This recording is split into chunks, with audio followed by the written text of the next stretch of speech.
Hey family, welcome back to my video. Today we will see, what if Harry Potter had devilish mystic soul? Part 2. Before we start, I would like to extend my sincere thanks to the original author of this story for granting us permission to use it in our YouTube video. Your generosity is greatly appreciated. The author's creation and the original story's link in the descriptions. Please do check that first. Now enjoy the video. The feast at Crystal Rose was as grand as ever. The entire hall decked out in decorations made by their own magic. And as usual, the food was to die for. I have no idea how I managed to live without spanakopita in my life at school. Harry took another bite of the dish. Spanakopita, meaning spinach pie, is a Greek savory pastry, typically with spinach and feta cheese filling. It is similar to the borek pastry of other Eastern Mediterranean cultures. Greeks have been eating these pies since ancient times. One of the earliest references to one comes from the poet Philoxenos in the 5th century BC. Philoxenos writes that at the end of a banquet, the host served a cheesecake made with milk and honey that was baked like a pie. Growing up on traditional Greek food had really driven home on each of the trio's favorite food. Harry, even though he was not a vegetarian in the least, loved vegetable dishes because of how he channels animal abilities. While he eats meat, he likes to think that the animals that died to give them the meat all lived happy and long lives before dying of natural causes. Plus, he was a big fan of cheese, and spanakopita usually has a lot of feta or ricotta in it. Krinos and Melody were similar to him, but technically have lived in Greece for longer than him. Krinos has always had a sweet tooth, so he loved lakma. They were basically Greek donuts but soaked in a sweet syrup or honey and sometimes rolled in cinnamon sugar.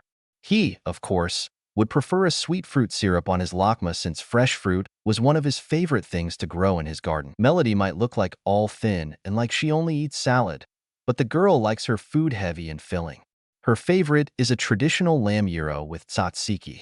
You'd be surprised how a little lady like her could make an entire gyro disappear in less than 5 minutes, but she makes it happen. Though, she does like the tomato and onion cooked for her gyros since she does not like raw vegetables in anything other than a salad or slaw. "What is with you and cheese anyway?" Krinos asked, chuckling at his brother. "Nothing can beat a good cheese when you need to satisfy your appetite," Harry responded. "Don't believe me?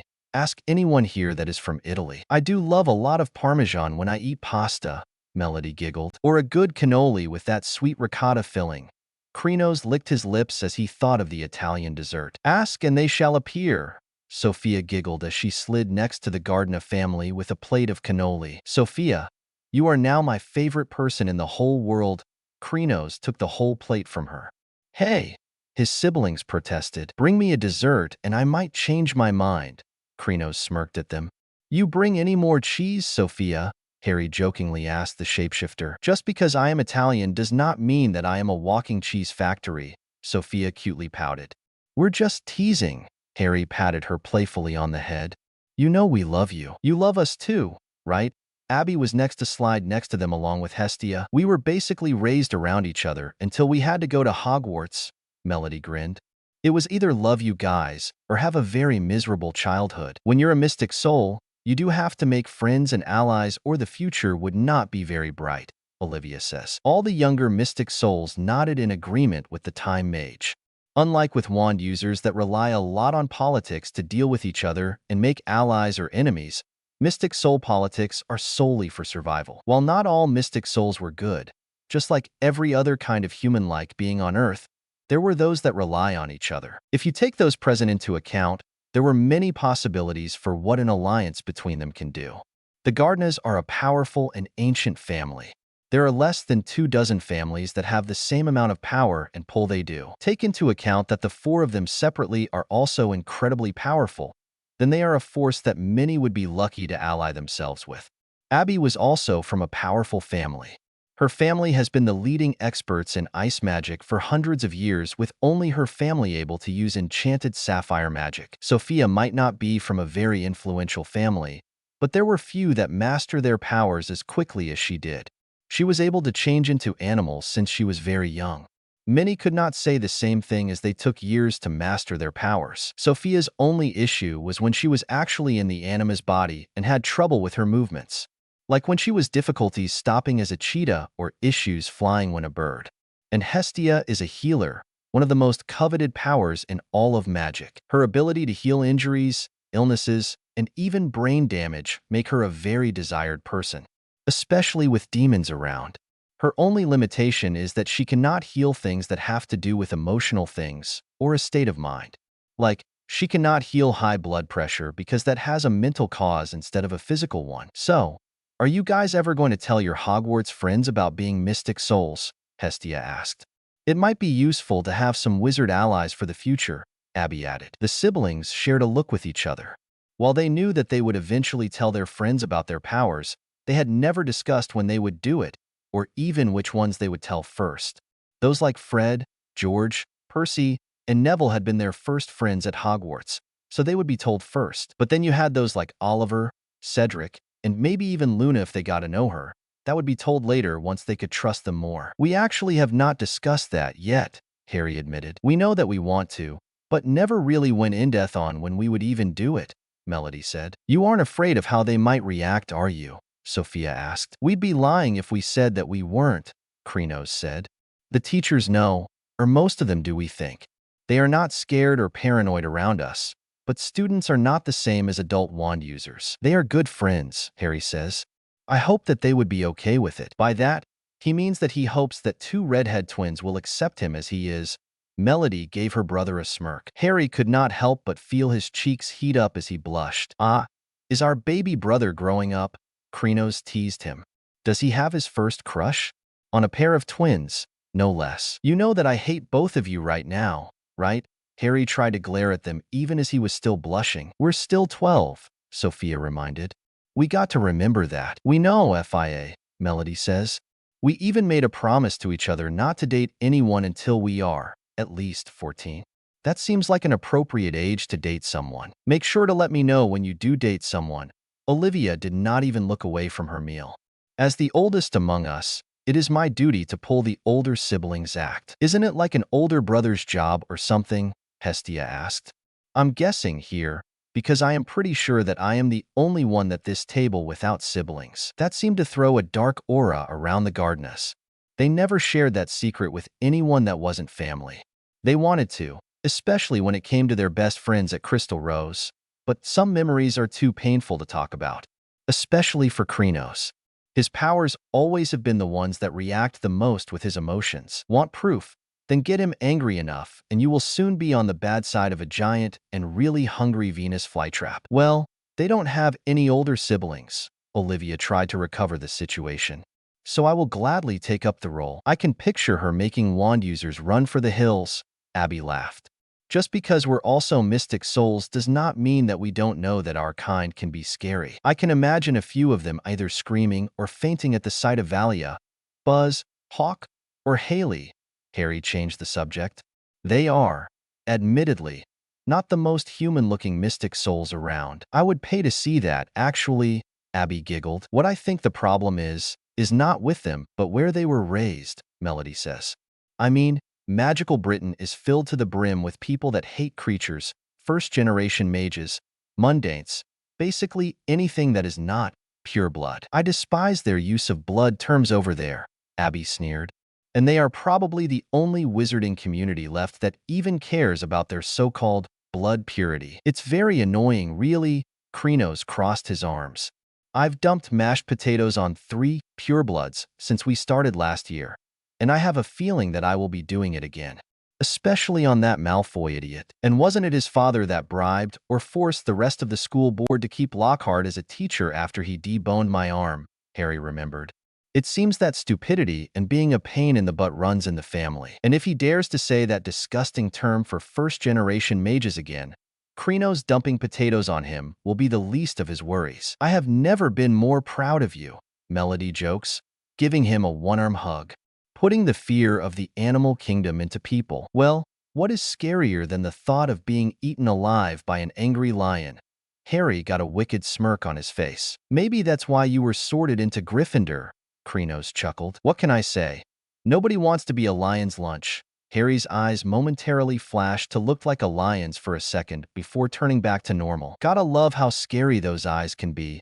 Sophia copied the cat, a flash to prove her point. I do hope that hasn't happened in one of your classes, though. I think I might have had a little slip-up every now and again in potions, Harry admitted. I make sure that no one can see my face when it happens, but if Snape makes one more comment about my biological father, I might actually eat him. You trying to give yourself indigestion or something? Krenos raised an eyebrow. Don't punish your stomach just because Snape seems to have a grudge against a dead man. Being completely honest, he needs to grow up and get over it. His insults might be more of an older person's vocabulary, but the way he acts is more like an immature teenager, Melody added. Care to remind us why he's a teacher? Abby raised an eyebrow. Your guess is as good as ours, Harry shrugged.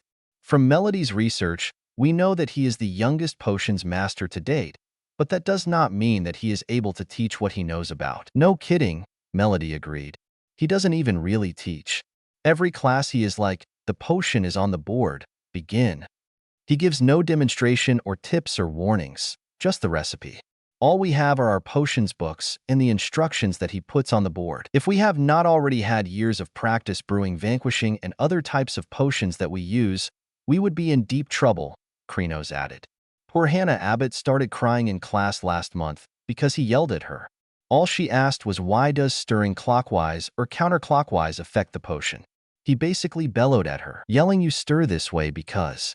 I said, so. I was ready to vanquish him right then and there. That's horrible, Hestia gasped. Why is he allowed to act like that? To tell the truth, we don't think he is allowed, Harry says. We just think that all the students are so afraid of him that they don't bother trying to report him. I know I have seen annoyance on Professors Flitwick and Sprout's faces whenever Snape opens his mouth at mealtimes. He should do the whole world a favor and stop talking, and I mean like for the rest of his life, Melody said. Was this Snape guy the greasy-haired annoyance that I flipped off of that platform? Olivia asked. Yep, Harry popped the pea. You're welcome then, she smirked as she ate her lamb chops. He deserved a lot worse than just judo flipping him and knocking him out, Krenos says. It's annoying how he seems to take anything that happens and always makes it back to calling Harry arrogant or some other insult. And personally, I am going to lose it if he continues to ignore the fact that my name is Potter Gardner and not simply Potter. Harry crossed his arms. What is his problem with me?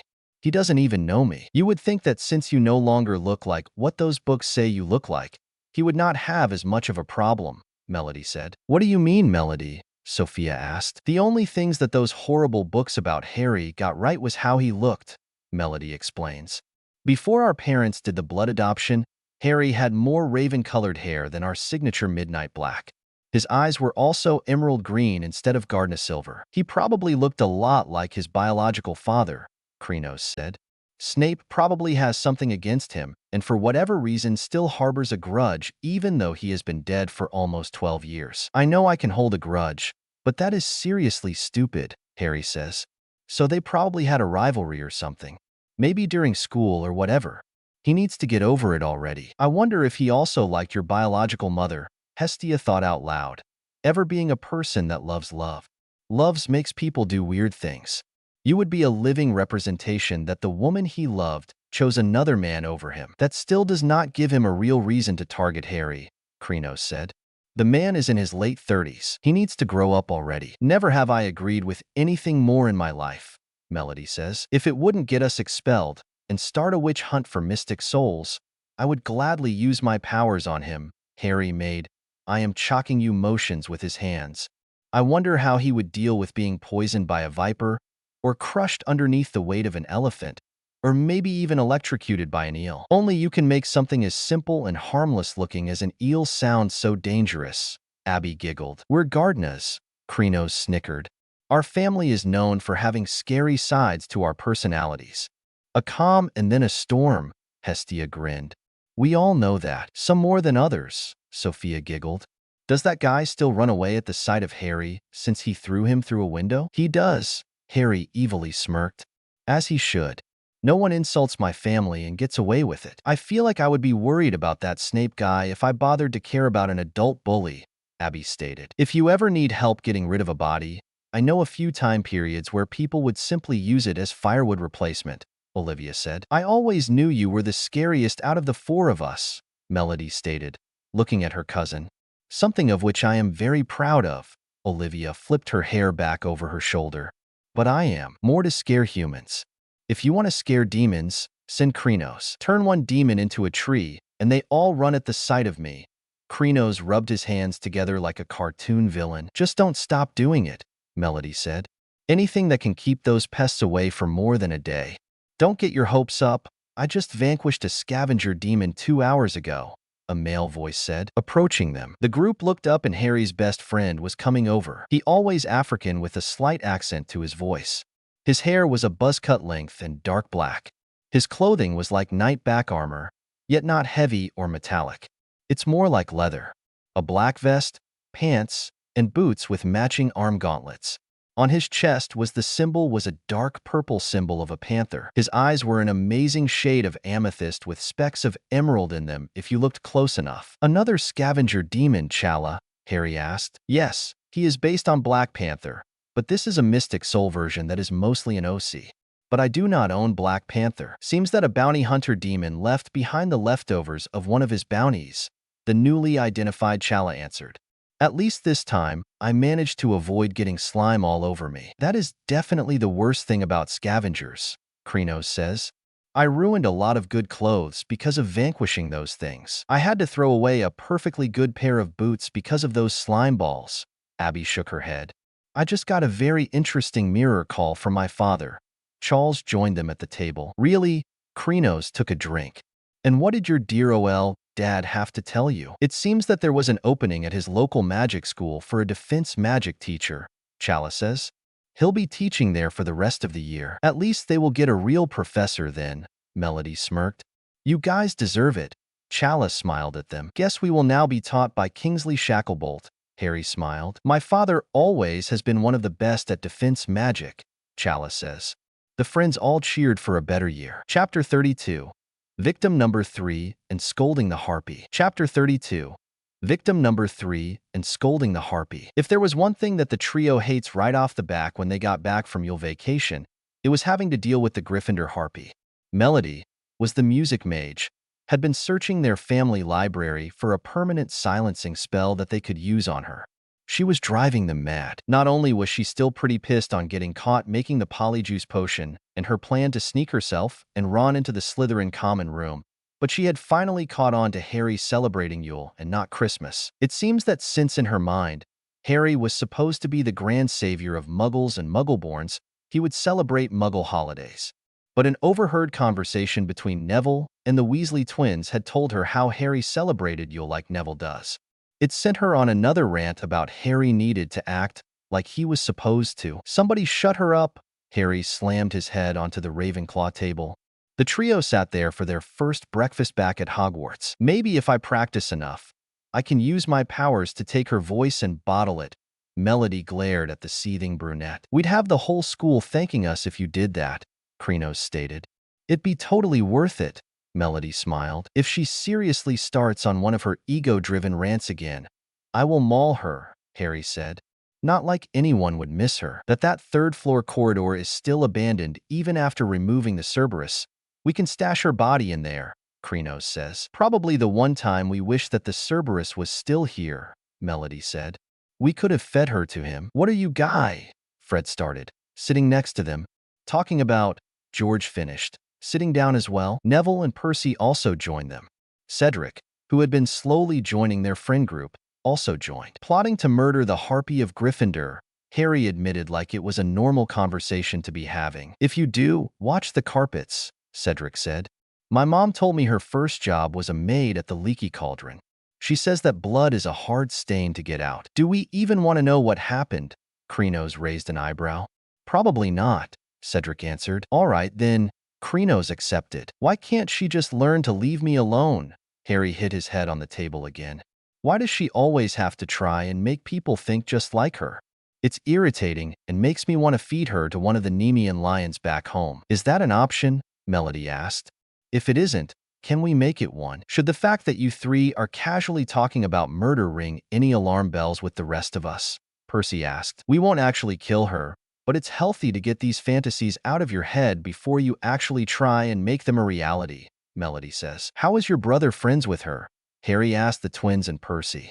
I may not like him and find him generally a pain in the butt, but you'd think he'd be the first to run away from a girl that loves school so much. Trust us, Fred says. We don't know neither, George said. We think he's just, Fred starts. Using her to get his, George continued. Homework done, Fred spoke next. When all he does, George says, is copy her work, Fred said, and present it as his own, George finished. And now I have a headache, Cedric stated. I've lived near you guys my whole life, and I still am not used to your twin speak. We would take offense, but, Fred started. Even we know it gets confusing, George finished. Here, Cedric Krenos gave him his homemade headache remedy. I made tons of this stuff to help us deal with the Harpy. How do you know about these things? Cedric asked, drinking the remedy. Nature and plants are what I grew up with, Krenos explained. Our mother taught me about homeopathic remedies and natural medicines. They might not work as fast as potions, but they have better tastes and get the job done. What you just drank was just some chamomile tea. England is supposedly known for its tea, Melody giggled. We all have something in our lives that we would be considered experts at, Harry says. Me with animals, Melody with music, and of course Krenos with nature. It's what we have all always loved and have grown up learning about. We have these stables back home, Melody started.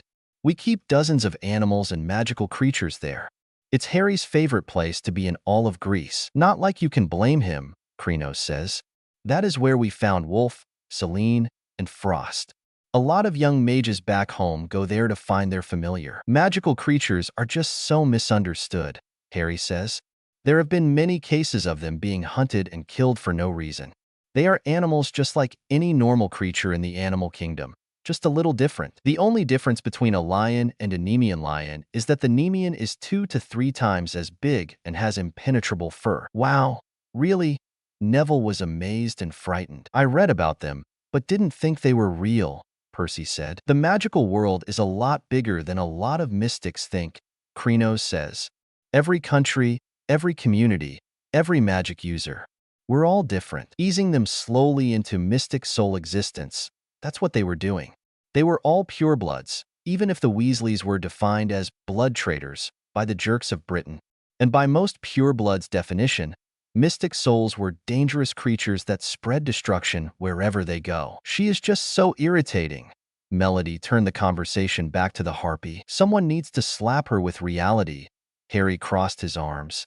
She still believes that those stupid Harry Potter books are all fact even after we won that case against the authors and got them taken off the shelves of bookstores everywhere. And have you heard her latest brand of crazy about how Lockhart was forced to lie during court? Melody rolled her eyes. And that is only because she thinks there is no such thing as a truth spell. Krenos pinched the bridge of his nose. She only even believes that because she has not read about it.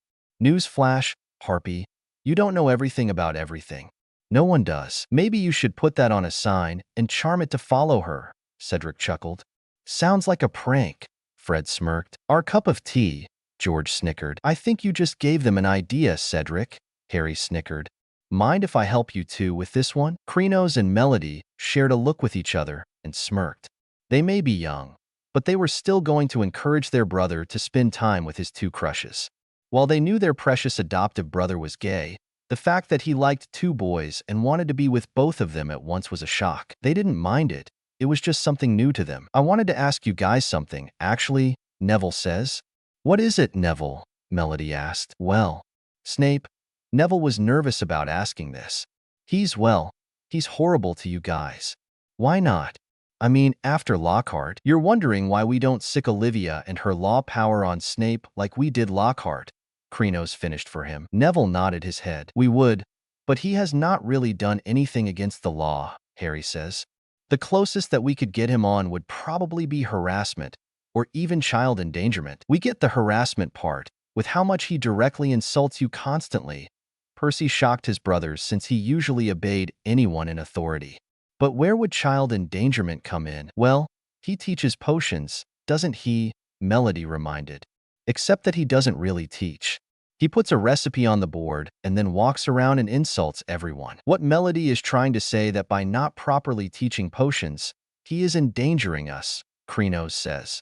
We are given no warnings, no safety equipment, no instructions on how to prevent disaster, Nothing. And anytime someone does something wrong, he yells at them, calls them dunderheads, and doesn't even tell them what they did wrong in the first place. It wasn't like he was much help in my first potions class, Harry scowled.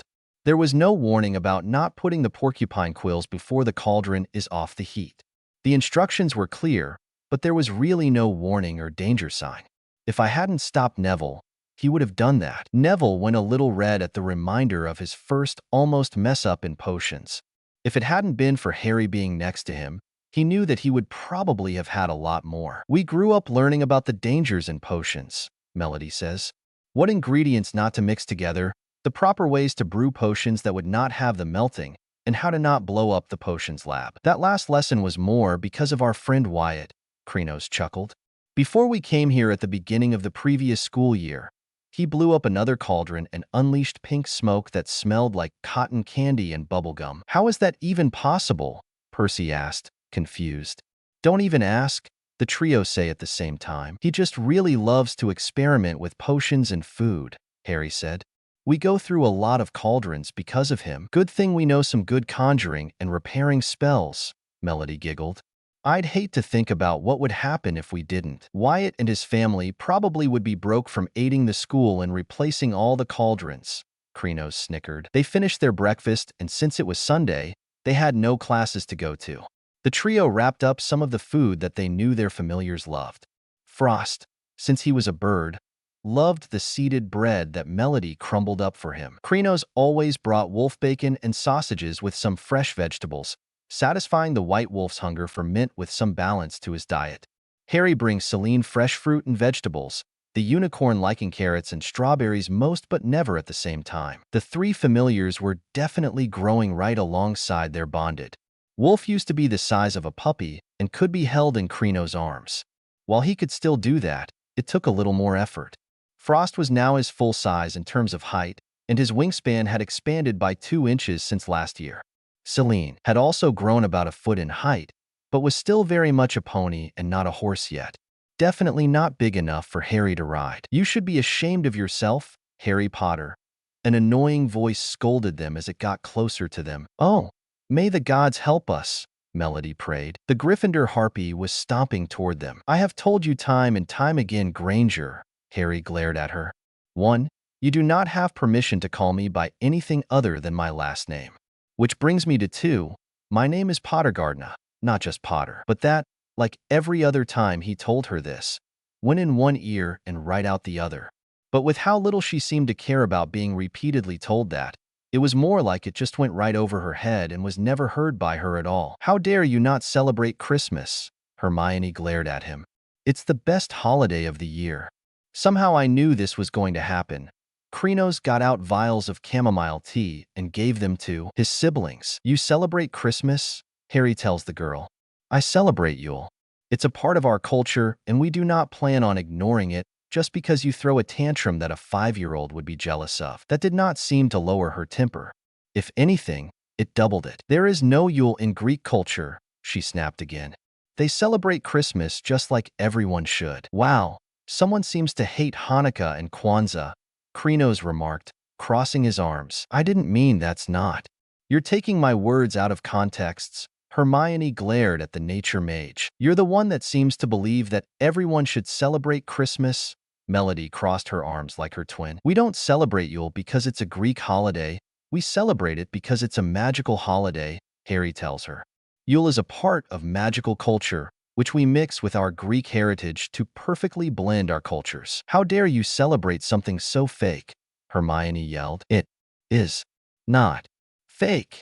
Melody looked ready to strangle the bushy-haired gnome. Just because you don't believe something doesn't make it any less real. Magic doesn't have a culture. Hermione sneered enough to make Snape proud of her.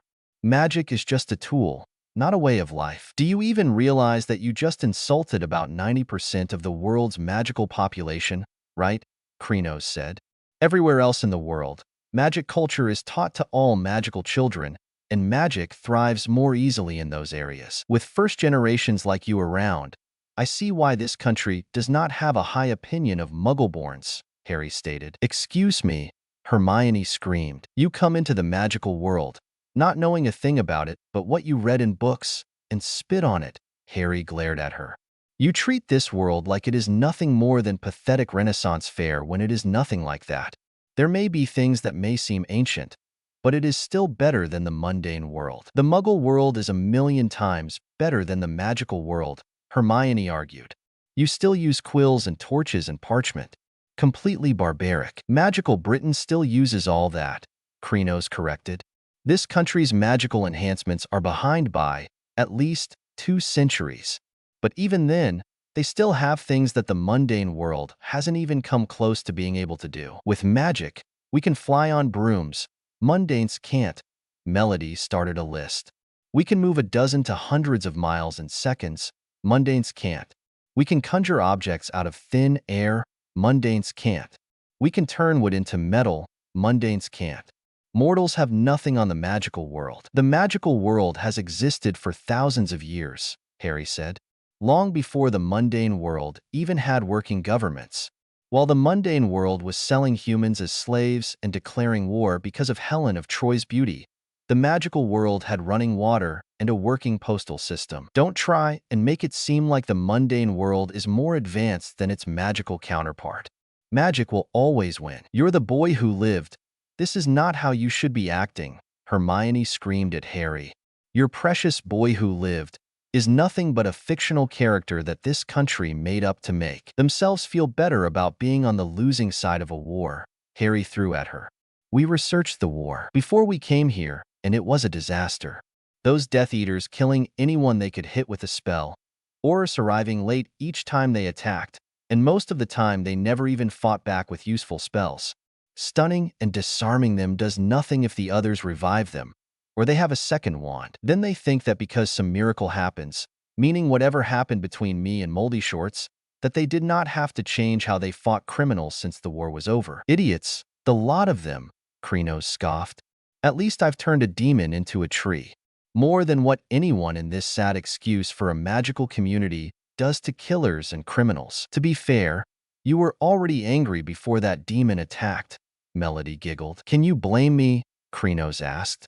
Tommy was being his usual self and told you that girls had no place vanquishing demons. Point made, Melody shrugged. Hermione, seeing that she was getting nowhere with Harry, stomped away in a huff. About time that annoyance left, Harry said. Right, Selna. The unicorn neighed in agreement. By the time the 3 got back into the castle, it had gotten dark. They had spent a lot of time with their familiars. Going down on corridor, which was particularly dark because the torches had been extinguished by a strong, icy draft that was blowing through a loose window pane. They were halfway down the passage when Harry tripped over something lying on the floor. You all right, bro? Krenos asked. I'm fine, Harry answered. Mind shedding a little light on us, numbers? Sure thing, Krenos says. Nature's flashlight. A glowing sunflower bloomed in Krenos' hand. It let out a beam like a more powerful flashlight. They turned to what Harry tripped on and all felt as though their stomachs had dissolved. Justin Finch Fletchley was lying on the floor, rigid and cold, a look of shock frozen on his face, his eyes staring blankly at the ceiling. And that wasn't all. Next to him was another figure, the strangest sight Harry had ever seen. It was nearly headless Nick, no longer pearly white and transparent, but black and smoky, floating immobile and horizontal, 6 inches off the floor. His head was half off, and his face wore an expression of shock identical to Justin's. The siblings shared one look with each other, then screamed. Chapter 33, First Real Defense Lesson. Chapter 33, First Real Defense Lesson. The siblings comforted each other, sitting in Dumbledore's office. They were still a little bit in shock over finding Justin and Sir Nicholas the way that they did. They may not have known Justin that well, but could a ghost do that could possibly cause someone to do that to him? Sir Nicholas was the kindest ghost in the entire castle, other than the ghost of Hufflepuff, the Fat Friar. There was also that even as mystic souls, they had no idea there was even anything that could petrify a ghost. Humans, yes. Ghosts, no.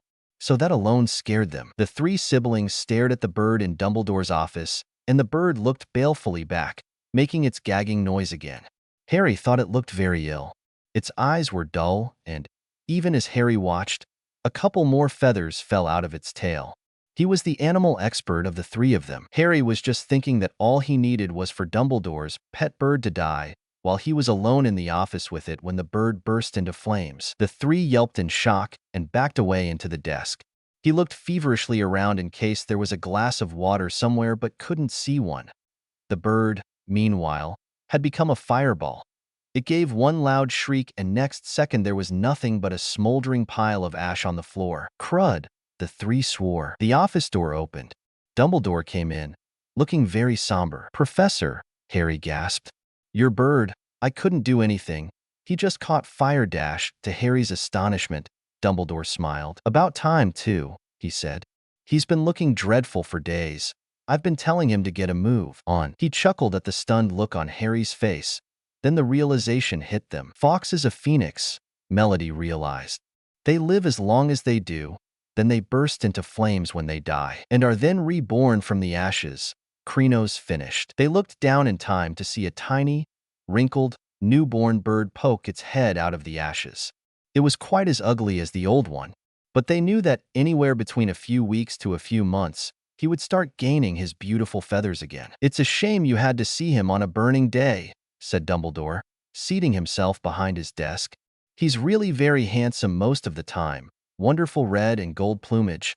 Fascinating creatures, phoenixes. They can carry immensely heavy loads. Their tears have healing powers, and they make highly faithful pets." In the shock of Fawkes catching fire, the three had forgotten what they were there for. But it all came back as Dumbledore settled himself in the high chair behind the desk and fixed them with his penetrating, light blue stare. Before Dumbledore could speak another word, however, the door of the office flew open with an almighty bang, and Hagrid burst in.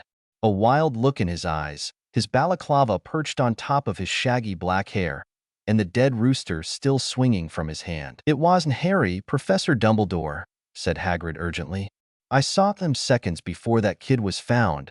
They never had time, sir." Dumbledore tried to say something, but Hagrid went ranting on, waving the rooster around in his agitation, sending feathers everywhere. "It can't be been him. I'll swear it in front o' the Ministry o' Magic if I have to." Hagrid, I dash. "Ye've got the wrong kids, sir. I know they'd never equals." "Hagrid," said Dumbledore loudly, "I do not think that Harry, Crinos, or Melody attacked those people." "Oh," said Hagrid, the rooster falling limply at his side. "Right. I'll wait outside then, headmaster." And he stomped out looking embarrassed. "You don't think it was us, Professor?" Harry repeated hopefully as Dumbledore brushed rooster feathers off his desk. "Usually the ones first at the scene of the crime are suspected." "Okay, that is enough mundane cop shows for you, Harry," Melody tells him. "No, Harry, I don't," said Dumbledore, though his face was somber again. "But I still want to talk to you three." They waited nervously while Dumbledore considered them, the tips of his long fingers together. "I must ask you, Harry, whether there is anything you'd like to tell me," he said gently. "Anything at?" The siblings shared looks with each other. They did have their own theories on the monster that was supposed to be in the chamber. "Well, we do have our own theories, Headmaster," Crinos admitted. "You do?" Dumbledore asked. "We value our lives, so of course we would search for what could kill us," Harry says. "That Cerberus last year of scary enough, even with my powers." Dumbledore did have to admit to himself how that was not the smartest decision he had ever made. "We do not think there are spells that can cause petrification like this, so we looked up creatures that have the ability," Melody started.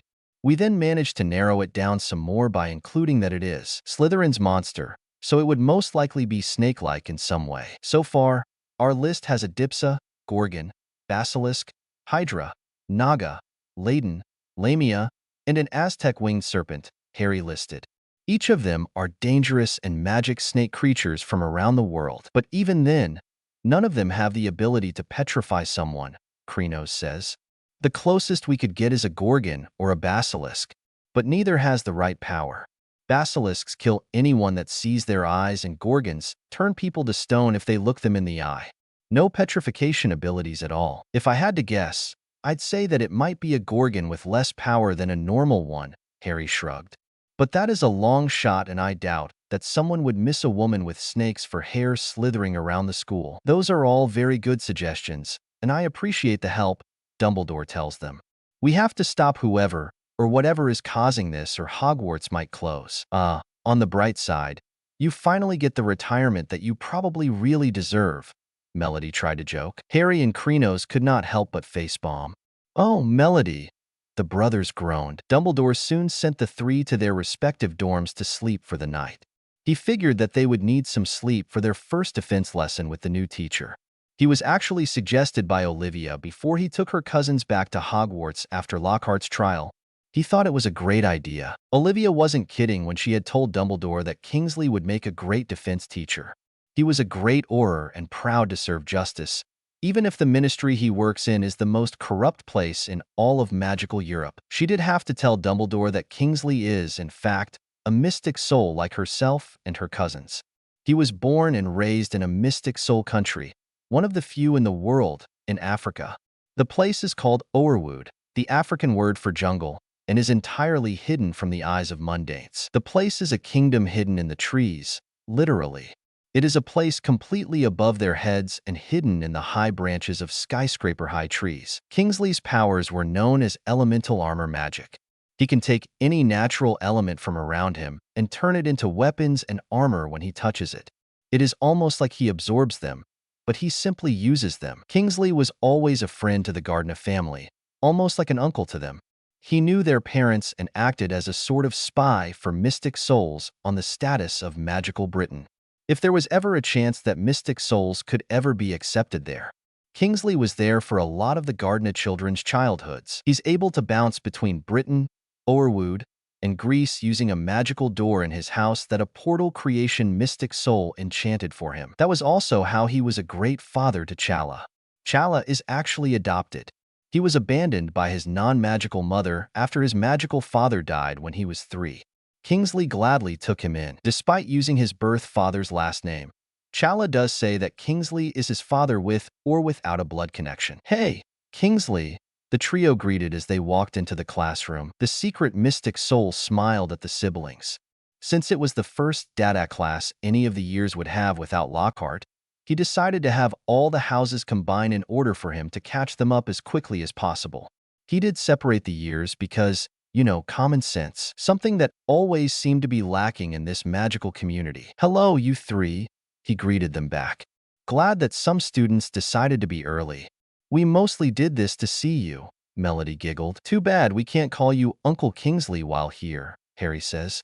Don't want the idiots we call classmates to think you'll play favorites. No kidding, Krenos crossed his arms. Just be happy that there are some students in our year that aren't annoying. Otherwise, we'd have lost our mind by the end of the first month last year. You three are bestowing a lot of confidence in me about your year mates. Kingsley playfully rolled his eyes. Just be prepared for the Gryffindor Harpy, the loudmouth garbage disposal, and blonde peacock, Harry warned him. They are the worst of all the idiots in this school. The Harpy is also known to shout out answers to questions, even if she is not the one that was asked the question in the first place, Melody said. I've seen multiple teachers reprimand her and take points away, but she still does not stop, Harry said. Quite annoying and pathetic, really, Krenos stated. Just as pathetic as the garbage disposal's complaining about his hand-me-down clothes, and the peacocks need to try and use his father's name to get everything handed to him on a silver platter. I'd rather willingly join a demon cult than give anything to him other than a punch to a face. Harry put a hand on his hip. The rest of the students started to file into the classroom. The siblings went to their desks and sat down. Good afternoon, everyone, Kingsley greeted the class. I am Professor Shacklebolt and I will be teaching defense against the dark arts for the rest of the year. The rest of the students looked at their new teacher with suspicion and curiosity. Most of the pureblood students relaxed since they knew he was an Auror because of their parents or another relative worked in the ministry. Susan Bones seemed to be the only one that looked like she knew him personally. This is gonna be good, Harry muttered softly. Kingsley took out his wand and pointed it at a blackboard next to his desk. Words started writing themselves onto the board. They soon wrote out the words "different magic in the world" on the board. That made the siblings' eyes widen. They hope he has a plan, or this would not end well for them. There are many different magical threats around the world, Kingsley started. Lockhart might have been a fraud and never did anything beyond being a criminal. Hermione growled in her seat, sitting in the front on the other side of the room. She was still under the delusion that the idiot was innocent, but the creatures in his books were, in fact, real. Kingsley continued. And they had been all over the world, not just in Britain.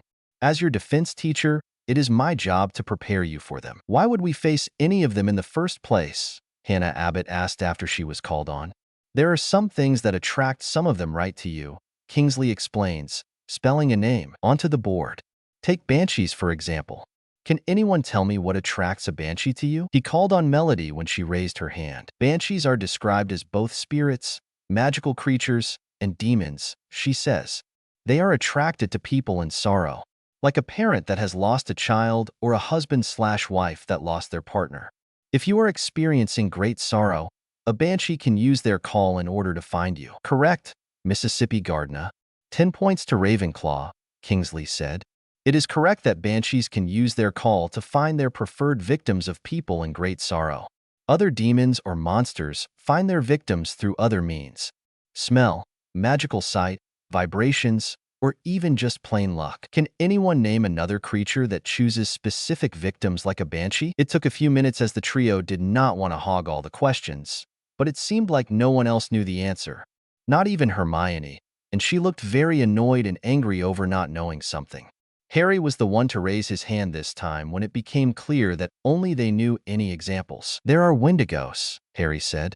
They are werewolf-like creatures that are said to have frozen hearts because hearts are the only thing they can eat while in their monstrous forms. But the drawback is that they can only consume the hearts of those with the same blood type as them. Correct, Mr. Potter Gardner. 10 points to Gryffindor, Kingsley says. Anyone else have an example? He looked at the class that was not the trio. He hoped that there were, at least, some of them that actually had more than one brain cell. But from the looks on their faces, it did not look like that was going to happen. Krenos rolled his eyes, then raised his hand. He was quickly called on by Kingsley, who really did not like the idiocy that was wand users. Grimlocks, he said. They're demons that live underground. Mostly, they steal the eyesight of children and use it to gain the ability to see the auras of good people and use their own auras to strangle them. Neville, having heard about the Grimlocks from them before, gulped as he heard about them a second time. How do you three know about these things? Susan Bones asked them. We've been fighting demons since we were old enough to cast a single spell. Harry crossed his arms. Demons hunt innocents, magical or mundane, and someone has to stop them. You're not old enough to deal with them. Hermione glared at the three. You shouldn't be lying about something so serious, and you should shut your mouth about things that you have no idea about. Krenos glared back at her. Demons are everywhere, other than here for reasons we still do not understand, Melody said. And demons also do not care about your age, Harry says. You can be old, young, teen, adult, or child. They will kill you no matter what age you are. We fight them because it is better for magical beings to fight them than it is for them to kill mundanes that don't even know what they are. At least we would be able to fight back. Very good, Mr. Potter Gardner. Kingsley stopped the argument from going any further. The three are correct, both with magical beings having to fight demons and the difference in creatures between countries. So there are really demons out there? Wayne Hopkins asked. Yes, there are, Kingsley answered.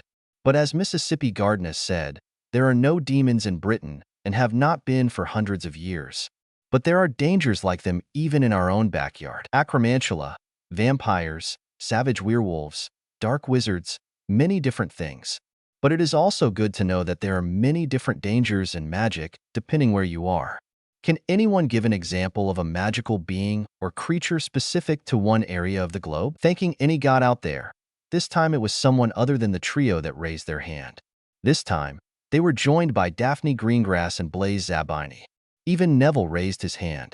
Kingsley picked Daphne. Sirens, she said. The only known sightings and stories about sirens all come from Greece. Correct, Mississippi Greengrass. 10 points to Slytherin, Kingsley tells her. The only known place that sirens have ever been is in Greece. The same could be about Quetzalcoatl in Aztec culture, the Headless Horseman in America, the demon sorcerers in China, as well as the Oni and Kitsune in Japan. Every country and culture have their own unique monsters, magic, and mystical beings. But none of those things are real, Hermione argued in her usual, I know everything and you don't voice. They're just stories. Myths and legends, really. Mississippi Granger, the magical work is a lot bigger than you could ever imagine, Kingsley tells her. He really had to stop himself from hexing the annoying girl when she spoke out of turn like that, just to try and make others think like her. The trio really was right to warn him about her. Chapter 34. Follow the Spiders. Chapter 34. Follow the Spiders. The aftermath of Kingsley's first class was a lot more than the siblings has expected. The majority of the students were now very curious about the types of magic outside their country. Sure, they had only talked about the dark creatures of other places, but that actually got the hamster wheels in their heads turning, especially since there were a few students that had the blood of other countries in their veins. Like the Patil twins were both Indian, Cho Chang is Chinese, and Blaise Zabini had originally been born in Italy. While they had all been raised in Britain, they all took vacations to their families' home countries to visit other family members. So they did have a little knowledge of the magic as foreign countries, but not much. But even that little knowledge made them disappointed with their current magical community. You three have lived in Greece your whole lives, right? Blaise asked as all the foreign blood students gathered in the library. It wasn't even something that was planned. It just seemed to happen.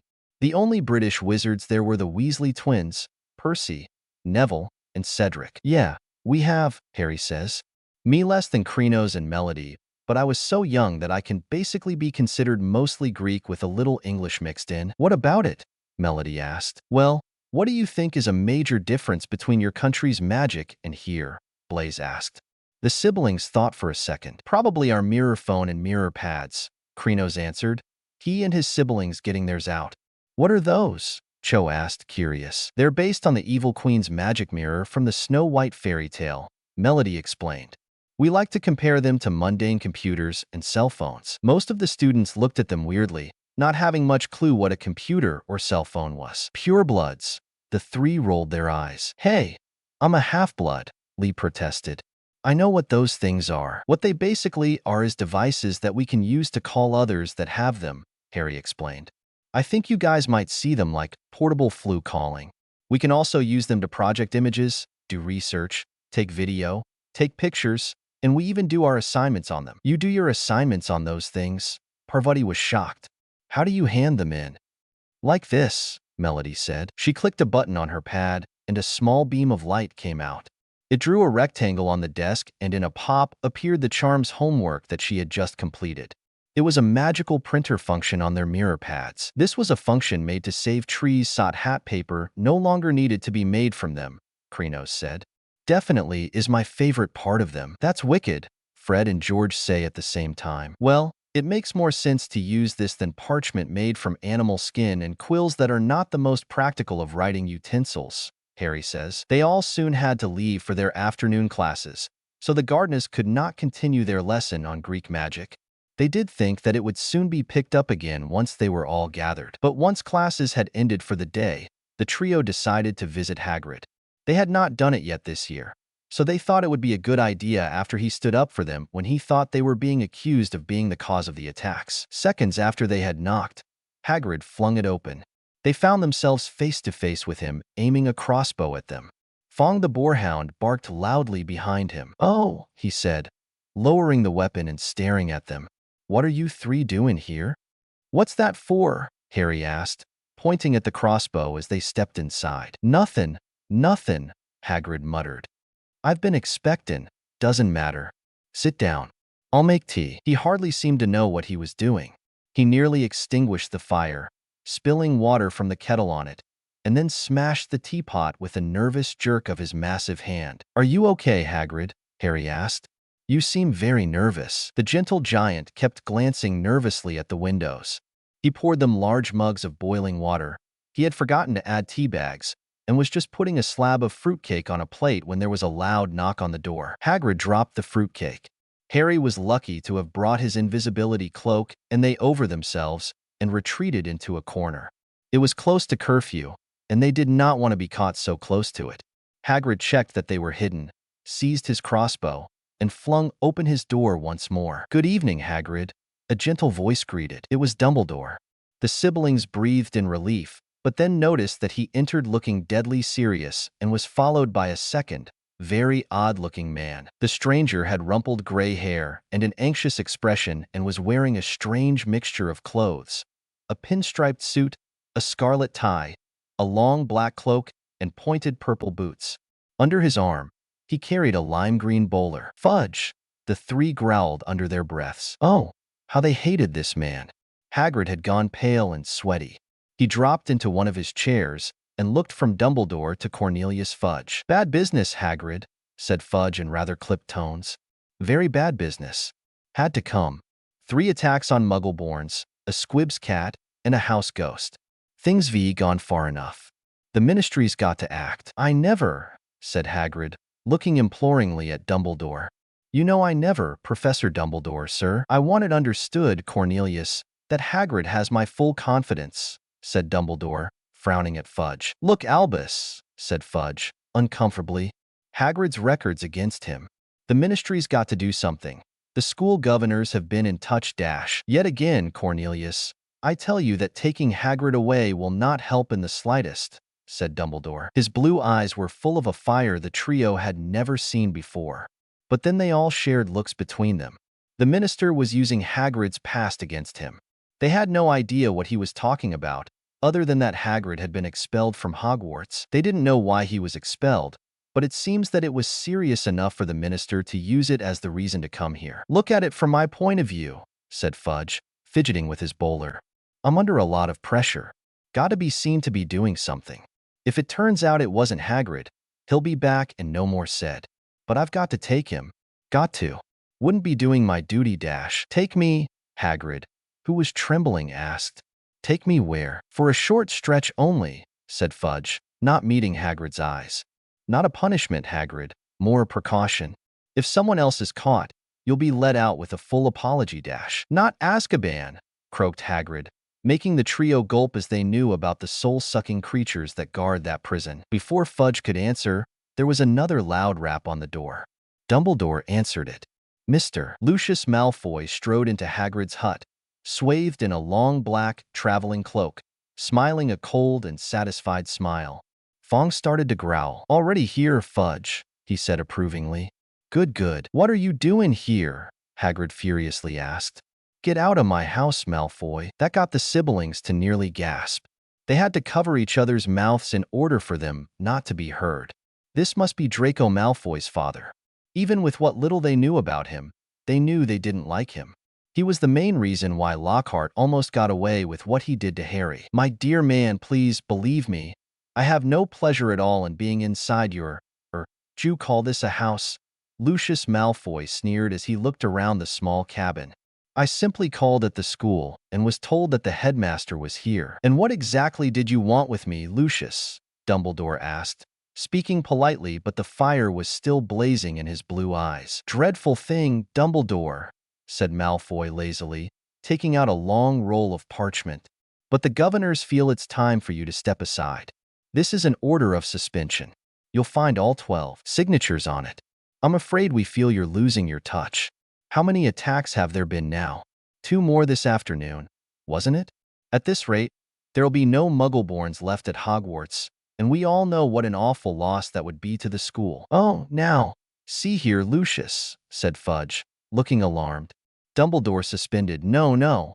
The last thing we want just now, the appointment or suspension of the headmaster, is a matter for the governors, Fudge, said Mr. Malfoy smoothly. And as Dumbledore has failed to stop these attacks, see here, Malfoy, if Dumbledore can't stop them, said Fudge, whose upper lip was sweating now. I mean to say, who can? That remains to be seen, said Mr. Malfoy with a nasty smile. But as all 12 of us have voted, Hagrid leaped to his feet, his shaggy black head grazing the ceiling. And how many did you have to threaten and blackmail before they agreed?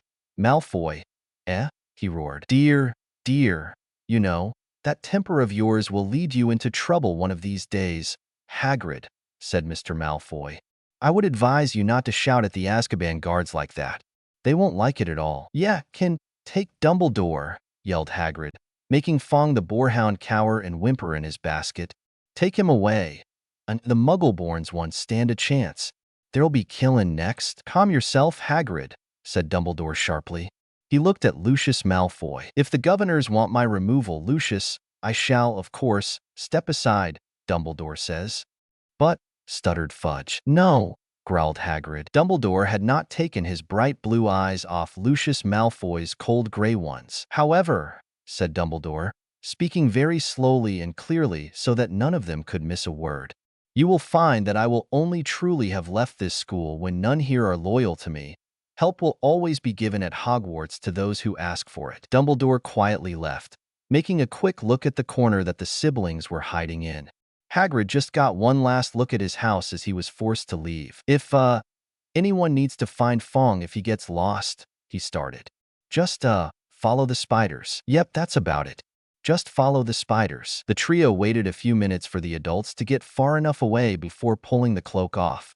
They grumbled as they could still see the retreating platinum locks of Malfoy Sr. "There must not be a single good bone in any Malfoy body," Melody growled.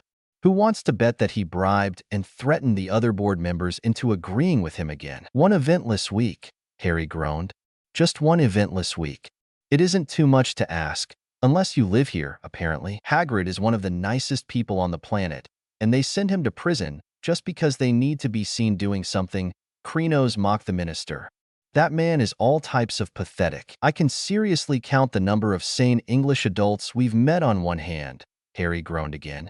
"And I am not afraid to cut off fingers." "What do you think Hagrid meant by follow the spiders?" Melody asked. "Knowing Hagrid, he might have a secret zoo of spider creatures that he wants us to help take care of," Krenos snickered. "Maybe it's something that can help clear his name," Harry guessed. "Well, there is only one way to find out."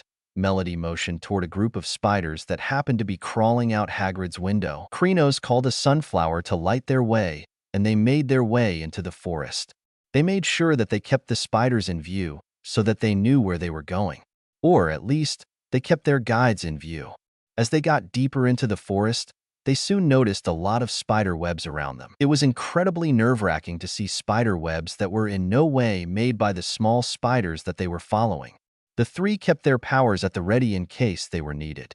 Anyone there?" Harry called. From the middle of the misty, domed web, a spider the size of a small elephant emerged, very slowly. There was gray in the black of his body and legs, and each of the eyes on his ugly, pincered head was milky white.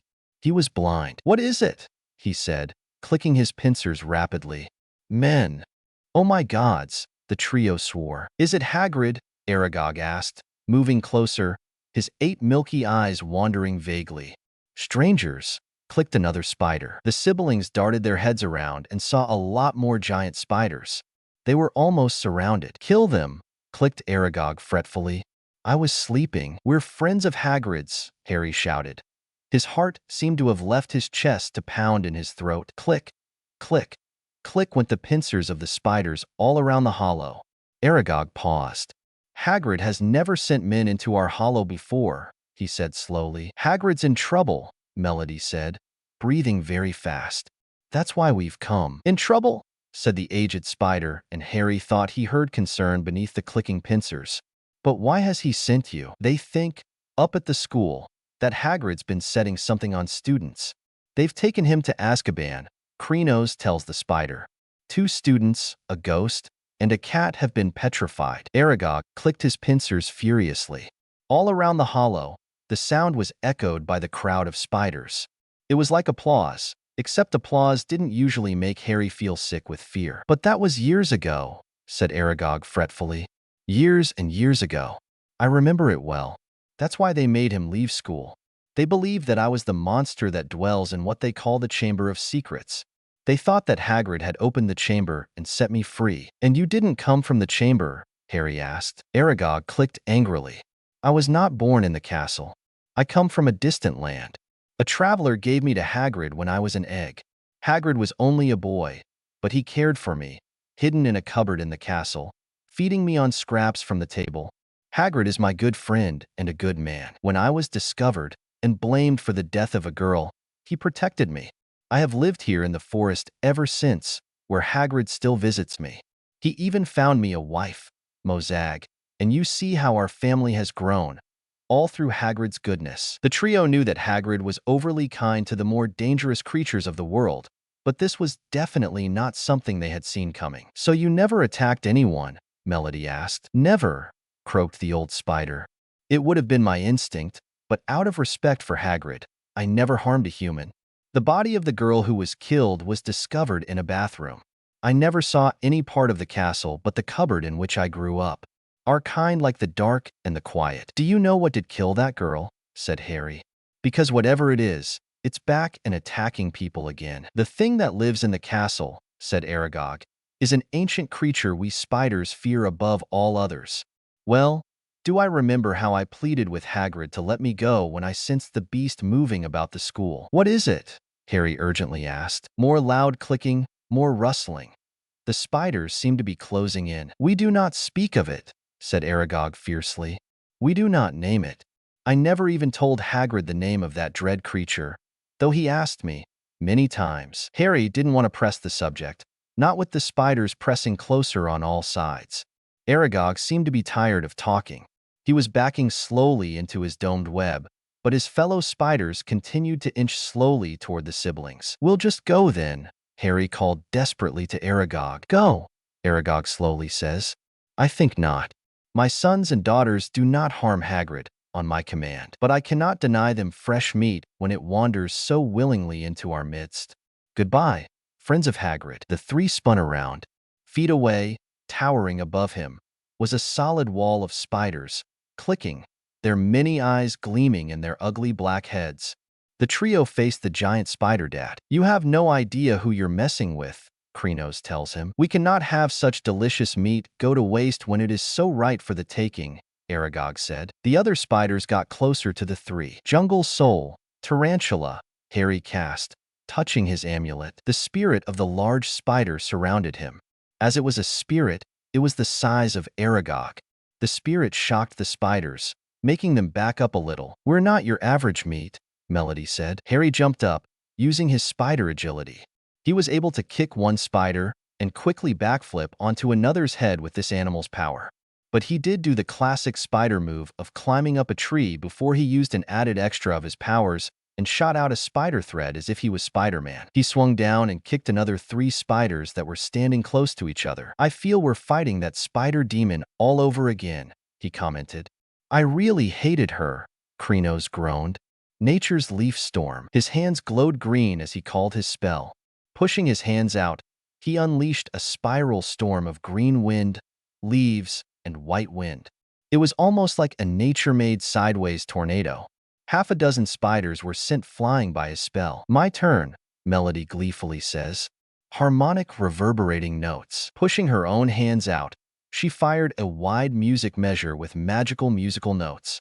It was made from dark purple magic energy that was mainly affiliated with music magic. Her spell blasted back another 5 spiders. She also had to quickly turn around when she sent spiders behind her. She sonic screamed away 2 more when she did turn. The 3 siblings turned back to back to back. More spiders started to surround them. Okay, we are so out of here, Harry said. Krynos, on it, his father replied. Nature's teleportation. The 3 were immediately swallowed by a giant flower that bloomed right under their feet. Back at Hagrid's cottage, another flower bloomed. The 3 walked out of it. Giant spiders, it just had to be giant spiders, Krynos complained, shivering. Why couldn't it be giant butterflies? Because Valia is back in Greece, Melody commented. All that got her were glares sent her way. Least we now have more clues to what might be causing all of this, Harry said. I think I might have a good idea about that, Krynos says. Meet me in the library after the Quidditch game tomorrow. His siblings nodded in agreement, and then they all went back to their dorms to get some much-needed rest. Chapter 35. Never Anger a Lion. Chapter 35. Never Anger a Lion. As the siblings sat down to breakfast the next morning, the topic had changed to their new electives for next year. There were 5 electives to choose from, and they could choose up to 3 of them. No student could choose more than that because some of the classes took place at the same time, and there was no way to take them all. The students could choose from arithmancy, ancient runes, care of magical creatures, muggle studies, and divination. Arithmancy was a class where you learn the layout of creating new spells. Ancient runes was the class to study the branch of magic that was controlled through carved or drawn symbols instead of words or wands. Care of magical creatures was just as the class's name suggested. It was about learning how to care for and about magical creatures. Muggle studies was also very self-explanatory, a class to teach about the mundane world. And Divination is the class that teaches how to see into the future using tea leaves, crystal balls, and other methods. Care of magical creatures sounds interesting, Melody says as the three ate breakfast at Hufflepuff that morning. That class is so up my alley, Harry smiled as he ate his pancakes. It goes without saying that animals, magical or not, are what I love most. Granger would definitely be driven crazy in that class, Krenos laughed. You could put an actual dragon in front of her, and she would still lecture about how magical creatures do not exist.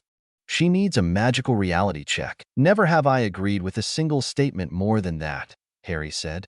I'm questioning why they even offer divination, Melody says. Harry had already asked some of his fellow Gryffindors were going to sign up for. Neville had been sent letters from all the witches and wizards in his family, all giving him different advice on what to choose. Confused and worried, he sat reading the subject lists with his tongue poking out, asking people whether they thought arithmancy sounded more difficult than the study of ancient runes. Dean Thomas, who had grown up with muggles, ended up closing his eyes and jabbing his wand at the list, then picking the subjects it landed on. Hermione took nobody's advice, but signed up for everything. The trio thought that she was currently lacking in common sense. Hey, Percy, Harry asked, you got any advice for us? Percy was eager to share his experience. Depends where you want to go, Harry, he said. It's never too early to think about the future, so I recommend divination. People say Muggle studies is a soft option, but I personally think wizards should have a thorough understanding of the non-magical community, particularly if they're thinking of working in close contact with them. Look at my father. He has to deal with Muggle business all the time. My brother Charlie was always more of an outdoor type, so he went for care of magical creatures. Play to your strengths, Harry. Care of magical creatures it is, then, Krenos chuckled. Just might want to keep Celine hidden, Fred says. Or the professor might want to present her to the class, George said. Why is divination even offered? Melody asked. What do you mean, Melody? Cedric asked. Divination has always been taught at Hogwarts, same as the other electives and subjects, but it isn't something that can be taught, Melody argued. You either have the ability to see the future, or you don't, plain and simple. We know a couple of people with the sight back home. Really? Neville gasped, his eyes wide. While not full seers, they can accurately predict events using crystal balls, tarot cards, or enchanted pools of water, Krenos says. Gypsies are really the only ones that can make real predictions with tea leaves. Something tells me that most of the students in that class just make things up as they go, Melody rolled her eyes. Things like this are why Greek magic users generally stay away from here. Harry crossed his arms. They, hate people trying to teach divination, Cedric tried to guess. We find it insulting that they seem to make such a delicate and coveted form of magic into a joke, Harry explained. In Greece, seeing the future is sacred. Stories of the Oracle of Delphi have been told for thousands of years. The Oracle is very real, and she would be horrified that her mystical art was being treated this way. It really is disgraceful to make others believe that they can see into the future even without the sight. Melody shook her head. The British wizards actually saw where they were coming from. Plus, except for Neville, they all knew that the divination professor was definitely not the best. None of them took divination, but even they knew how every year, Professor Trelawney chose one student to continuously traumatize by predicting her death all year. Everyone knew she was a fraud, so why she was still employed as the divination professor was beyond all of them. I am quite intrigued by ancient runes. Krenos changed the subject. It's one of the few magical subjects here that do not require a wand. Runes are one of the most helpful things in a lot of careers, Percy says. I know that our brother, Bill, needed an O in runes in order to become a curse breaker. Does anyone ever get help with choosing classes? Harry asked. If some subjects are required for certain careers, shouldn't students be given advice on what subjects to take for what type of job they want? You three seem to have more common sense than most of our own country, Cedric admitted. We may talk with our heads of houses about what career we want in 5th year, but advice on class choice was never given. I can expect that for Gryffindor, Harry says. McGonagall is always the do as I say and do not ask questions type of person. Not like she would listen to what her students would want. Anyway, you're never going to forgive her for what she said last All Hallows Eve Ritual, Melody asked. I'm more stubborn than any mule, Harry playfully pouted. Do not doubt how long I can hold a grudge. Plus, It does seem like this is how she always is, Krenos added. It's true, Fred admitted. McGonagall never listens, George said. Ask for help. She says to go to a prefect, Fred said. Complain about a professor. She takes the professor's side, George says. Most of the group then coughed, all of their coughs sounding a lot like the name Snape. But now they had a good excuse if someone tells Snape what they said. Ask for help in class. She doesn't give it, Fred said. Go to her about a bully. She does nothing, George finished. That last one could be said about the entire school, Harry says. Look at Malfoy. He struts around this school like he owns the place, using those horrible insults like mudblood and blood traitor. If I was a teacher here, I would punish him until he never uses words like that ever again. I do not care if he a pureblood or mundane. Discrimination terms have no place in the world. Be it about blood, skin color, religion, or UAL preferences, no one should be insulted for being born the way they are. The siblings shared high fives. Harry felt like he should do the drop the mic motion, but knew that none of the purebloods surrounding them would know what it meant. But he still felt really good at dropping probably the truest statement to ever be said in Hogwarts ever. They soon finished their breakfast and went their separate ways. They did not have classes that day, but Harry had a Quidditch game and Krenos was doing his research in the library like he had told his brother and sister the night before. Gryffindor's next Quidditch match would be against Hufflepuff. Wood had been insisting on team practices every night after dinner, so Harry barely had time for anything but Quidditch and homework. He was lucky for a potions accident to have caused Oliver to break out in giant pimples the night before, or the three would not have been able to see Hagrid. However, the training sessions were getting better, or at least drier. Harry raced up to Gryffindor Tower, collected his Nimbus 2000, and joined the large crowd swarming across the grounds, but his mind was still in the castle along with the bodiless voice, and as he pulled on his scarlet robes in the locker room, his only comfort was that everyone was now outside to watch the game. The teams walked onto the field to tumultuous applause. Oliver took off for a warm-up flight around the goalposts. Madam Hooch was about to release the balls. The Hufflepuffs, who played in canary yellow, were standing in a huddle, having a last-minute discussion of tactics. Harry was just mounting his broom when Professor McGonagall came half marching, half running across the pitch, carrying an enormous purple megaphone. Harry's heart dropped like a stone. This match has been cancelled, Professor McGonagall called through the megaphone, addressing the packed stadium. There were boos and shouts. Oliver, looking devastated, landed and ran toward Professor McGonagall without getting off his broomstick. But, Professor, he shouted, we've got to play the cup. Gryffindor. Professor McGonagall ignored him and continued to shout through her megaphone. All students are to make their way back to the house common rooms, where their heads of houses will give them further information. As quickly as you can, please. Then she lowered the megaphone and beckoned Harry over to her. Potter, I think you'd better come with me, she said. Melody must have sensed something because she soon appeared next to him. The head of Gryffindor did not protest, so she was probably going to call Melody at some point as well. The two had really bad feelings about what was going on. Something made their stomachs ache and their hearts felt like they had holes in them. What do you think is going on? Melody asked her brother. I don't know, but something doesn't feel right. Harry had his hand over his heart. Yeah, I feel it too. Melody had her own hand over her heart. The sound of claws hitting the stone floor of the school got their attention. It was followed by the sound of hooves and the flapping of wings. That left only two options. One, it could be a Sharaba, a Hindu creature that is said to be part lion, goat, and eagle/hawk. Or two, the more realistic option, it was their familiars. Sure enough, when they turned around, there was Wolf, Celine, and Frost. Frost landed on Melody's arms when she held hers up. Celine and Wolf were walking around their legs. Okay, this really says that something is wrong if all three come running like this, Harry said. Or flying in Frost's case, Melody says. They quickly followed McGonagall to the hospital wing. Melody careful not to cause Frost to fall off her arm. This may come as a shock to you both, McGonagall says. We found them near the library. The two looked at the bed she directed them to. The moment that they saw who it was, all hell broke loose. Melody's eyes flashed and every single window in the hospital wing shattered.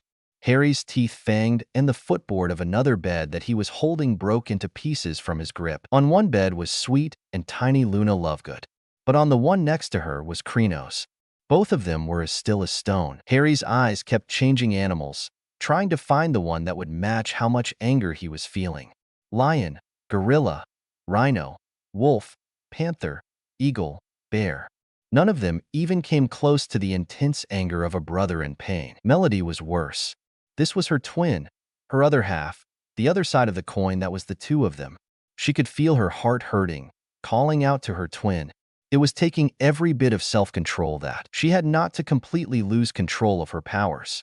Mostly because she did not want to cause the entire school to go deaf. Wolf was not doing so well either. He kept nudging and licking his bonded's hand, trying to get him to move, but nothing worked. He knew something was wrong with him. The bond told him that, but did not understand what was really going on.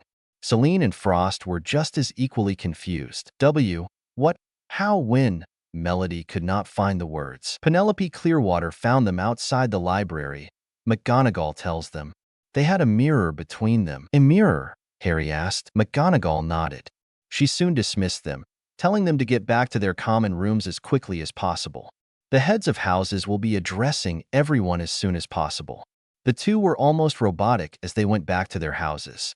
They did not want to be separated, but they had no choice. But even in their states of shock, their minds were still at work. They now could clearly eliminate Gorgon from their list of creatures that could do this. Gorgon's stone eyes do not work or weaken when mirrors are used, so they were now sure that Gorgons were off the list. Melody just sat in the Ravenclaw common room, probably the most silent she had ever been in her entire life. No one in Ravenclaw approached her, in fear of what she might do if anyone even slightly bothered her after what had happened. Melody knew she was not close or even really friends with anyone from her house, but this was really the only time she regretted that fact. There was no one for her to talk to confide in, or even just to rant to about all the different ways she was going to kill whoever did this to her brother. It wasn't like she found anyone that was worth getting close to, especially after learning about what most of the house was doing to Luna. The blonde may talk about strange and unique things, but that did not mean they had the right to pick on her and call her that terrible nickname of Loony Lovegood. Really, it was like most of them had the maturity of 5-year-olds. She could count on one hand the number of Ravenclaws that have not bullied the sweet blonde. Harry was just as silent as his sister was, but he was surrounded by his fellow Gryffindor friends. Fred, George, Neville, and Lee didn't speak to him, but just them being there gave him comfort. Harry was trying everything not to go full-on wild animal and tear the school apart to find whoever did this to his brother. He did not care when it happens, but he will find who did this to his brother, and it will not be a pretty sight when he does. He was often described as the weakest of the Gardner trio. His powers relied on animals, not a magical power that has a wide range of usages like nature and music do. But the three all knew that they had their strengths and weaknesses. Krenos, as a mage of nature, was weak to fire magic because it can burn quickly through his plants. Melody was weak to water magic since sound waves cannot pass through water as easily as air or even earth. Harry was weak against beast tamer magic as it was a power that was specifically meant for summoning and controlling magical and mundane creatures. They all had their strengths and weaknesses. The Gryffindors packed inside the common room listened to Professor McGonagall in silence. She rolled up the parchment from which she had been reading and said in a somewhat choked voice, "I need hardly add that I have rarely been so distressed. It is likely that the school will be closed unless the culprit behind these attacks is caught. I would urge anyone who thinks they might know anything about them to come forward." She climbed somewhat awkwardly out of the portrait hole, and the Gryffindors began talking immediately. "That's 2 Gryffindors down, counting a Gryffindor ghost, 1 Ravenclaw, and 2 Hufflepuff," said Ron, counting on his fingers. "Haven't any of the teachers noticed that the Slytherins are all safe? Isn't it obvious all this stuff's coming from Slytherin? The heir of Slytherin, the monster of Slytherin. Why don't they just chuck all the Slytherins out?" He roared that last part, to nods and scattered applause. "Shut up," Harry yelled, much to the shock of the house. "What's got your wand in a—" Ron did not get to finish his sentence. "What in the name of Hades is wrong with you people?" Harry scolded the house. "Just because someone claiming to be the heir of Slytherin is doing this does not mean you discriminate an entire house, because some of them are evil. These stereotypes are one of the most ridiculous things I have heard since I came into this country. Slytherin does not mean evil. Hufflepuff does not mean weak. Ravenclaw does not mean boring know-it-all. And judging by so many of you willing to throw a quarter of this country's children into prison, Gryffindor sure does not mean good. He was just so done with stupidity at this point. He went to leave and go to his dorm room.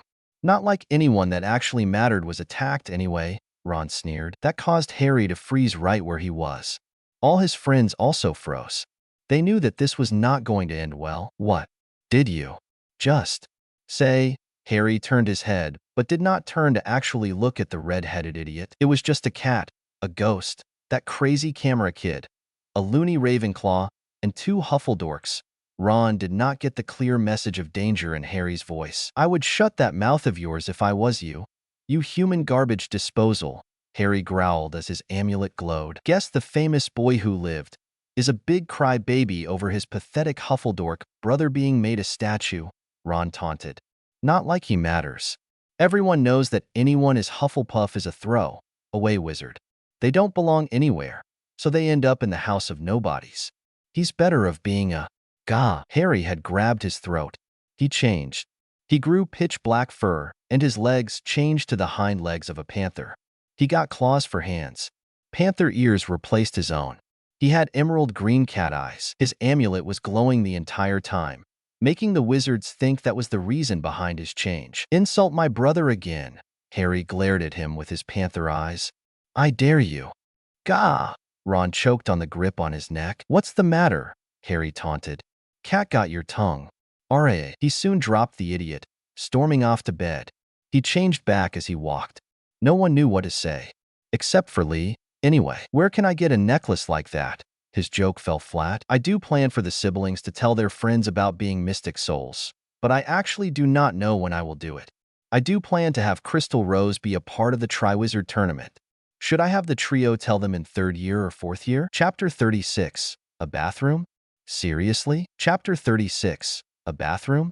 Seriously? When students were finally let out of their houses the next morning, Harry rushed to Melody so fast you'd have thought that she was on fire and he was trying to put her out. The other students saw them embrace, driving home just how horrible it must be for them to lose Krinos like this.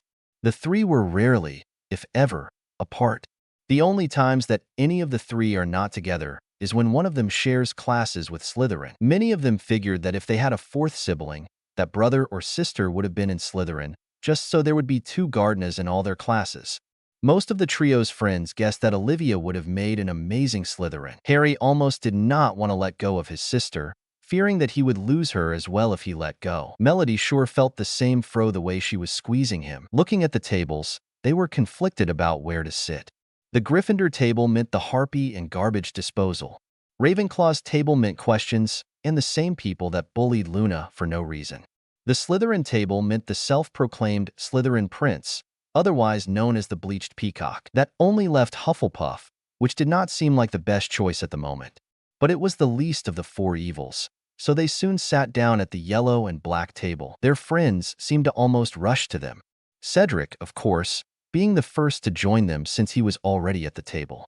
Fred and George sat Harry between them, giving him as much comfort as they could. Neville and Cedric were beside Melody with Percy next to Neville and Lee next to Fred. How are you guys doing? Cedric asked. It might have been a stupid question, but someone was bound to ask it sooner or later. Better to just get it over with. Melody is not so secretly planning a murder, Harry says. That made their friends all look at the musical girl with weirded out looks. What? She asked. Whoever did this made me lose my other half.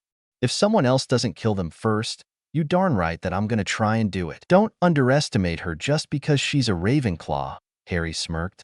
That means that she is smart enough to know how to get away with murder. Actually, that is more of a team thing, Fred said. You have the Ravenclaw that knows a lot of ways to commit the murder, George says. The Hufflepuff that is loyal enough to help hide the body, Fred pointed at Cedric, and a whole team of Gryffindors brave enough to lie to the Aurors and give you an alibi, George finished. Should we be concerned that you too have that type of information on hand?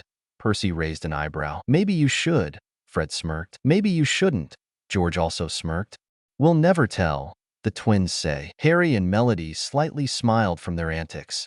But even with all the joking and trying to stay positive, they were missing the 3rd piece of their trio. At least even petrified, Krinos still helped us, Melody said.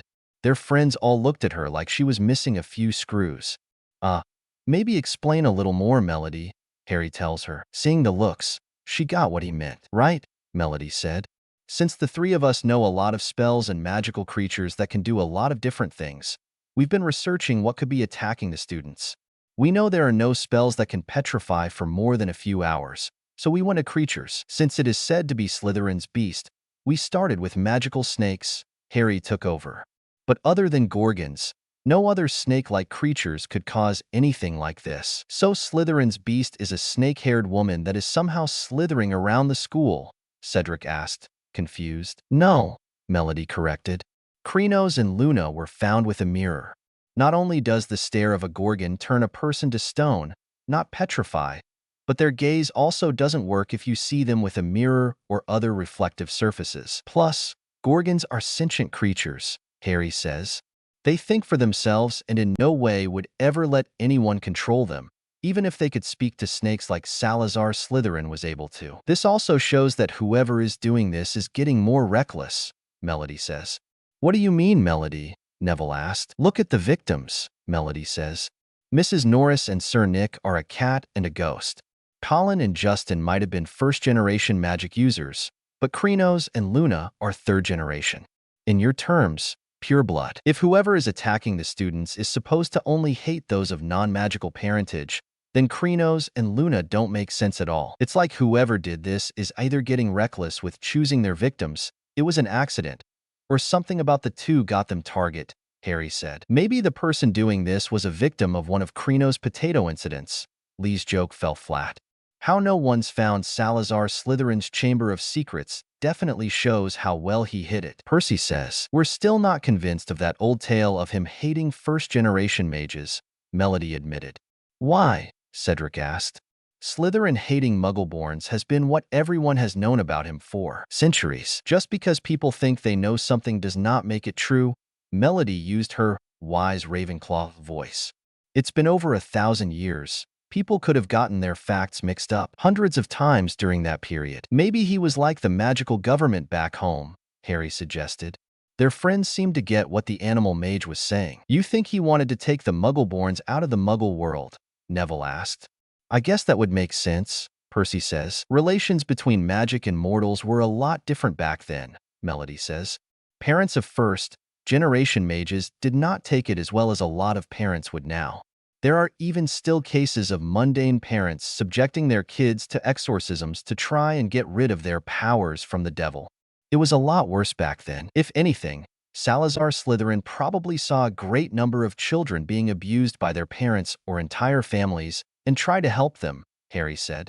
Children being abused always have ambitions to escape their tormentors and are also very cunning when it comes to hiding their injuries from the world since they are afraid to show them. A vast majority of abused children probably ended up in his house, and he saw what was happening to them. Modern mundanes may be more accepting of their kids having magic, but there are still a lot that are not, Melody says. You two sound like you speak from experience, Cedric noticed. Harry gulped, not liking whenever his time with the Dursleys was brought up. There were still a few scars that had not fully faded even after all this time. Not even mystic soul healing could get rid of everything completely. Melody, seeing her brother's stress, quickly made the conversation go in a different direction. Olivia, as a member of the Magic Council, has had to deal with custody battles, orphans, and abused kids, she says. Any cases that are serious enough for the council to have to take over from the Department of Child Affairs. Some of those kids don't get the happy endings that they deserve. It is a sad fact, but true. Harry was grateful for his sister steering the conversation this way. There are divorced parents that want custody of their kid just so the other cannot have them. There are orphans that are in line for a lot of money, so that is why a lot of people want custody of them. And there are definitely parents and families that abuse the kids that either are magical, not magical, any reason they can think of if they are the abusive type. Hearing about families abusing their kids if they are not magical seemed to affect Neville most of all. He had told the trio a lot about what his family had done in order to try and force magic out of him when they suspected that he was a squib. His own great-uncle, Algy, had pushed him off a dock and nearly caused him to drown, as well as hanging him out a third-story window and accidentally dropped him. Neville also still took his father's wand to school because he knew that his grandmother would never let him use the wand that the trio had given him for Yule. "Hey, Harry," Lee started. "What was with the whole cat creature thing you did last night, anyway?" Melody, who had been taking a drink, immediately spit out the water and started coughing up a storm. Neville had to slap her on the back a few times to get her to stop choking on the water. "You did what?" she gasped. "It was awesome," Fred says. "Ron was being his usual self," George said. "Talking trash about Slytherins and other stupid stuff," Fred continued. "And Harry slaps him and everyone else with a 'why house stereotypes are stupid' speech," George says. "Then Ron opens his mouth about all the victims," Fred said. "Insulting every one of them," George continues. "But Merlin was Harry mad when he insulted Krenos," Fred says. "Harry tried to warn him to shut up, but Ron didn't listen as usual," George said.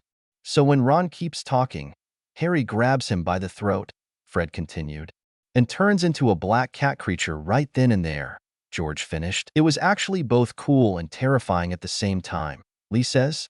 "It was like Harry was the cat version of a werewolf." "The garbage disposal said what?" Melody growled under her breath. "It's my amulet." Harry covered up his powers. "Not only can it call animal spirits as guardians, of sorts, but I can also speak to animals, and you saw what happens when I get really pissed off. Never anger a wild animal. You will never live to tell the tale if you piss off the wrong animal. Or, in my case, the wrong person with an animal-powered amulet." "Is it a Greek thing?" Cedric asked. "There are 10 different amulets that are passed down in our culture," Harry explains. "Each one are representatives of the 10 original branches of magic: water, air, fire, earth, ice, light, animals, lightning, nature, and music. And legend has it that the gods created the amulets to be handed down to each magic user of that generation that shows the element the most. Each amulet is designed and enchanted to only be wielded by the one meant to inherit it. Some of the amulets have actually been able to be passed down through some families." "How does someone represent an element so that they can get the amulet?" Cedric looked confused. "Personalities can match an element," Harry says. "Like as free as the air, as adaptable as water, as fierce as fire. You get the idea. So by what we've seen, you have the animal amulet, Melody has the music one, and Krenos has the nature one," Percy figured out. "Exactly," Harry confirmed. "It must have been surprising for all 3 of you to inherit an amulet," Cedric said. "For Krenos and I, it wasn't much of a surprise since our parents held the nature and animal amulets previously," Harry says. "Melody got her shock when she woke up with an amulet floating in front of her. Gave her quite the scare." That got a few laughs out of the group, but they were quickly drowned out by the sounds of someone yelling in shock and anger. Darting their heads around to look where the sound came from, they ended up looking at the Gryffindor table. Ron was now sitting there with a bowl of mashed potatoes dumped over onto his head. Where Melody had gotten the bowl at breakfast, no one knew. But she did not look happy at the moment. The group had to do a double take when they saw Melody over there. They looked at her now empty seat, shocked that she had just vanished and they had not noticed. Harry wondered if she had been spending time with their friend Madison back home. She did have the power to turn invisible with her dragon ninja magic, so maybe she gave Melody some pointers. "Insult my brother, will you?" she growled. "Maybe this will teach you to keep your mouth shut." Melody then stomped back over to her seat and sat down. "Guess we should have seen that coming," Fred said. "Like sister, like brother," George says. "Where did you even get the potatoes?" Lee asked. "Secret that only a Gardner will know," she cryptically answered. Harry simply shrugged when their friends looked at him. The siblings soon got up from the table to leave and go to the hospital wing to spend time with their brother, not caring if any teacher made them try to go to classes. But, unfortunately, they ran into Malfoy on their way out. "Look at the pathetic trio without their third freak," Draco immediately insulted them. "Malfoy, we do not have the patience to deal with your stupidity today." Melody waved him off as they tried to walk away. "Go on and visit your mudblood goatbanger brother," Draco yelled at them. Harry and Melody froze. Mudblood was one thing, but that other term was an awful racial slur for those of Greek blood. Now, Malfoy was proving that he was racist as well as ist and blood purist.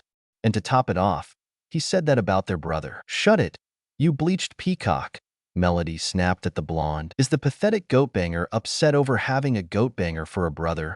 Malfoy continued to sneer.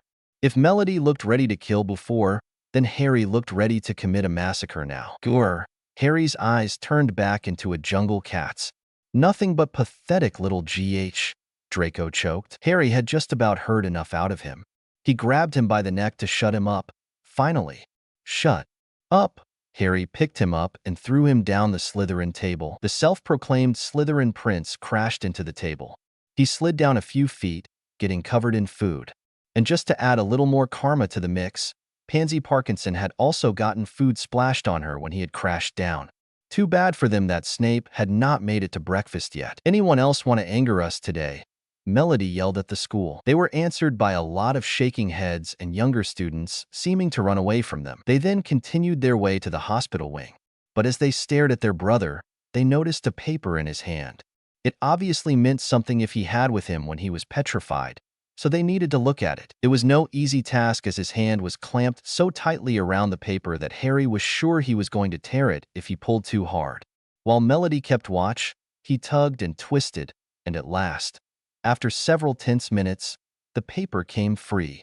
It was a page Krinos had used his mirror pad to make a copy from a very old library book. Harry smoothed it out eagerly and Melody leaned close to read it, too. Of the many fearsome beasts and monsters that roam our land, there is none more curious or more deadly than the basilisk, known also as the king of serpents.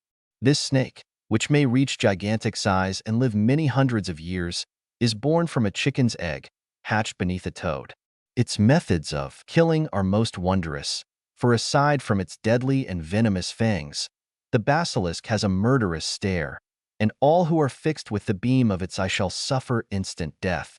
Spiders flee before the basilisk, for it is their mortal enemy, and the basilisk flees only from the crowing of the rooster, which is fatal to it. It was as though somebody had just flicked a light on in his brain. Melody, he breathed. This is it. The monster in the chamber's a basilisk. That's why I've been hearing that voice all over the place, and nobody else has heard it. It's because I understand animals, so I could hear it. Melody looked up at the beds around them. The basilisk kills people by looking at them, she thought for a second. But no one's died because no one looked it straight in the eye. Colin saw it through his camera. The basilisk burned up all the film inside it, but Colin just got petrified. Justin must have seen the basilisk through nearly headless Nick. Nick got the full blast of it, but he couldn't die again. Krinos and Luna were found with a mirror next to them. Krinos had just realized the monster was a basilisk. I bet you anything he warned the first person he met to look around corners with a mirror first. And that girl pulled out her mirror and Mrs. Norris, Harry eagerly asked. The water, Melody remembered. The flood from Moaning Myrtle's bathroom. I bet you Mrs. Norris only saw the reflection when she was drinking from it. Gross! Harry cringed at the thought of an animal drinking bathroom water. All students to return to their house dormitories at once. All teachers returned to the staff room. Immediately, please. McGonagall's voice boomed around the school. Harry wheeled around to stare at his sister. Not another attack? Not now, he gasped. They decided to get to the teachers as fast as they could, even if it got them in trouble. But when they got to them, they hid themselves inside of an alcove, listening to the rumbling of hundreds of people moving overhead and the staff room door banging open. They did not want to look suspicious, so they wanted to make it look like they got there after the teachers. From between the musty folds of the cloaks, they watched the teachers filtering into the room. Some of them were looking puzzled, others downright scared. Then Professor McGonagall arrived. It has happened, she told the silent staff room. A student has been taken by the monster. Right into the chamber itself. Professor Flitwick let out a squeal. Professor Sprout clapped her hands over her mouth. Snape gripped the back of a chair very hard. How can you be sure?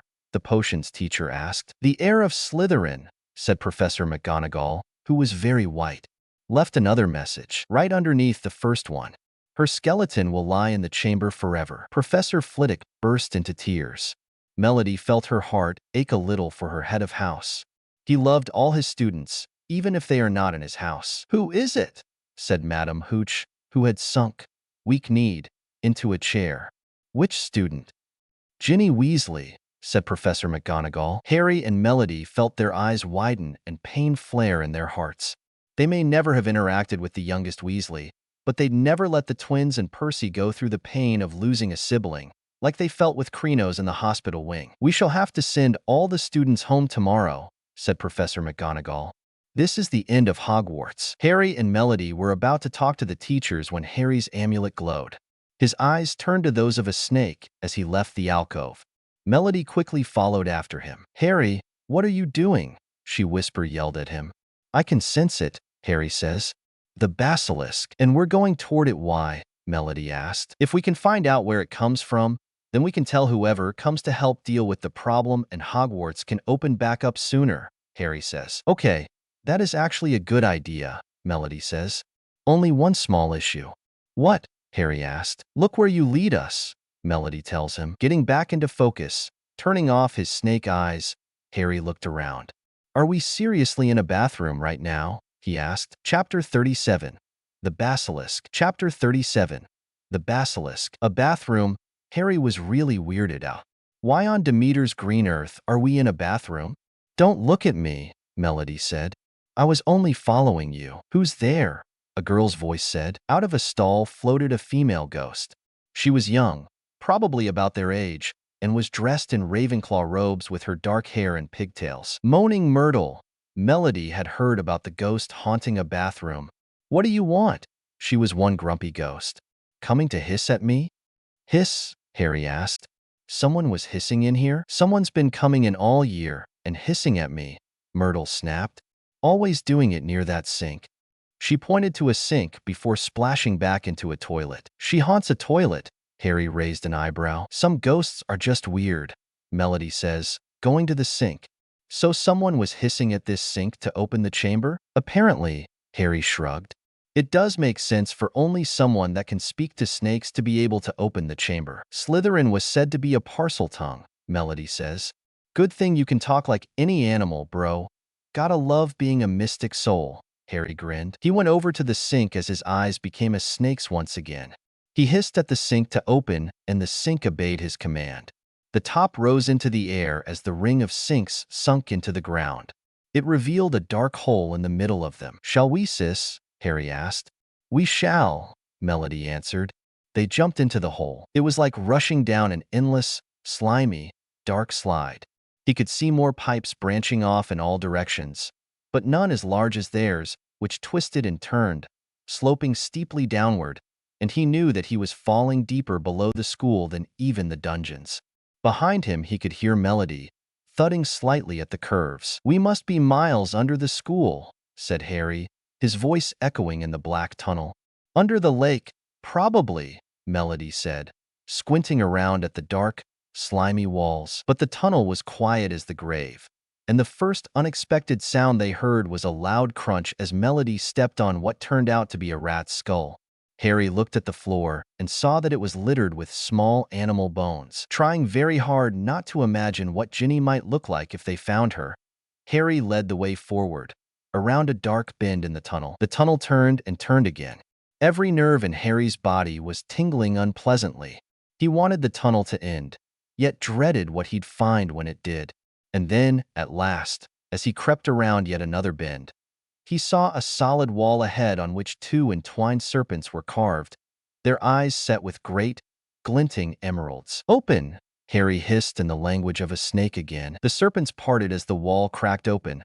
The halves slid smoothly out of sight, and Harry, shaking from head to foot, walked inside. He was standing at the end of a very long, dimly lit chamber.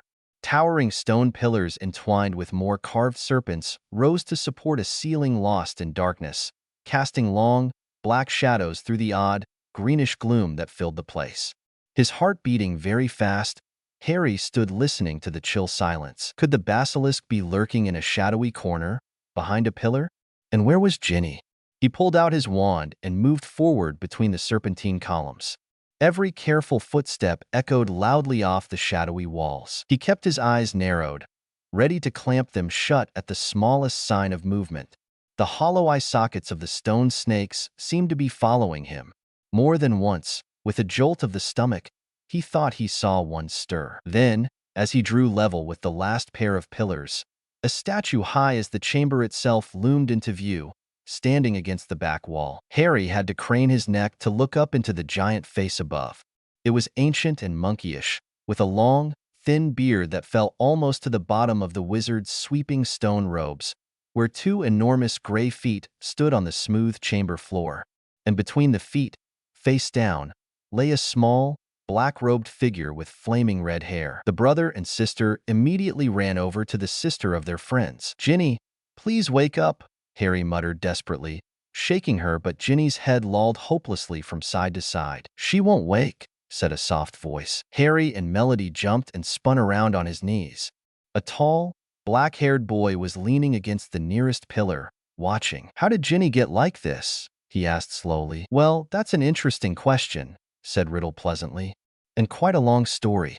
I suppose the real reason Ginny Weasley's like this is because she opened her heart and spilled all her secrets to an invisible stranger." "What are you talking about?" Harry asked. "The diary," said Riddle, making the two look at the book he was holding.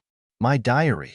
Little Ginny's been writing in it for months and months, telling me all her pitiful worries and woes, how her brothers tease her, how she had to come to school with second-hand robes and books, how she didn't think famous, good, great Harry Potter would ever like her. It's very boring, having to listen to the silly little troubles of an 11-year-old girl," he went on. "But I was patient. I wrote back. I was sympathetic. I was kind. Ginny simply loved me. No one's ever understood me like you, Tom. I'm so glad I've got this diary to confide in. It's like having a friend I can carry around in my pocket." Riddle laughed, a high, cold laugh that didn't suit him. It made the hairs stand up on the back of Harry's neck. "Great. She's one of those that don't acknowledge that my last name is Pottergardner." Harry had to resist rolling his eyes. Ginny Weasley opened the Chamber of Secrets. She strangled the school roosters and daubed threatening messages on the walls. She set the Serpent of Slytherin on the Mudbloods and the Squib's cat. "What?" Harry and Melody gasped, whispering. "Yes. Of course, she didn't know what she was doing at first. It was very amusing. I wish you could have seen her new diary entries, far more interesting. They became, 'Dear Tom,'" he recited, watching Harry's horrified face. "I think I'm losing my memory. There are rooster feathers all over my robes, and one don't know how they got there. Dear Tom, Elle can't remember what one did on the night of Halloween, but a cat was attacked and I've got paint all down my front. Dear Tom, Percy keeps telling me I'm pale, and I'm not myself. I think he suspects me. There was another attack today, and I don't know where I was. Tom, what am I going to do? I think I'm going mad. I think I'm the one attacking everyone, Tom." Harry's fists were clenched, the nails digging deep into his palms. "And why did you want to meet me?" Harry asked, his hand itching to touch his amulet. "Well, you see, Ginny told me all about you, Harry," said Riddle. "Your whole fascinating history." His eyes roved over the lightning scar on Harry's forehead, and their expression grew hungrier. "I bet Dumbledore saw right through you," Melody said. "Well, he certainly kept an annoyingly close watch on me after Hagrid was expelled," said Riddle carelessly. "I knew it wouldn't be safe to open the chamber again while I was still at school, but I wasn't going to waste those long years I'd spent searching for it. I decided to leave behind a diary, preserving my 16-year-old self in its pages, so that one day, with luck, I would be able to lead another in my footsteps and finish Salazar Slytherin's noble work." "Well, you haven't finished it," said Harry triumphantly. "No one's died this time, not even the cat. In a few hours, the Mandrake draft will be ready and everyone who was petrified will be all right again." "Haven't I already told you," said Riddle quietly, "that killing mudbloods doesn't matter to me anymore? For many months now, my new target has been you." Imagine how angry I was when the next time my diary was opened. It was Ginny who was writing to me again. She had tried to get rid of it, but heard about you and your siblings' research and panicked. So the foolish little brat stole it back from the student that had found it. But I knew what I must do. It was clear to me that you were on the trail of Slytherin's heir. From everything Ginny had told me about you, I knew you would go to any lengths to solve the mystery, particularly if one of your siblings was attacked. "I'll kill you," Melody growled under her breath. "So I made Ginny write her own farewell on the wall and come down here to wait," he continued. "She struggled and cried and became very boring. But there isn't much life left in her. She put too much into the diary, into me. Enough to let me leave its pages at last. I have been waiting for you to appear since we arrived here. I knew you'd come. I have many questions for you, Harry Potter. Like what? Harry spat, fist still clenched.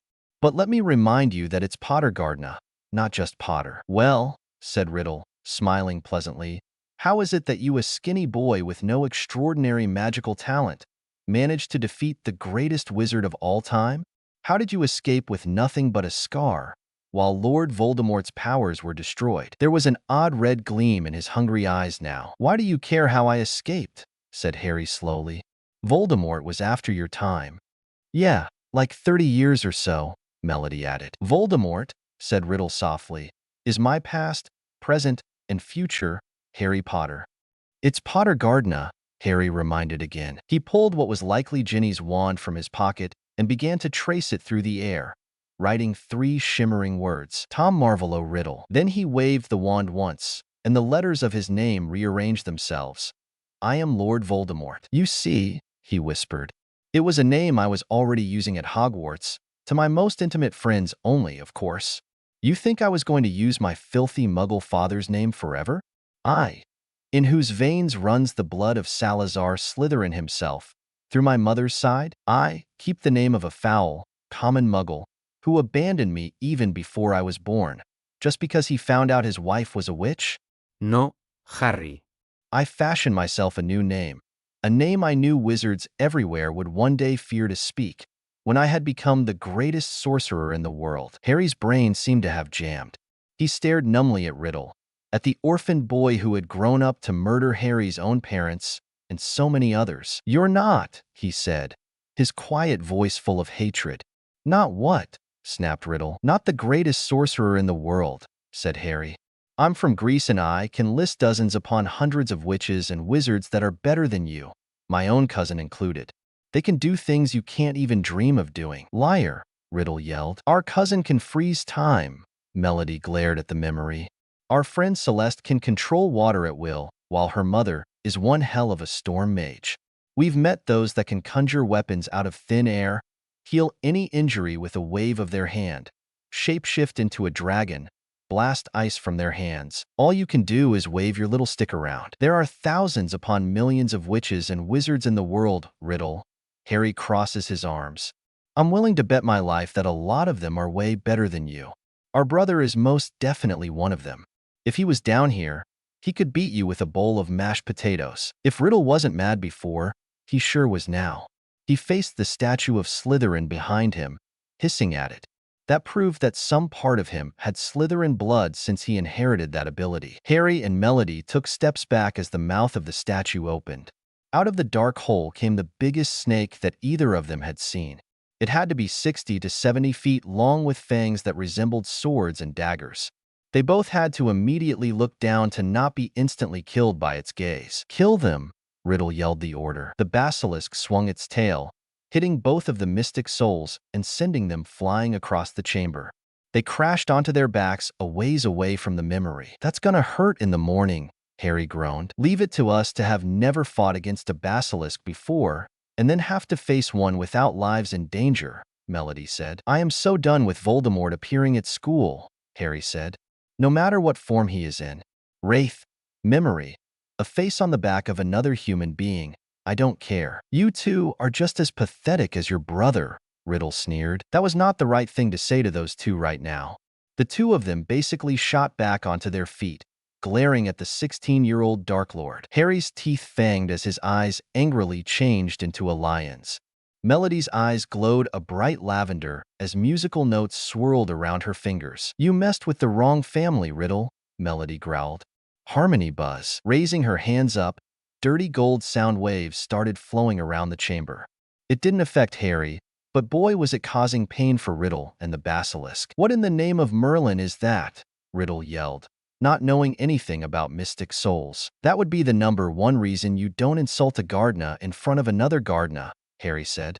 Let them have it, Melody, quickly putting her hands down, which stopped the sound. Melody ran forward and unleashed her sonic scream. The sound waves from her mouth caused Riddle to go flying against the Slytherin statue and the basilisk to roar/hiss in pain. Harry noticed all the water on the floor and around the giant snake. He grinned as he ran forward. Jungle Soul, Electric Eel, he cast. The spirit of an eel surrounded him, the spirit sparking with electricity. Harry touched the water and unleashed the might of his power. Now, normal electric eels cause a shock that can be dangerous if dealt with for long enough. But this was magically enhanced electric eel powers. Harry was basically electrifying the basilisk with lightning. The giant snake let out another hissing roar as the lightning coursed through its body. Your powers don't exactly tickle, do they? Melody smirked. Only when I'm channeling a bird for its feathers. Harry smirked right back. What are you two? Riddle glared at the siblings. Your worst nightmare, they responded. Riddle noticed the amulets around their neck glowing. He predicted, just like every other wand user in the country, that they were what gave the two these powers. He was planning on taking them from their dead bodies once the basilisk finished them off. As the basilisk got back up, Harry changed animals to channeling an eagle. He picked up his sister, and the two started flying around the chamber. It made it easier for them to dodge the basilisk's attacks. Got any ideas, Melody? He asked his sister. Once I have any idea what to do, I'll tell you, Melody answered. I am starting to doubt our theory that Salazar Slytherin was not as bad as people say he was. Who in Hades thinks having a basilisk in a school of children would be a good idea? Maybe the basilisk was his familiar, Harry guessed. Like how Fawkes was probably Godric Gryffindor's familiar. Even then, this is a school, not a battlefield, Melody snapped. Nothing as dangerous should ever be near students. There has to be a reason it's here, Harry says. It can't be to kill the first-generation mages. He was an educator first, regardless of his own personal feelings. I wonder if he brought it here to protect the students, Melody said. That's it. Harry nearly fell out of the air as he put the pieces together. What's it? Melody asked. Slytherin and the other founders were here during the times of witch hunts, Harry remembered. They lost students every year when the students were too young to defend themselves. They lost students to abuse, witch hunts, and who knows what other problems the mundanes caused them. Salazar kept his basilisk here as a last resort to use against the mundanes if they ever found their way to the castle, Melody realized. Exactly, Harry said. You handle Riddle. I have an idea. Is it a bad idea? Melody asked. Probably, Harry answered. Just don't die, she tells him. He put his sister back on the ground as he continued flying, drawing the snake away from her. Get the diary, he informed her before leaving. If that is what is keeping him alive, then we have to destroy it. He took off. Just you and me now, Riddle. Melody turns to face the memory. Harmony Whiplash.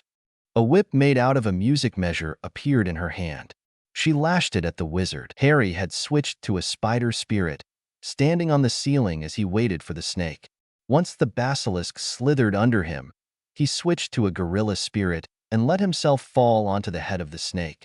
He held on for dear life as the giant snake tried to shake him off. Jungle Soul, Python, he cast. The gorilla was switched for another snake, this one circling around the basilisk's head and helping Harry stay on the creature. I know this isn't what you want to do, he hissed at the snake.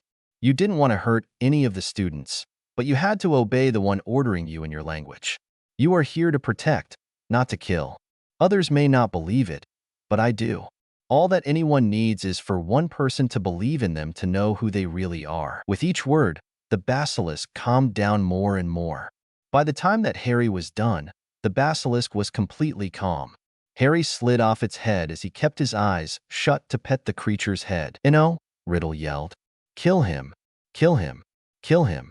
I order you to kill him." "I've heard enough out of you," Melody shouted. She lashed her whip, it grabbing hold of the diary and pulling it right to her.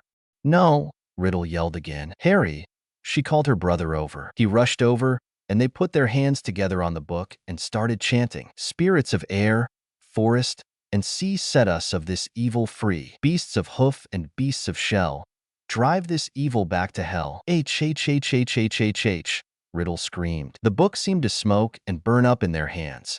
Riddle was burning up with it. In a flash of light and smoke, he vanished and the diary looked like it had been thrown into a bonfire. "Well, that's not something you see every day," Harry stated. Chapter 38. Consequences. Chapter 38.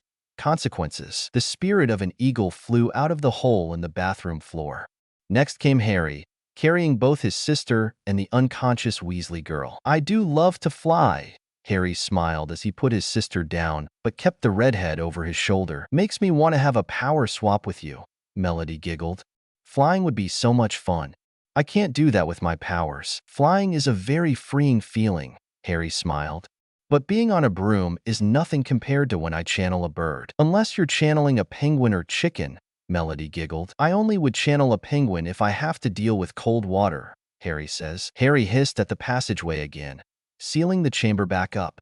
They would have Olivia send over some Mystic Soul animal mages over the summer to get the basilisk to a preserve for magical creatures. It was definitely a better option than leaving it in a school where who knows what might happen if the paranoid people that were the British Ministry of Magic learn that there is a 70-foot-long dangerous snake underneath the school. It would not be the hardest thing in the world to do.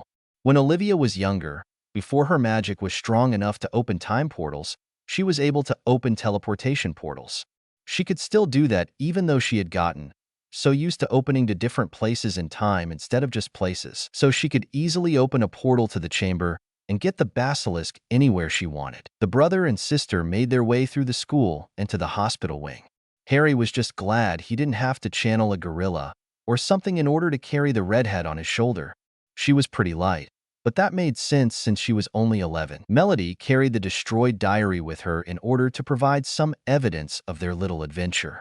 They were sure that once Dumbledore was back, he might know what type of wand user spell could have been used to create such a horrible object. When they got to the hospital wing, they were immediately met with the eyes of more than just Madame Pomfrey. "Ginny!" It was Mrs. Weasley, who had been sitting crying in front of the fire inside of the healer's office. She leaped to her feet, closely followed by Mr. Weasley, and both of them flung themselves on their daughter. Harry and Melody, however, were looking past them. Professor Dumbledore was standing by the mantelpiece, beaming, next to Professor McGonagall, who was taking great, steadying gasps, clutching her chest. Fawkes, who neither twin could figure out why was there, went whooshing past Harry's ear and settled on Dumbledore's shoulder. But what really made the twins worry was when they also saw Olivia standing by Crino's bed. If there was one thing scarier than a 70-foot basilisk, it was their cousin when she got angry. If you do not believe them, ask any demon that has ever come across her. Well, you can't. None have survived to say they have. Harry and Melody then suddenly found themselves being swept into Mrs. Weasley's tight embrace. "You saved her. You saved her. How did you do it?" she fired off. But before anything else could happen, the sudden hug had made the two's instincts kick in. Sudden grabs with mystic souls usually meant a demon trying to kidnap them. Their amulets glowed as they escaped the grasp in their own ways.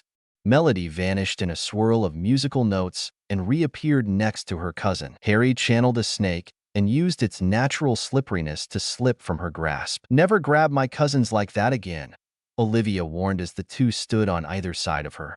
Harry placed the still unconscious Ginny onto a bed to be taken care of by Madame Pomfrey. "It was just a hug for rescuing my daughter," Mrs. Weasley crossed her arms, not used to people not wanting her motherly hugs. "Without our permission," Melody glared at her. "And the last time anyone did something to us without permission, we took him to court when he removed the bones in my arm," Harry said. Olivia put her hands on her cousin's shoulders. "Now, tell us what happened, you two," she requested. "I think we'd all like to know that," said Professor McGonagall weakly. Harry, who hesitated for a moment, then walked over to Madame Pomfrey's desk and put what remained of Riddle's diary onto it. Then he started telling them everything. For nearly a quarter of an hour, he spoke into the rapt silence. He told them about hearing the disembodied voice, how Crinos had finally realized that he was hearing a basilisk in the pipes, how he, Crinos, and Melody had followed the spiders into the forest, and that Aragog had told them where the last victim of the basilisk had died. Melody added in what Moaning Myrtle told them about the hissing in her bathroom. It also put together, right as they were explaining had been the victim, and that the entrance to the Chamber of Secrets might be in her bathroom. "Very well," Professor McGonagall prompted him as he paused. "So you found out where the entrance was, breaking 100 school rules into pieces along the way, I might add. But how on earth did you all get out of there alive, Potter?" The two tapped their amulets. To Mr. and Mrs. Weasley, it was saying that the amulets helped them. But to Dumbledore, McGonagall, and Pomfrey, It was saying their mystic soul powers helped them defeat the monster. OW! The two suddenly yelled. Olivia had slapped them both on the back of their heads. That was for putting your lives in danger, she said, then slapped the back of their heads again. That was for not telling a teacher. But this is for saving the school and who knows how many other students. She gives them both giant hugs. The siblings know they got off lightly when it came to punishing them for putting their lives in danger. But as mystic souls constantly hunted by the underworld and its demons, they were used to it. You two have done a great service to the school. Dumbledore smiles at the two. No offense, headmaster, but why are you here? Melody asked. Didn't Malfoy Sr. bribe and threaten the other governors to fire you? No offense taken, Mississippi Gardner, Dumbledore says. It seemed that when Mississippi Weasley was taken, the governors decided I was needed at the school. Mr. Malfoy was not very happy about that. We can definitely understand why. Melody rolled her eyes. If you ever need him vanquished, we have plenty of potions that can do that, Harry smirked. So, you said that a memory had been possessing Mississippi Weasley. Dumbledore turned the conversation back to what had happened. That's what Riddle called himself. A memory, Melody said. We used a vanquishing spell on that diary, and he vanished when we did. Ginny had been writing in it all year, Harry says. Riddle said that the more heart and soul she poured out to him, the more of a hold he had on her. And she had no idea what was going on. McGonagall came to her own conclusion. Not exactly, Melody said. Harry sighed as he looked over to the elder Weasleys. I will admit, we didn't catch it at first, he says. But we were fighting for our lives, so give us a break. After everything had settled, Melody and I noticed it. The diary. According to Tom, who I will admit isn't exactly the most trustworthy of sources but chronologically makes sense, Ginny had thrown the diary away because she had grown to suspect what it was doing to her. That was in February. Tom mocked the things she wrote about how she had woken covered in rooster feathers only to find out Hagrid's roosters had been killed, how she had woken with red paint on her hands and found the message about the return of the heir had been done in red paint, how she kept blacking out before each of these things happened. From what the twins and Percy have told us, Ginny isn't stupid. Melody took over the explanation. She knew she was involved at least partially in what had been happening. We can empathize with her about being afraid to come forward. She saw how the Slytherins were accused, treated, and attacked because people thought it was one of them. We can't blame her for not wanting that kind of treatment, but in doing so, she left a quarter of the school being blamed with no way to prove they were innocent. That is not how you treat fellow schoolmates, even if they are in a house you do not like. According to what Riddle told us, another of her housemates had found the diary and had taken it. Harry took the explanation back. So Ginny must have seen whoever had it with the diary. So she stole it back. But I want you to think about that. She had been out from its control for over a month by that point. According to the timeline, she had gotten rid of the diary because she knew it was using her to hurt people. But when she stole it back, she still didn't try and get help. It was the middle of March when she took the diary back. Krenos and Luna were not attacked until near the end of April. That means Ginny had the diary for over an entire month, and the only thing she apparently did during that time was go back to writing in it. All she had to do was take it to a professor, and it all would have been over, but she didn't. How dare you? Mrs. Weasley yelled. You blame my daughter. If the wand fits, Melody glared at her. She stood by and did nothing as people around her suffered when she knew something was wrong with her. She didn't want to get expelled. Mrs. Weasley tried to argue. And that makes her putting everyone's lives in danger, okay? Harry yelled. Look around you. At all the people she could have killed because she decided to be selfish. It was entirely luck that none of them died. All it would have taken was looking that basilisk straight in the eye. If Colin did not have his camera, if Sir Nick had not floated in front of Justin, if Luna had not had a mirror, Melody listed. It was luck that all of them had something to keep them from having direct eye contact with it. And if she had killed my cousin, Olivia started, glaring at the redhead mother, you can bet that I would have dragged her before the Magic Council, possessed or not, to be tried for his murder. I don't care if she is 11. She is only 11, Mrs. Weasley argued again. She didn't know any better. She knew something was wrong, Harry countered. She knew that something was wrong with her and kept quiet about it. She knew it had something to do with that diary and did not give it to a teacher. She knew people were getting hurt and did nothing about it. Our brother nearly died because of her. She is not blameless even if she was possessed. Possession takes time, and for the person being possessed to give a part of them to the possessed. She did that by writing all her secrets to a talking book. Why she did not think a book talking back to her wasn't weird is definitely also a red flag, Melody says. Even in the magical world, talking books are not a thing. They can be spelled to talk, or rather just say what is written in them for blind magical beings, but not have minds of their own, Olivia says. She should have instantly brought that to a teacher or the headmaster. Really, anything but keeping it. Mrs. Weasley looked around for support, her thinking that all the others would be on her side. She got a betrayed look on her face when they all looked to agree with the Gardner family. Even Mr. Weasley, and this was about his own daughter. Molly, they're right, he said. Arthur, Molly gasped. Think he was betraying his daughter by agreeing with them. Ginny might be young, but we taught her not to talk to strangers, Mr. Weasley says. It might have been a book, but a book that could talk back. She should have immediately gave it to Professor McGonagall or Headmaster Dumbledore. They are right about how possession works as well, Molly, Dumbledore said. Mississippi Weasley, while not the first to be tricked by Tom Riddle, should have known better than to trust a book that could speak to her. That thing practically radiates dark magic even when destroyed. Olivia looked at the diary. Despite Mrs. Weasley arguing over and over that Ginny had done nothing wrong, Dumbledore and Mr. Weasley decided to punish her, but not tell anyone about her involvement in the attacks. Mr. Weasley was debating with himself if he should inform his older boys in case they needed help if their sister ever had any side effects from the possession, like sudden knowledge of dark spells, violent behavior, or mental issues. He may have to talk to Bill about the side effects of cursed objects. Time Jump brought to you by Olivia Gardner. At the end of the year feast, all of the students were finally together again. Hagrid had been released from Azkaban and was back at the head table with the other staff members. Colin and Justin were surrounded by their friends at Hufflepuff and Gryffindor. Melody protectively sat next to Luna to keep the bullies away. She was near the mashed potatoes, so no Ravenclaw dared to call Luna that horrible nickname of Loony Lovegood. Dumbledore awarded Ravenclaw the House Cup for the year, with Gryffindor coming in second, Hufflepuff in third, and Slytherin in fourth. You could tell that Snape was pissed at his house coming in last 2 years in a row.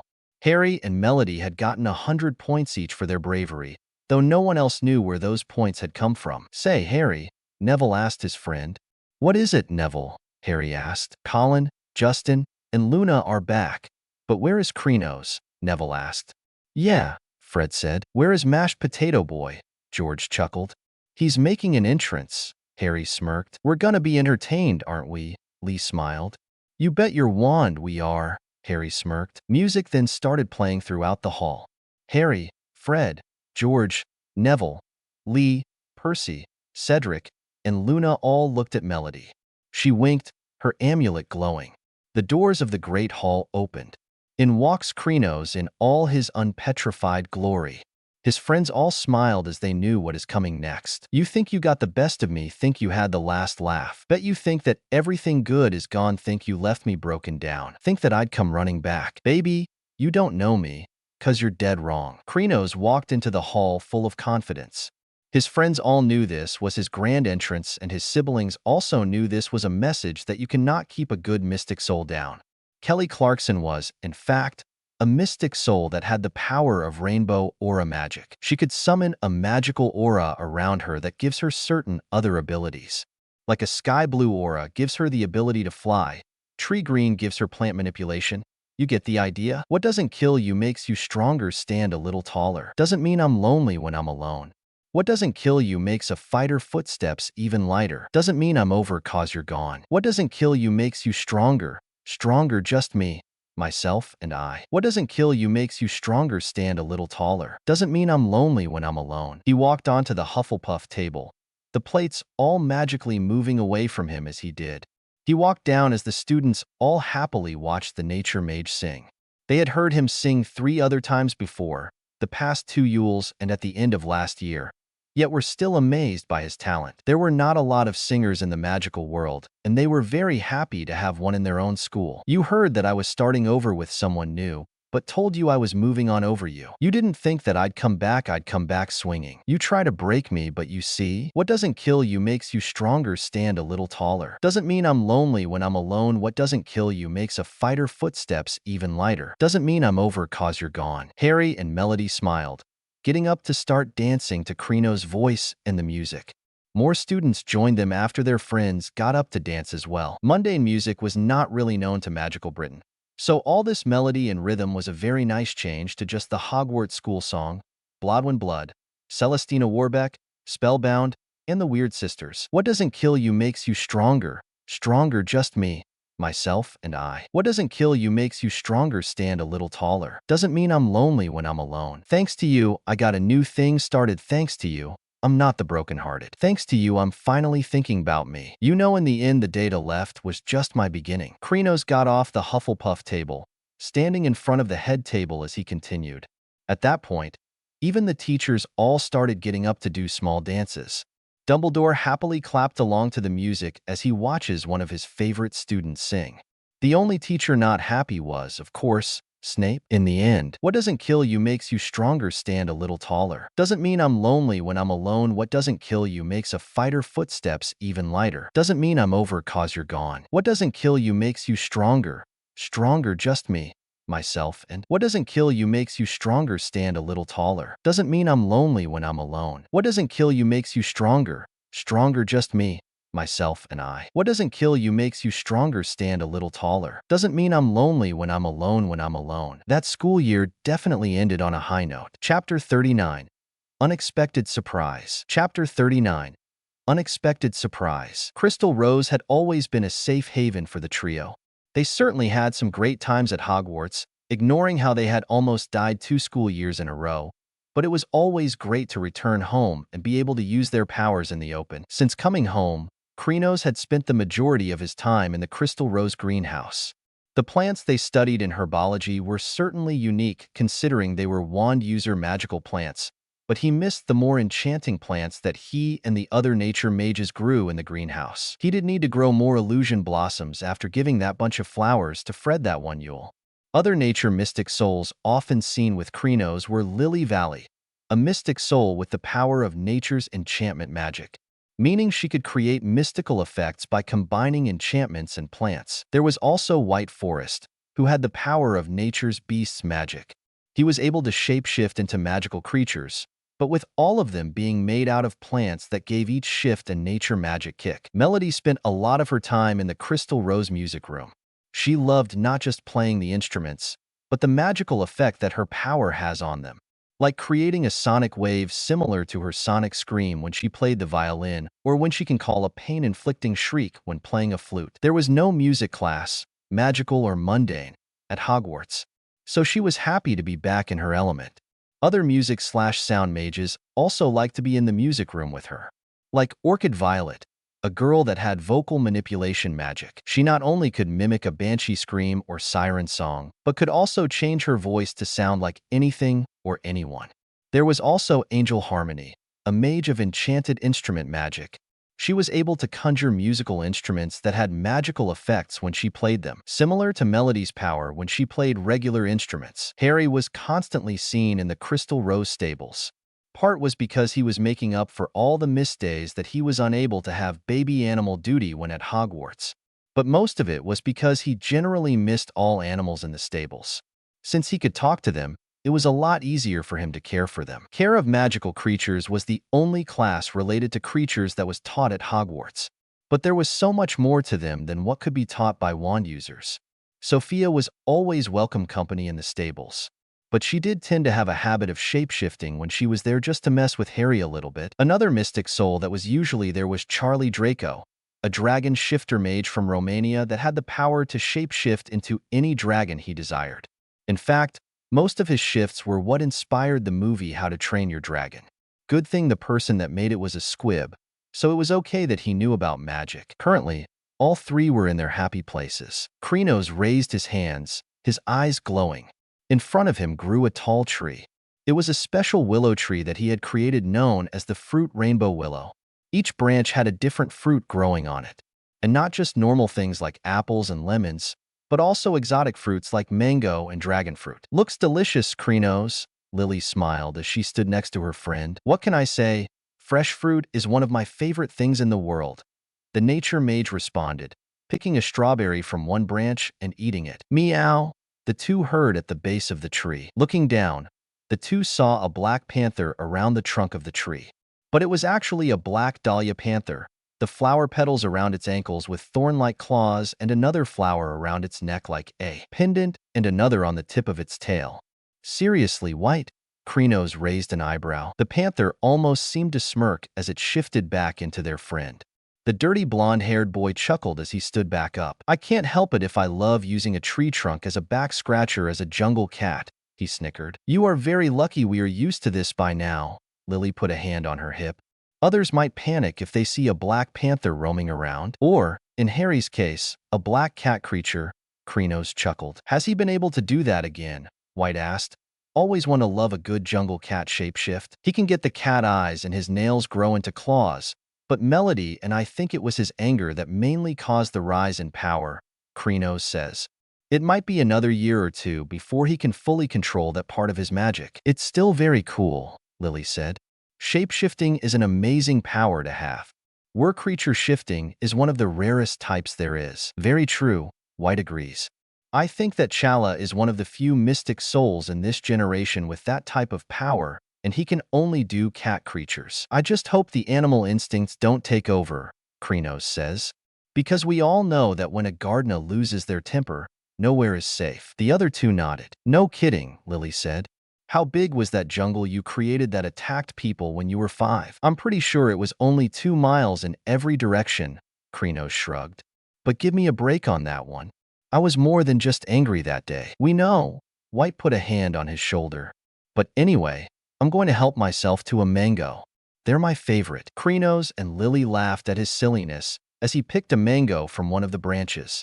We expect nothing less, Krinos grinned. I can't help but be from Hawaii, White smirked. Which also makes it ironic since I do not like pineapple or coconut. Mango and passion fruit were always my tropical fruits of choice anyway, Krinos said. They are a classic combination, like peanut butter and chocolate. But fruity, Lily giggled. Never been so glad to not be one of those unfortunate people allergic to nuts, White stated. I'm only allergic to fish, Krinos says. It's another thing passed down in the Gardner family. I never liked the beach anyway. Fish and me have never agreed, Lily shivered. When I once tried shrimp, I spent 3 hours in the bathroom throwing up. It's nice to be Cuban on my mom's side.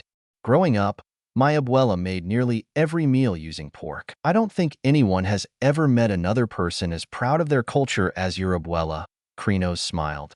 The last time she visited, no matter how a conversation I had with her started, she always brought up being Cuban in some way.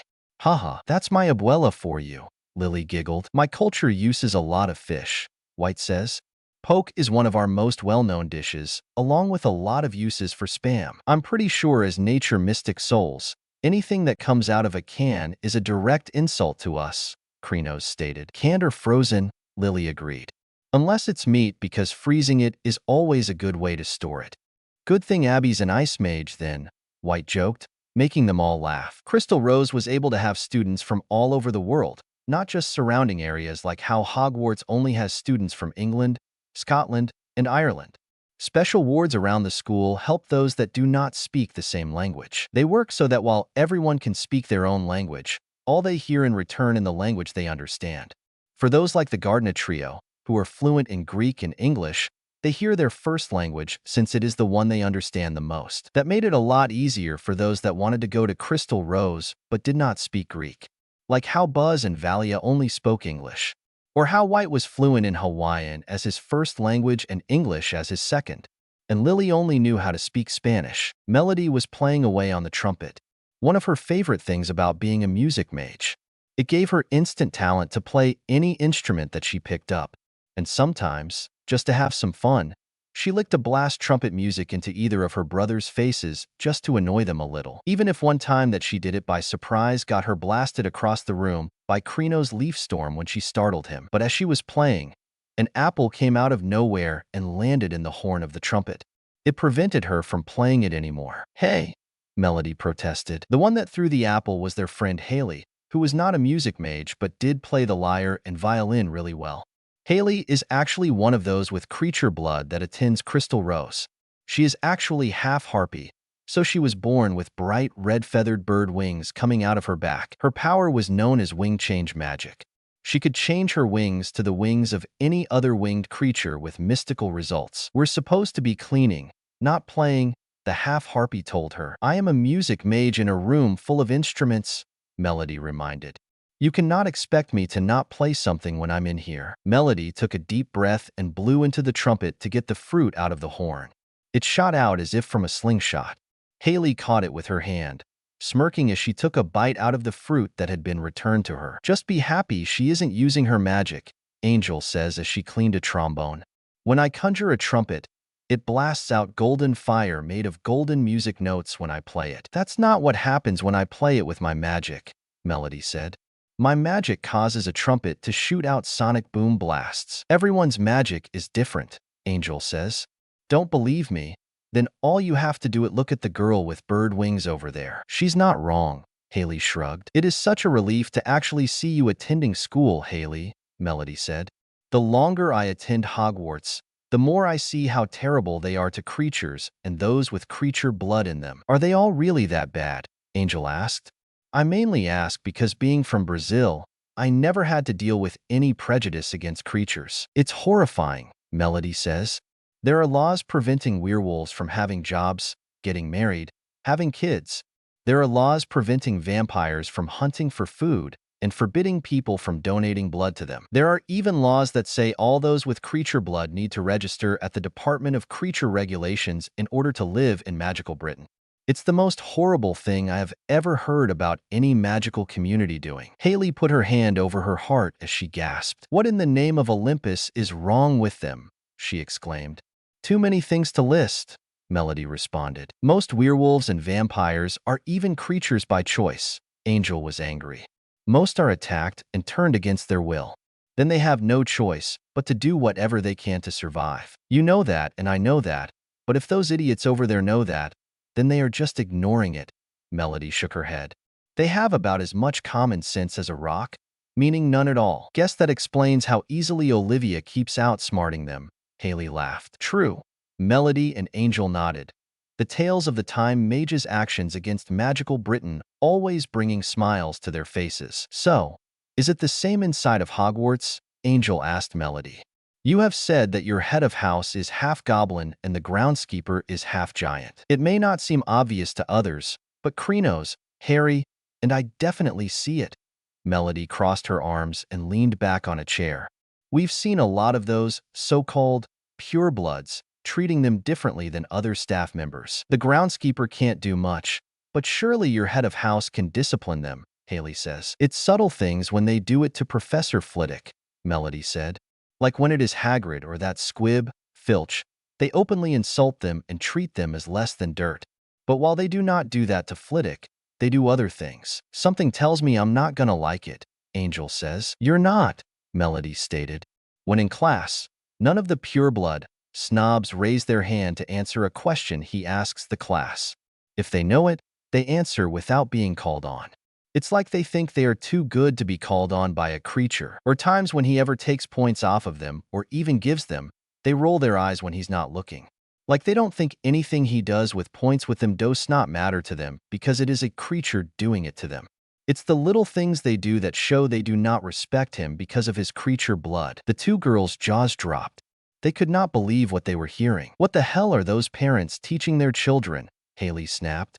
It's people like that who the magical world in the Dark Ages, when everyone was fighting one another for any reason they could think of. And most of the time it was just because they were being idiots, Angel remarked. If it was up to them, those like Hawk and Haley would never be allowed in school, Melody says. They'd more likely go back to ancient times and burn them at the stake. They hate creatures for no reason other than that are not pureblood. The more you talk about magical Britain, the more I question why you go back to Hogwarts, Angel said. At this point, it's more than just because of honoring Harry's birth parents, Melody tells them. We're trying to change their minds about us. About mystic souls, creatures, and foreign magical beings. They've been like this for centuries, Haley reminded. Are you sure you can fix it in just the 7 years you will be at Hogwarts? We're gonna try, Melody says. Kingsley already started to nudge them in the right direction with his lessons on foreign magic. They now know about demons, which I was happy to see make most of those snobs almost pee their pants. Demons would scare pathetic people like them. Haley put a hand on her hip. Especially if it is a power broker demon, Angel says. Remember when one of them got to me, and I was given the power to spray acid from my hands? How can I forget? Melody said. If it wasn't for Hestia, I probably would still have third-degree burns on my hands and lower arms. Lucky there was a potion to remove the powers from you, Haley says. I know, Angel sighed. Storing a demonic power in a temporary host can drive them to extreme confusion, violence, and paranoia and will eventually lead to illness and death. You guys saved me after I hit the paranoia stage, which was pretty terrifying, Haley said. You had melted over half of the girls' dorms in Griffin by the time we stopped you. Get back here. Harry ran after a Nemean lion cub. The little invulnerable lion cub had been very hungry today. So while Harry had his back turned to it as he fed the rainbow serpent, the cub had not only finished its bowl of food, but had moved onto the food of the panther and regular lion cubs. When Harry went to take the stolen food back to the owners, the Nemean picked up the bowl by the edge of it and ran off with it. So now, Harry was on a wild Nemean chase. Sophia and Charlie certainly both got a good laugh out of watching their friend run after the magical lion cub. I feel like this should be a scene in one of those old cartoons, Charlie chuckled. It's almost right out of Tom and Jerry, Sophia giggled. Harry is the cat, Tom, chasing after the mouse, Jerry, after he had stolen food from the fridge. Haha. Harry had had enough after a few minutes and just plain dived at the cub. That actually was enough to finally catch the feline thief. He did then have to wrestle the bowl out of its jaw. And even though it was just a cub, it was not an easy thing to do. Sophia and Charlie are still laughing by the time he managed to finally get the bowl away from the cub and back to the other jungle cats. Thanks for the help, you two. Harry rolled his eyes. You would have done the same to either of us, and you know it, Harry. Charlie chuckled, crossing his arms. Besides, you should know by now to never try and outrun a four-legged animal, Sophia smirked. Unless you're channeling one yourself, because in that case, you can forget that lesson entirely. The stables are too tight for most of my powers, remember, Sophia? Harry reminded. Oh, right, Sophia facepalmed. Harry was excellent at controlling his powers as long as he was in the right environment to use them. Like he couldn't use the powers of a dolphin on land or the abilities of a gorilla in the water. And most of the fast animals that he could channel would not be very good fits in tight spaces. And while the stables are not small, they were not equipped to handle super fast running mystic souls that could easily run into a wall or anything else in a confined space. That is another reason why I prefer dragons, Charlie chuckled. Dragon stables are a lot bigger than normal magical creature stables. Maybe because an average dragon is the size of a small building, Sophia pointed out. And then there are dragons like the Chinese fireball and the Norwegian ridgeback that can be the size of a 4-story apartment building, Harry smirked. I just hate how I was so excited about working in a dragon reserve that I did not know that it was all wand users until I got there, Charlie says.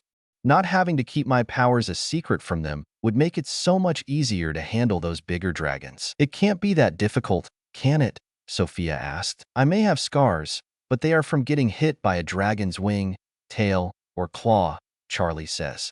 But with my powers, their fire would not burn me. So I have to be extra careful not to be hit by their fire breath, or I risk exposing myself. Dang, Harry swore. Tell me about it. Charlie shook his head. Charlie was actually 7 years older than the Garda trio. He was a late bloomer with his powers because he actually was born into a wand user family. So that made it so his mystic soul powers were subconsciously suppressed because he knew how he would be treated if his powers were out in the open around them. He had come into his powers a few weeks before starting work at the Dragon Reserve.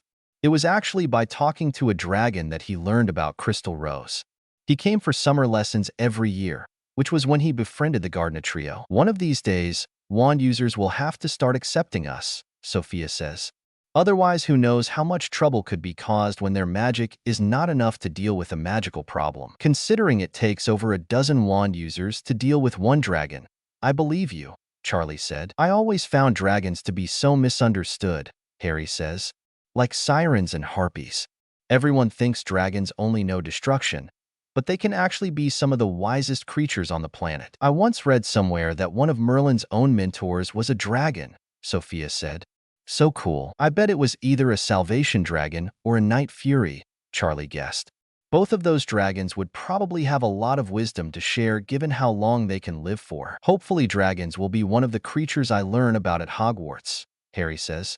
I signed up for care of magical creatures and ancient runes. You didn't want to do arithmancy, Sophia asked. Considering that as a mystic soul, all I need to do is make some rhymes to cast a spell. I saw no use for spell crafting class, Harry shrugged. Care of magical creatures had been my favorite class when I was in school, Charlie says. I just hope they got a new professor for it by now. The one I had seemed a little worse for wear. He had been a crazy old man that was missing plenty of body parts, including an eye, half of an arm, and part of his leg. It was cool the first few classes, but then it was just gross. Ew, was all Harry and Sophia could say to respond. I just hate how many subjects seem to have either been removed or just never taught there, Harry said. In total, there are 19 classes here. Crystal Rose had 12 main classes, 7 electives, and 5 after-school activities.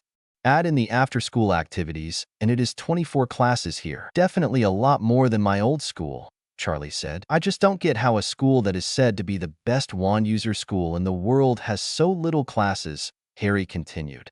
Guess it might just be typical wand user low standards. They could learn so much more, but most are too lazy to do so. Especially in magical Britain. Celine walked up to her bonded, having just finished her own lunch. Harry smiled at his familiar as he petted her head. She was now almost at his chest in terms of height, and was close to being able for him to ride. He can already imagine Granger's face when she sees that he is riding a unicorn, one of the many creatures that she rants about not being real. That girl really needs to get over herself. Oh, don't forget about my family visiting today, guys, Charlie reminded. I wanted them to check out where I go for summer classes, but not know about the whole Mystic Soul thing. We understand, Charlie, Sophia says. Headmistress Sai told the entire school to keep our powers secret when they are around, Harry said. You guys just might be a little shocked when they get here. Charlie looked nervous. That got the 2 other animal mages to look at each other. The school sat down to dinner, Charlie's family soon to arrive. It would definitely be a little more difficult for those like Haley, who would have to wear enchanted cloaks to hide their wings, or use other pieces of enchanted clothing to hide other creature-like body parts like claw-like nails, animal eyes, animal ears on top of their heads, things like that. The trio was at the winter wolf table with Abby, Hestia, Haley, and Chala. They each took a drink when they heard their names being called by some familiar voices. Harry, Krenos, Melody. They turned and all spit their drinks out, coughing. Standing with Charlie, in the grand hall of Crystal Rose, was the Weasley family. Surprise, Charlie shrugged. Chapter 40. Charlie Draco, heir, Weasley. Chapter 40. Charlie Draco, heir, Weasley. This chapter is dedicated to Chadwick Boseman. The Black Panther will live in our hearts forever. Wakanda forever. Sophia, Chala, and Abby had to hit the backs of their friends as they were coughing. The surprise was a lot for them to take in. The Weasley family was standing right in front of them, in Greece, inside of Crystal Rose, around all of these mystic souls that they had no idea were mystic souls. If that did not raise their stress levels, nothing would. According to what the trio knew about the family, the only missing Weasley was the eldest brother, William, or rather, Bill, as the twins and Percy told them that he preferred to be called. The trio finally got their composure back after a few more whacks on their backs by their friends. What in the name of the Olympian gods? Harry instantly swore. Charlie, what in Hades is going on? Krenos immediately asked. I guess the obvious thing should be that my last is not exactly Draco, Charlie admitted. It's Weasley. In terms of obviousness, that does pretty much take the cake, Melody says. Guess we now understand why he came from Romania, yet never had a Romanian accent, Chala said. When have you ever heard a Romanian accent? Sophia asked, raising an eyebrow. I saw a circus performance in Gotham City when I was a kid, Chala explained. A lot of the people working there were from Romania. Talk about a cliché. Hestia put a hand on her hip. I've never liked the circus anyway, Haley says. That's because you're afraid of clowns, Melody giggled. I have said this over and over again, Haley says. I am not afraid of them. I simply find them creepy. There's a difference. Whatever you have to tell yourself, Sophia smirked. So, you three go here as well? Percy asked the trio as the family also came out of shock. This is where we went to school all year before we started at Hogwarts, Harry said. And even while we go there, we take the midterms and finals of Crystal Rose so that we move up years here as well. We make sure to keep both sides of our education open since Crystal Rose has always been a part of our lives, and we will not abandon it, Krinos says. We self-study our Crystal Rose lessons so that we keep up our Greek education, Melody added. Why would you want to have more school? Ron scoffed. It's so boring. It's called wanting to have a future, Harry rolled his eyes. Just because our family is rich does not mean we're so lazy as to not want to work. You're the boy who lived. You can get any job you want. Ron looked horrified at the thought of actually having to do actual work. Just because I can do something doesn't mean I should, Harry crossed his arms. And that title means nothing to me.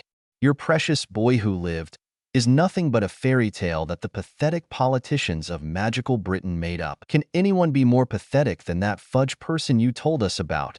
Chala asked. That guy seems like a piece of work. What can we say? Krinos shrugged. When it comes to British politicians, they care more about money and reputation than anything else. There is something that Fred started. We can definitely agree with, George finished. See, Dad, Percy looked at his father. Even those that do not live in Britain know about how corrupt they are. You really need to find a better job. The trio looked at the Weasley patriarch. From what the twins and Percy have told them, their dad worked in the misuse of Muggle artifacts department and was often the butt of the jokes told by the more proper purebloods. The ones that rather see Muggles as less than dirt than as human beings that are worth knowing about. They don't see the point of having a whole department dedicated to things that Muggles invented, even if they had been messed with by magic. Charlie then took the mystic souls aside to talk to them without his family hearing them. Quite the surprise you brought, Charlie.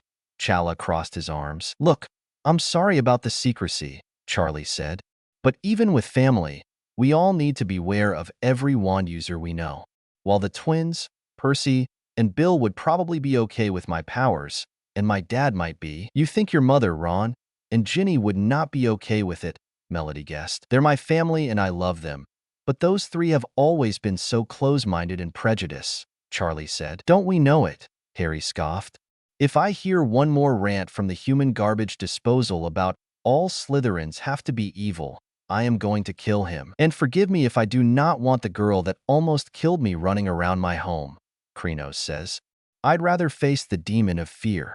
I have faced the demon of fear. Please do not remind me of that day, Hestia requested. All of them shivered at the memory of that day. They are only visiting for the today and tomorrow before they go back to England, Charlie says.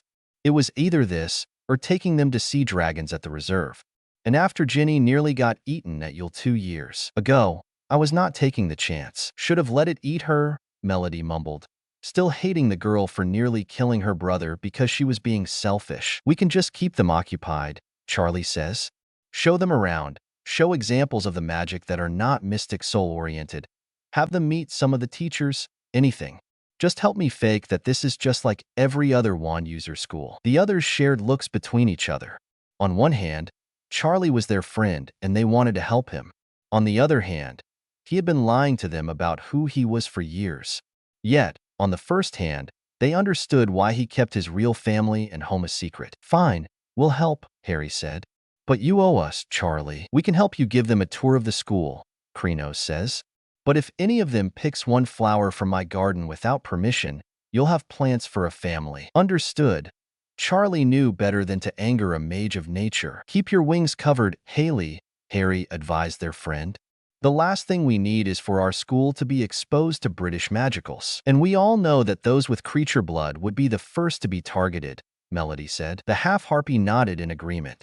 She was not ashamed of her heritage, but she knew that there were those that even after centuries have passed since ancient Greece, they were still afraid of harpies. They all went back to the Weasleys. Since this is our school, let us give you the tour, Harry put on his best fake smile. What helped turn the smile more real was that Fred and George almost instantly took places on either side of him and put their arms over his shoulders. Lead the way, Harrykins, they both announced. Krinos and Melody snickered as they started, leading the family through the halls. Crystal Rose was founded over 4,000 years ago by those known as the Olympian Mages. Harry acts as the main tour guide.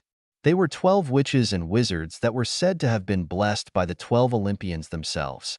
They were also said to be the most ancient families in all of Greece. Theseus Marvel, Perseus Aurora, Sirius Lion, Pandora Royal, Calliope Gardna, Andromeda Hearth, Achilles Hero, Atlanta Vanish, Orpheus Ambrosia, Adonis Forest, Persephone Floros, and Daedalus Malus. Calliope Gardna, Percy asked.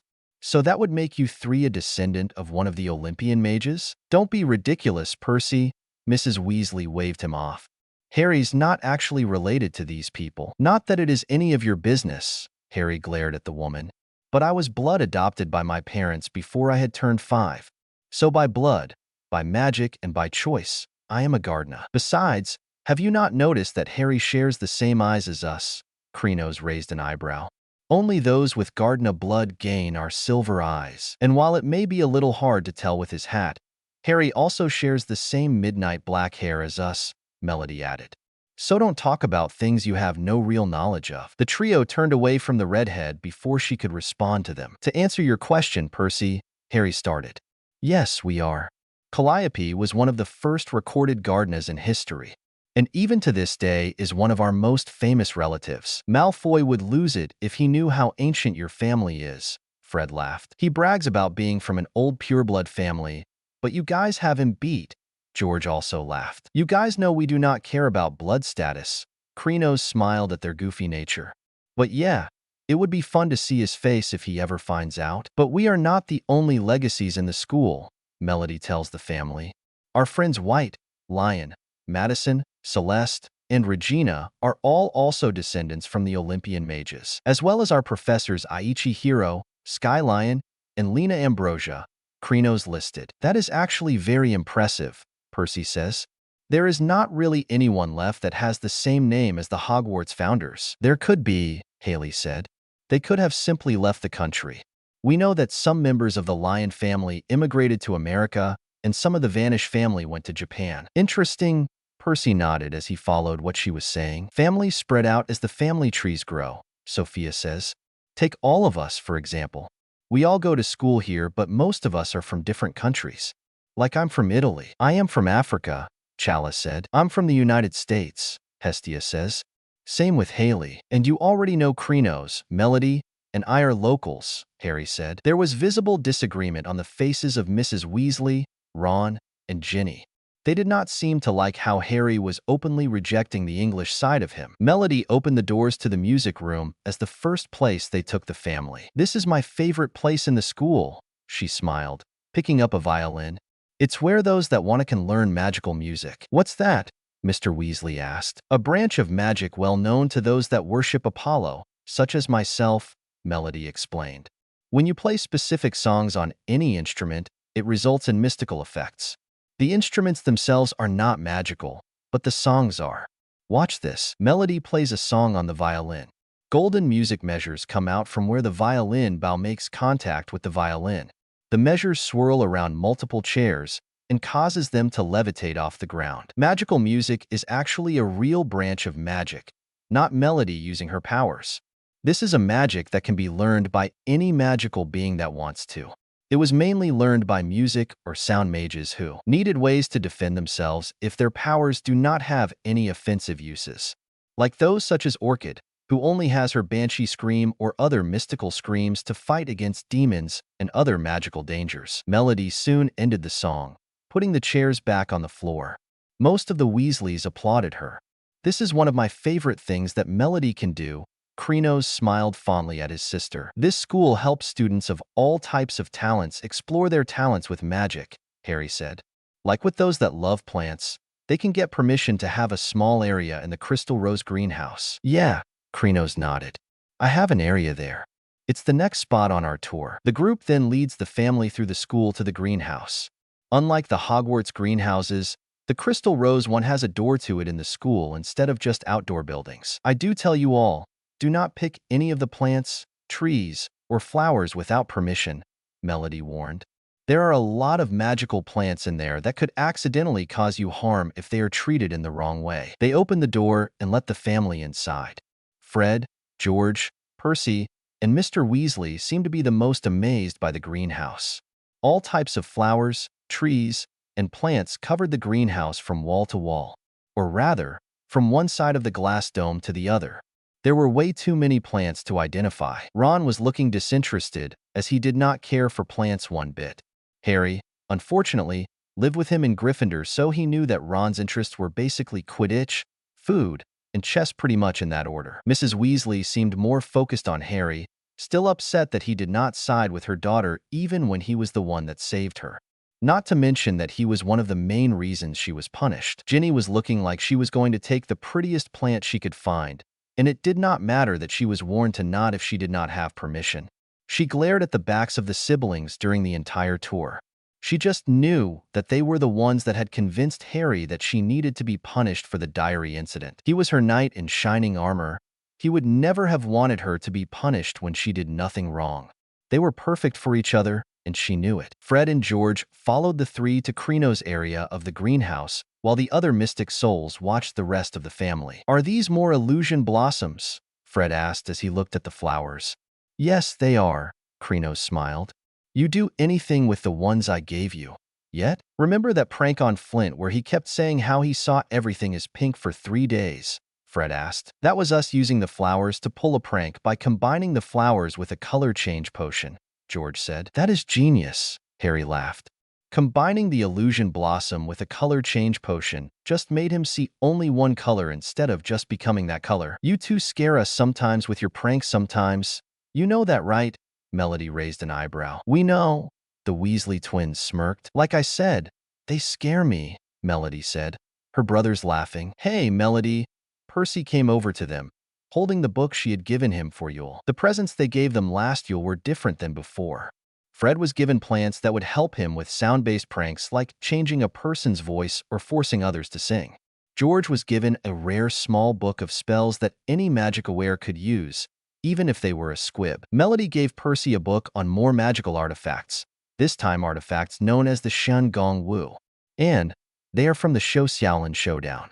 "I do not own them." "Glad to see you like the book, Percy," Melody smiled. "These artifacts are just so interesting," Percy says, "even if some of them are a bit weird.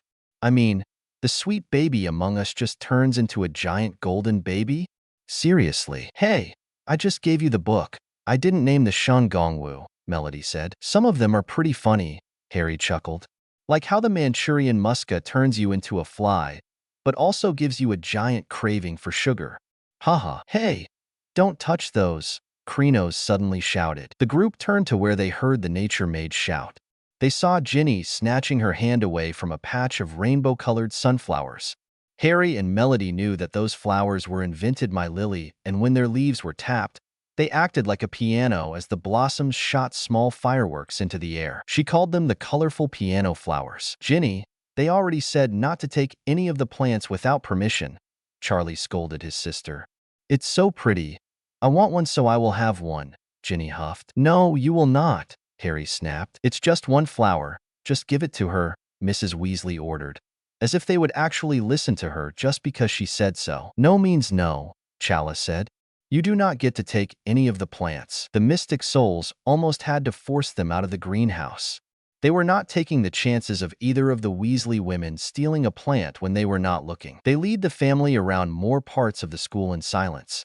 Charlie was so red from how embarrassing his mother and sister were. "Your school is beautiful," Mr. Weasley complimented, breaking the silence and trying to lighten the mood. "Thank you, Mr. Weasley," Harry said.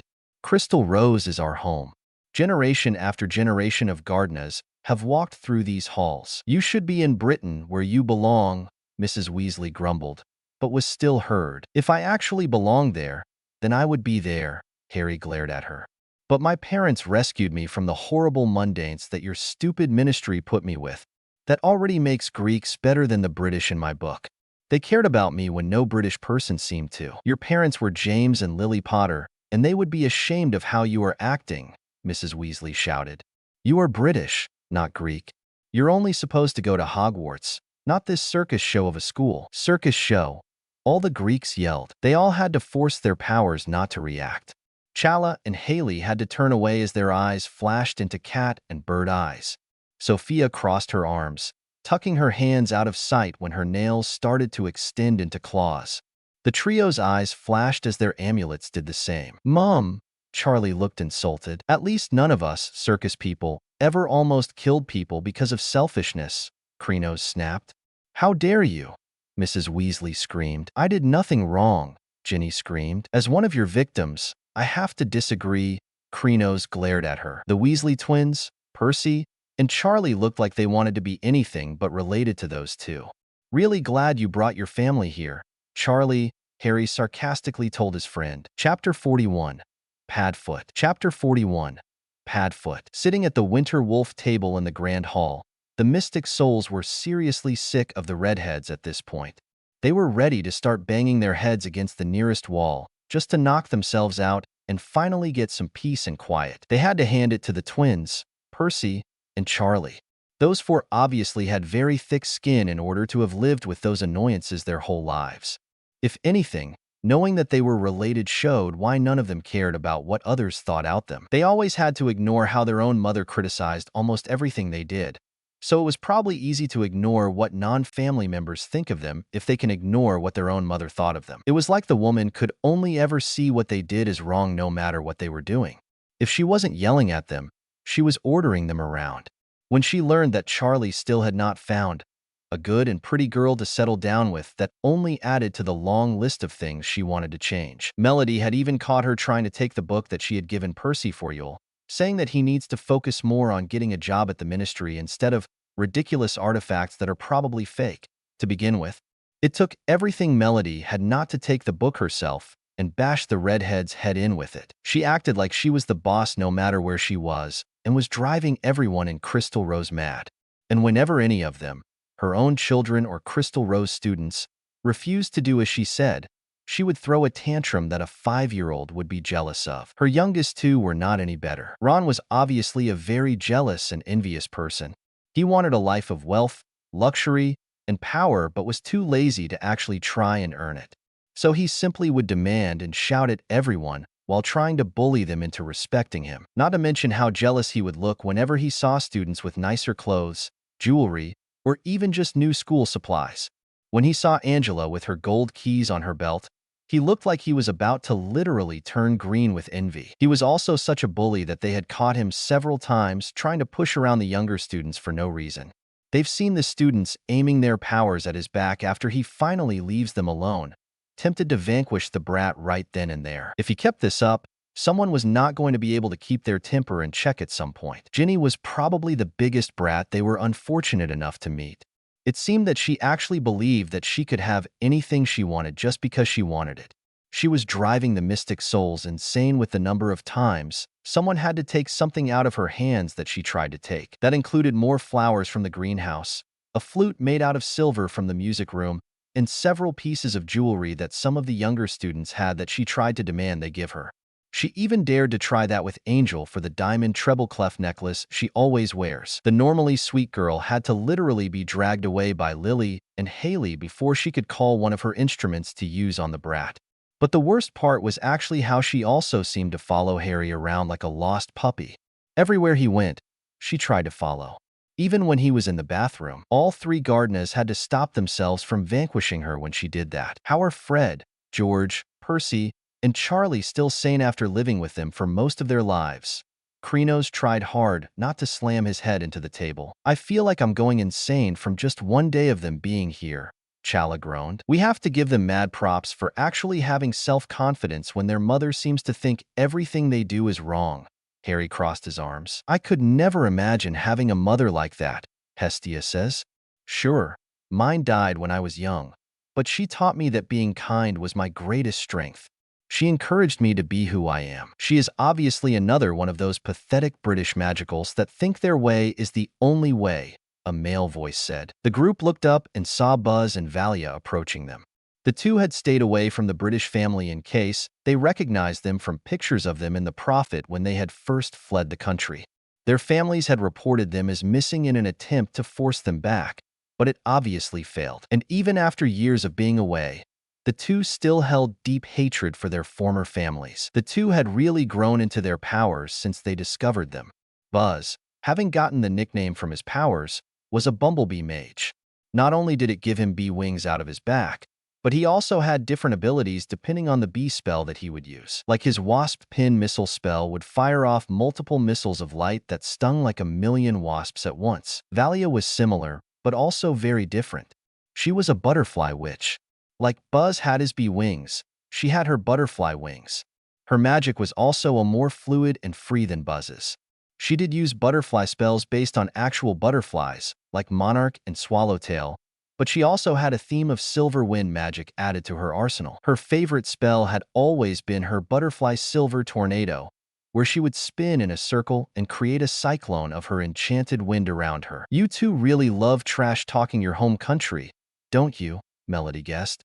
Nothing gives us greater joy, Valia giggled. British magicals always believe that their way is the only way, Buzz continued. I know that my former parents wanted me to go into Slytherin and be a potions prodigy like a cousin of mine, giving me no choice whatsoever. I can't remember his name, though. Mine were one of those that believed that all first-generation mages needed to be wiped out, Valia said. If they had it their way, everyone would be as selfish and evil in them. Makes me sick just thinking about it. Their mother sounds similar to our parents, just not including the whole being evil thing, Buzz says. She wants them to do things her way, and if they don't, then she sees them as failures no matter how well their lives actually turn out. Fred and George have said that they want to open a joke shop, Harry says. With the pranks they have created already, it could be a huge success. But all their mom does is berate them and say that they will have no future if they do that. She wants them to get a job at the ministry. Fred and George in a ministry office, Krenos laughed.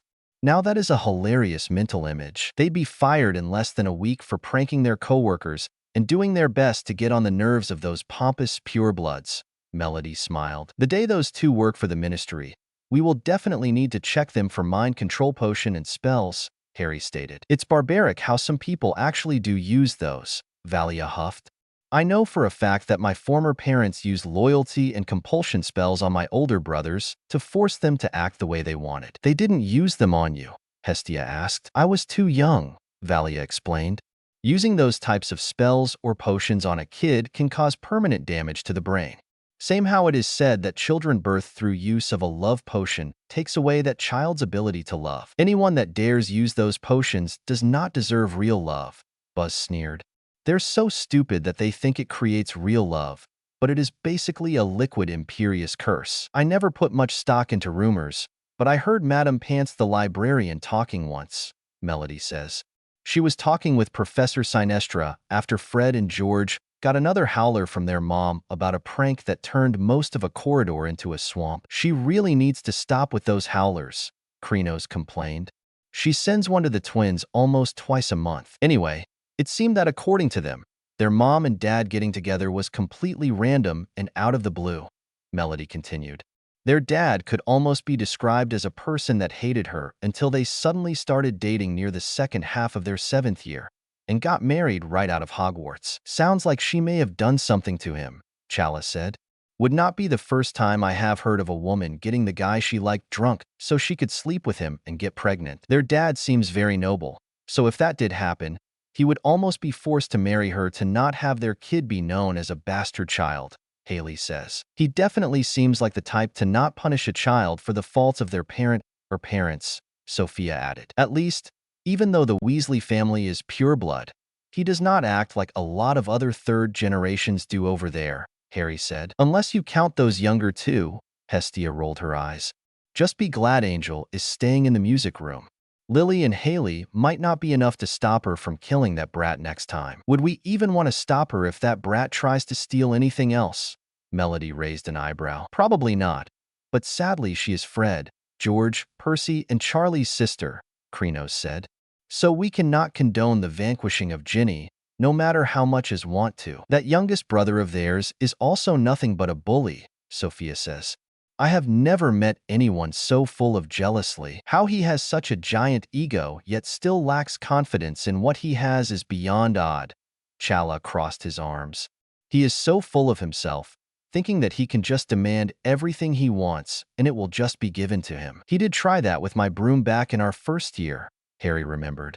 After his mom sent me a howler, demanding that I give him my broom and my spot on the Quidditch team, I went to the dorm and he had it on his bed. He seemed to believe that even though his mom has no authority over me whatsoever, that I still had to do as she said and give him my broom and team position. That is definitely all types of pathetic, Buzz stated. It's almost like how Malfoy believes that he can do whatever he wants just because his father is high up in the government, Krenos said.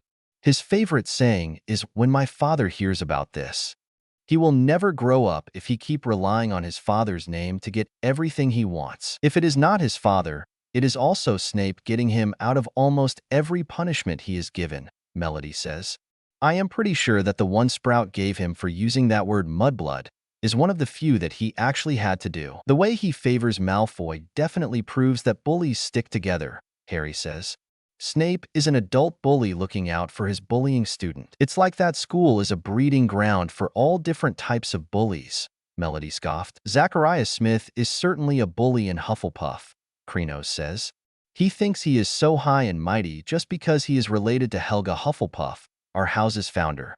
If you ask me, that is the only way he even got into the house, because there does not seem to be any desire in him to work hard, nor does he seem to have one shred of loyalty in him. The Mystic Souls all rolled their eyes. Once they finished dinner, they all went back to their normal evening routines before they had to get to bed.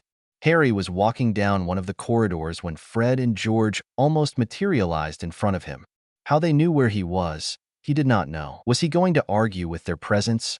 Hell to the no. What are you two doing? Harry asked curiously. We've come to give you a bit of festive cheer before we go, said Fred, with a mysterious wink. Come in here. George nodded toward an empty classroom to the left of a statue of a fairy warrior. Harry followed Fred and George inside. George closed the door quietly and then turned, beaming, to look at Harry. Late birthday present for you, Harry, Fred said. Fred pulled something from inside his cloak with a flourish and laid it on one of the desks. It was a large, square, very worn piece of parchment with nothing written on it. Harry, suspecting one of Fred and George's jokes, stared at it. What's that supposed to be? He asked. This, Harry, is the secret of our success, said George, patting the parchment fondly. It's a wrench, giving it to you, said Fred, but we decided last night, your need's greater than ours. We also do not want you to get lost at school. Anyway, we know it by heart, said George. We bequeath it to you. We don't really need it anymore. And what do I need with a bit of old parchment? Said Harry. A bit of old parchment, said Fred, closing his eyes with a grimace as though Harry had mortally offended him. Explain, George. Well, when we were in our first year, Harry, young, carefree, and innocent, Fred started. Harry snorted. He doubted whether Fred and George had ever been innocent at any point in either of their lives. They were probably planning to prank the healer that brought them into this world from the moment they got out of the womb. Well, more innocent than we are now. We got into a spot of bother with Filch, George continued. We let off a dung bomb in the corridor and it upset him for some reason, Fred. So he hauled us off to his office and started threatening us with the usual, George. Detention, Fred. Disembowelment, George. And we couldn't help noticing a drawer in one of his filing cabinets marked confiscated and highly dangerous, Fred. Don't tell me, said Harry, starting to grin. Well, what would you've done? Said Fred. George caused a diversion by dropping another dung bomb. I whipped the drawer open and grabbed this. It's not as bad as it sounds, you know, said George. We don't reckon Filch ever found out how to work it. He probably suspected what it was, though, or he wouldn't have confiscated it. And you know how to work it? Harry asked. Oh yes, said Fred, smirking. This little beauty's taught us more than all the teachers in this school.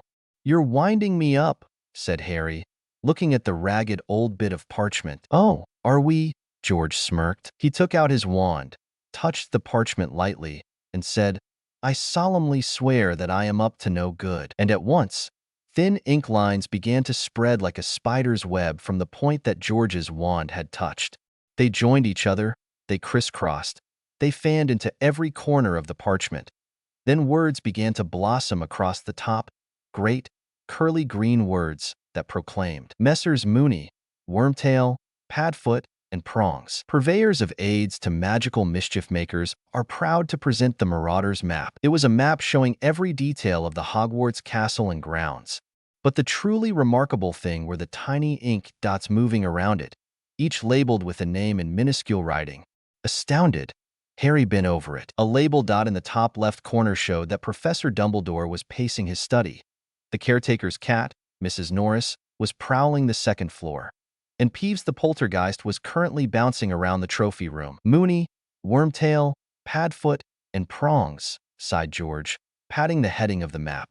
We owe them so much. Noble men, working tirelessly to help a new generation of lawbreakers, said Fred solemnly. Right, said George briskly.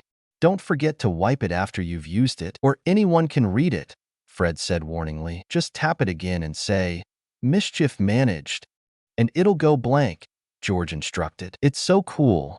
Harry looked at the map. It's surprising how many Hogwarts teachers are still there during the summer. Well, we are sure most of them live there, Fred said. Professor Trelawney doesn't even leave her tower for meals, George says. I am suddenly even more glad to not be taking divination, Harry stated.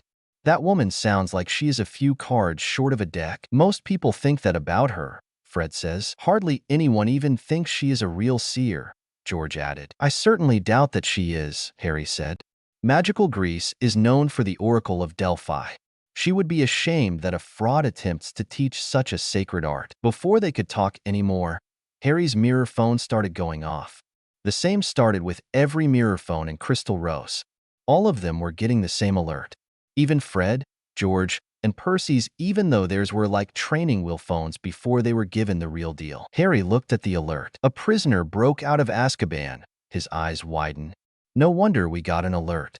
That could be an international problem if the prisoner is dangerous enough. Does it say who broke out? Fred asked. We hardly know how to work these things, George said. They struggled with turning off the alert sound on their mirror phones. Harry ended up having to do it for them. He looked at it to see if the alert named and pictured the criminal. Who the heck is Sirius Black? Harry asked. Chapter 42. Soul Takers. Chapter 42. Soul Takers. To say that the mystic souls were relieved when the Weasley family left was the understatement of the century. They basically threw a giant part once they were gone, and they were finally able to freely use their powers again. The first thing Krenos did was go right to the greenhouse with Lily, and they spent an entire afternoon placing protective enchantments on every plant in the place. The same could be said for what Melody and Angel did to the music room, as well as Harry and Sophia getting a new magic lock for the stables. They were not going to take any risks if another person like Ginny or Ron ever showed up and wanted what was at Crystal Rose. They always took thievery seriously, but now they were going to take it a lot more seriously than they did before. The trio did finally decide that at some point in their third year, they were going to tell their friends that they were mystic souls. They had been discussing it since they first became friends with all of them. The real trigger for their decision was Fred and George giving Harry the magical map that they had. It was something that was probably very important to them. So them giving such a valuable object to him said a lot about their trust in Harry and how much they cared for Harry. The map itself was also quite a brilliant piece of magic, even to mystic souls. Being able to track everyone's whereabouts in Hogwarts, even the ghosts and animals, was incredible. They had no idea who the Marauders were, other than really successful pranksters according to the Weasley twins, but they were probably great witches/wizards of their time. They knew those like Oliver and Luna would take a little longer for them to tell. But that is more because they need to get to know them more. Oliver was a great captain and was becoming somewhat of a big brother figure to them, but they needed to know more of a personal level than a protective Quidditch captain. And they also had not known Luna for as long as they had known the others, so they knew for sure that Fred, George, Percy, Neville, and Cedric would be told at some point in the year. But as September 1st approached, there was also an aura of worry around the trio and their friends. The news alert about the escaped prisoner, Sirius Black, was like a dark cloud over their heads. They knew he was still in Britain, or they would have gotten another alert from somewhere else in the continent if he had been spotted anywhere else, so that meant the trio was going back to the country that he escaped into out of prison. Now, the three did not know a lot about Azkaban. They knew that it was the most well-known and probably only prison in magical Britain. A lot of dangerous Death Eaters had been locked up there after the war that had taken the lives of Harry's birth parents. And a lot were there for serious crimes, like Bellatrix, Rodolphus and Rabastan Lestrange, who were there for the murder of countless people as well as torturing Neville's parents into insanity.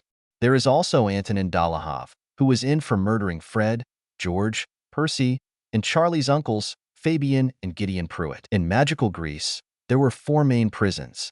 The first 2 were known as Styx and Acheron, named after 2 of the rivers in the underworld. Styx, the river of hatred that the gods are known to make oaths and vows over. Acheron, the river of misery where all hopelessness is found. They were the lower-level prisons, the Styx for woman prisoners and Acheron for male prisoners. They were meant to hold those that were arrested for small things like theft, breaking and entering, shoplifting, and accidental manslaughter. The next prison was Asphodel, named after the Asphodel Meadows of the underworld. In the underworld, it is the place where souls go when they have not committed any crimes bad enough for the fields of punishment, but also did not do anything great enough to go to the Elysian fields. But for the prison, it is where criminals guilty of medium crimes go, like assault, kidnapping, abduction, arson, or assistant suicide. The worst of them all of Tartarus Prison, the place named after the worst part of the underworld, where the most evil of monsters and titans were kept, including Kronos. The prison relates to that since it is where the badest of the bad were kept. Almost all prisoners there are there for life sentences, really long sentences, or were to stay for a short time before they were executed.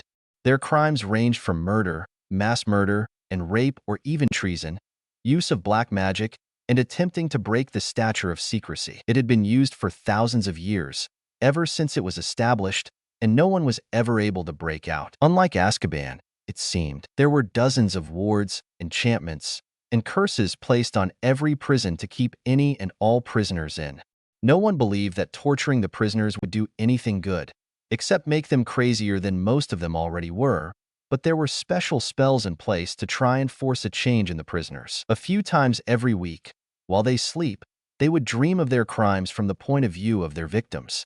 They would feel their pain and their fear, letting them know how it felt to be a victim of their crimes.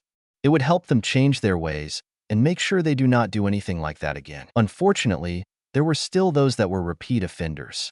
But for those who are in for life, there was no type of punishment other than isolation, because that is torture all on its own. They were not completely sure what British magicals did to punish their prisoners while they were in prison. From what little they heard about from Fred, George, Percy, and Charlie, it was nothing pleasant. They even seemed to get shivers up their spines just from thinking about it. So the 3 did not want to pry the information out of them if it made them that uncomfortable. Once it was September 1st, the trio was ready to get to the platform just like every year. Olivia was there to send them off. "I want you 3 to be careful this year," she tells them. "I can't give you specifics, you know that, but I need you to be on guard. Can you, at least, give us a time period?" Melody requested. "Because I am not spending all year being paranoid and looking over my shoulder every 5 seconds." "Amen to that, sister," Krenos agreed. "Just make sure to beware at most between All Hallows Eve and Yule," Olivia warned. "I sense that will be the time you need to watch out the most." "Okay, Liv," Harry says. "We promise we will be careful." "You better be," Olivia crossed her arms. "Because you know I will go back in time, save you, and then punish you for not being careful." The trio laughed, even though they knew she was serious. "See you at Yule, Liv," Harry said as they all waved goodbye. Nature's teleportation, Krenos cast. The 3 vanished into another one of his giant flowers. They reappeared in the same alley that they do every year. They walked through King's Cross, and after making sure there was nothing done to the barrier this time, they walked through it to the magical side. As usual, there were many parents hugging their kids goodbye and plenty of first-generation mages being in awe of the train. Since they did not see any of their friends anywhere, the trio simply walked onto the train and chose one of the empty compartments. "Do you think Olivia was hinting about something involving Sirius Black?" Krenos wondered as they sat down. "Why would we need to be careful of him?" Melody raised an eyebrow. "What reason would an escaped criminal have to come to Hogwarts? That would be both stupid and a perfect way for someone to see him and get him caught right away." Harry crossed his arms. "Well, that just seemed like the only thing we would have to worry about this year," Krenos shrugged. "As if it is a law of the universe for us not to have a normal year at Hogwarts." "I have to agree," Harry says. "What is with all the danger?" A Cerberus is a corridor, giant spiders in the forest, A basilisk in the basement. What could possibly be next? Oh gods, you should not have said that, Melody face-bombed. That's like asking for something to happen. Way to go, bro. Krinos playfully slapped his arm. You just jinxed us. If I did, it was a total accident. Harry raised his arms in defense. Hey, mates, Fred says. Good to see you guys, George said. The twins happily came in, plopping themselves on either side of Harry as usual. Neville also soon joined them. Percy was most likely doing his patrols as the head boy for this year, something that Fred and George were happy to tease him about. Cedric also popped in after the train got moving. We would like to start by apologizing again, Fred started, for how our mother, brother, and sister behaved at your school, George finished. Wait, you guys actually went to their school in Greece? Cedric was shocked. Why, if I may ask? Apparently, our brother Charlie takes summer classes there, Fred said. So since we were able to visit after our vacation to Egypt to see our brother Bill, George says, it was decided to go and see him, Fred continued. But little did we know that it was the same school these three also attend, George said. So when we went to their school, all hell seemed to break loose, Fred sighed. It was basically 2 days of Ron, Ginny, and Mum being the bully, brat, and the bossy lady, George finished. You guys have nothing to apologize for, Harry reminded them. It's not like you can control how they behave. But let me know if that bratty sister of yours tries to take any of your illusion blossoms, Fred, Krinos says. I will happily make her pay. Nobody could hello but scoot a few inches away from the nature mage when he did that evil little giggle. But they knew better than to mess with a gardener after seeing what Olivia was capable of. Why Ron kept annoying the trio even after seeing what their cousin did to Lockhart, they had no idea. They figured that his single brain cell was very lonely in his empty head. I heard that Professor Shacklebolt had to quit at the end of last year. Cedric changed the subject. That makes sense, Neville says. He is an Auror, so it's not like he could continue being our teacher for more than a few months. He would need to get back to his actual job at some point. He was probably off duty because of an injury or something, Melody guessed. Or maybe had permission from his boss to teach us. I thought he was an amazing teacher, Cedric said, even if learning about all those demons in the world seemed to scare a lot of my classmates. Haha, demons scare everyone, Krinos snickered. Just because we vanquish them does not mean they still don't scare us, especially since there is an actual demon of fear out there, Harry added. He's like a demonic cockroach. No matter how many times he's defeated, he always finds a way to come back. And he gets more annoying each time, Melody shook her head. I wonder who will teach this year then, Fred says. Hopefully it is someone just as good as him, George said. Can anyone be as good as an Auror for defense against the dark arts? Cedric chuckled. Probably not, Krinos agreed. The candy carts soon came by their compartment. Harry got his favorite chocolate frogs while Krinos got licorice wands and Melody chose a few cauldron cakes. Fred and George got some jelly slugs and a thing of Bertie Bott's every flavor beans to see who gets more gross ones. Cedric and Neville settled on jelly slugs, chocolate frogs, and cauldron cakes. But the siblings had also brought some savory treats with them. The train ride was just too long for just sweets to be eaten. So they brought macarons mi salsa kima, which is a Greek dish of spaghetti with a ground meat sauce, so they used ground lamb. They also brought pita with a tzatziki dip, but suddenly, the train started to slow down. It came to a sudden stop for apparently no reason. Krinos got up and opened the compartment door. He stuck his head out to see if there was anything going on out there.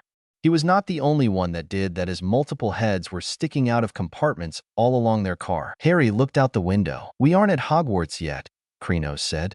Why did we stop? Harry saw something close to the window, but it was too dark to get a clear picture. Guys, he said.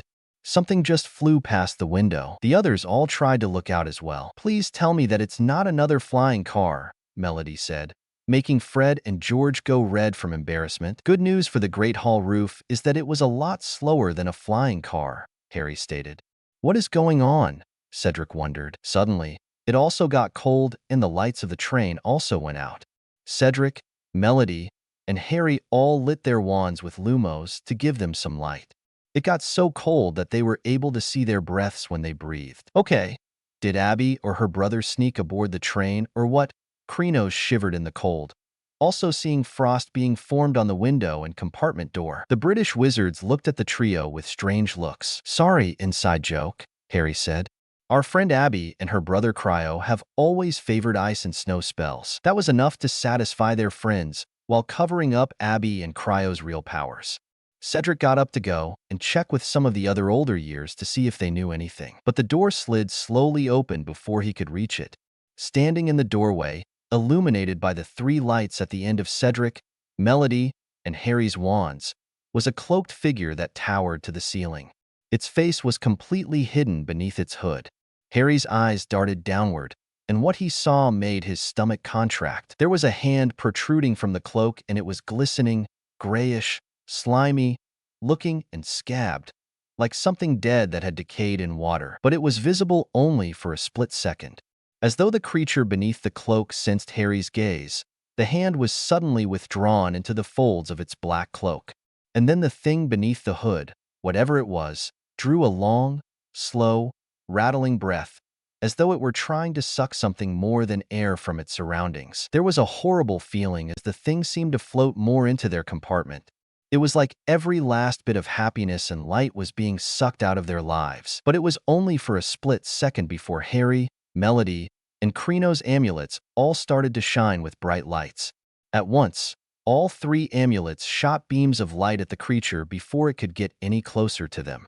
The thing seemed to let out a shriek as it quickly fled the compartments, chased out by the beams of light. The lights soon came back on after that, and it started to get warm again. What is the name of the gods of Olympus was that? Crino shivered, the cold feeling still tingling up his spine. Before anyone could answer, an adult showed up in their compartment door.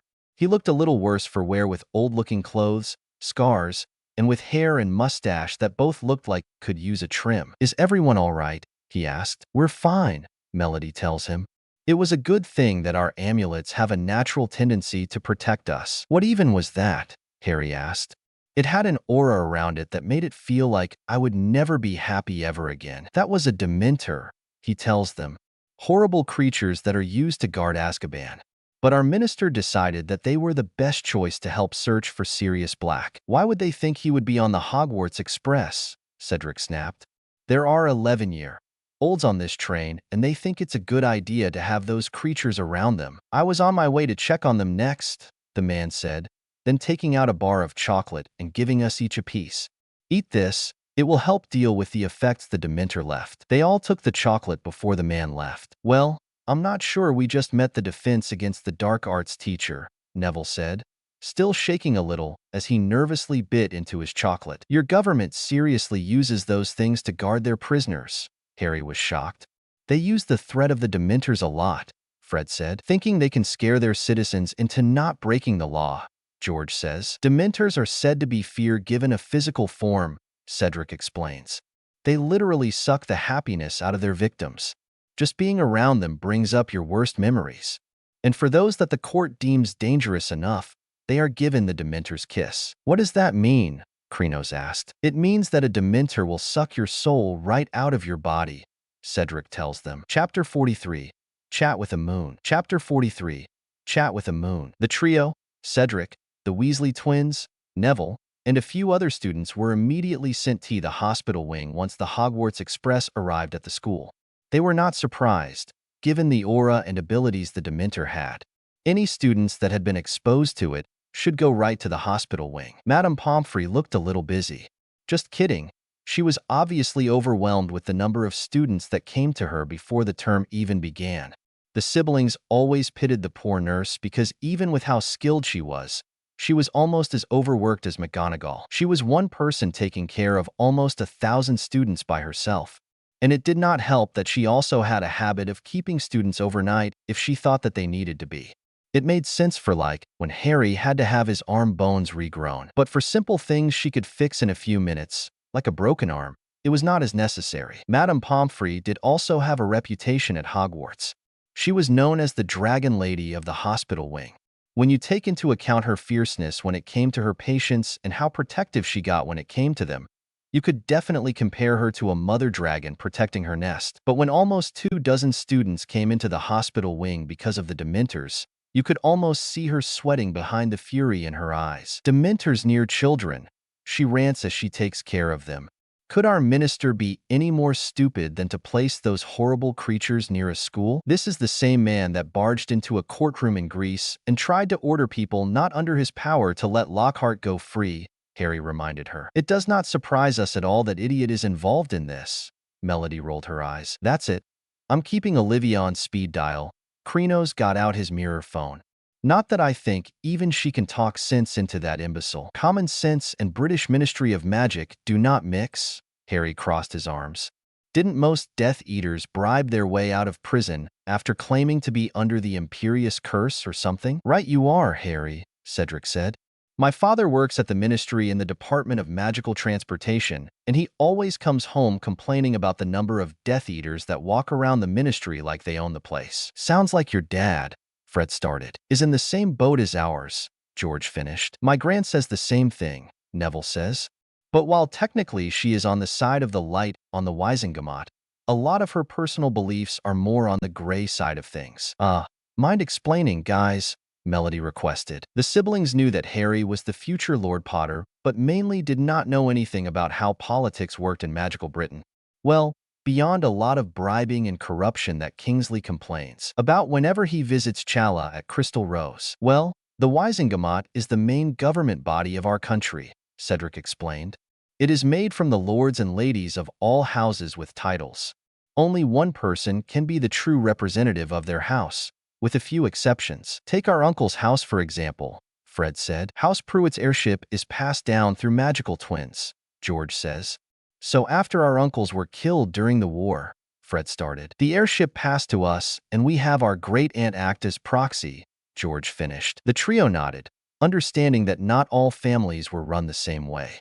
Like how in Greece, magical parents were allowed to choose which of their children would be heir to their title instead of it just going to the eldest child.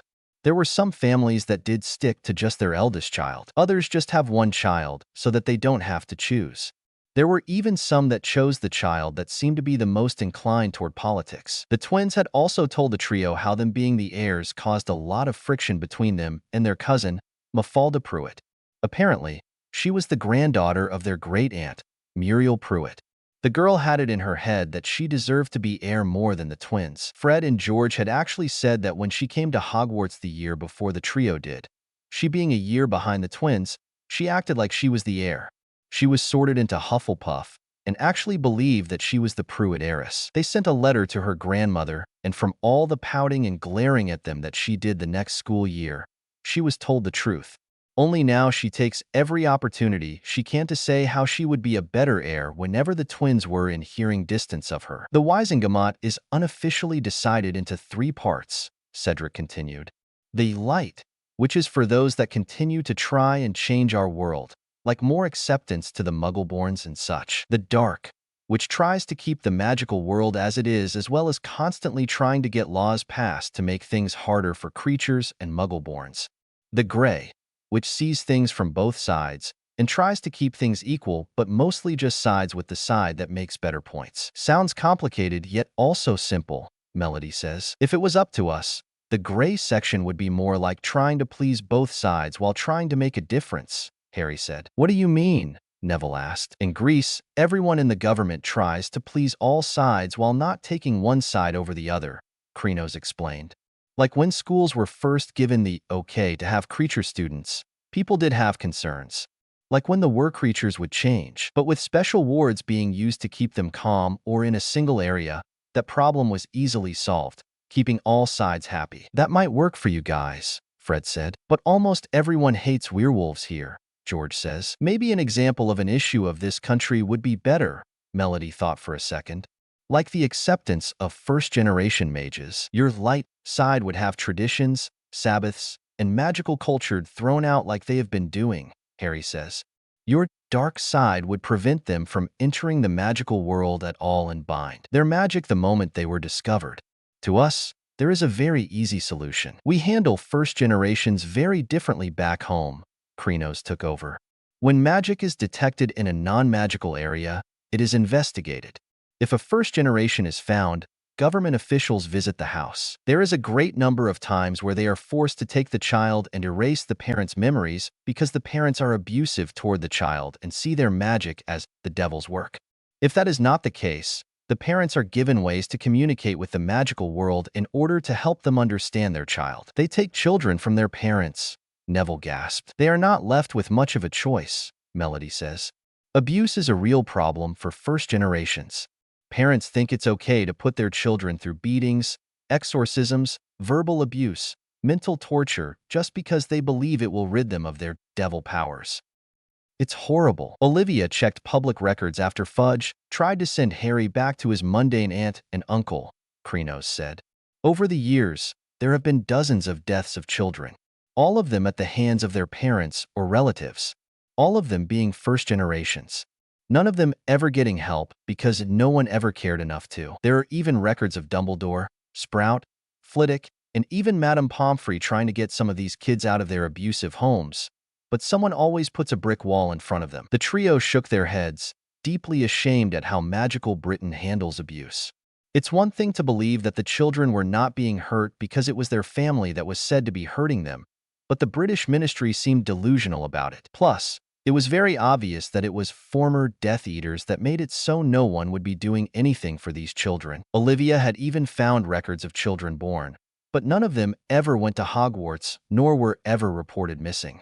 They all had last names of dark families, so they could only guess that these kids ended up being squibs. So rather than facing the embarrassment of having kids without magic, the families either sent them into the mundane world or killed them so that no one ever knew they existed. Madame Pomfrey could hear them talking as she handed out chocolate as she took care of other students.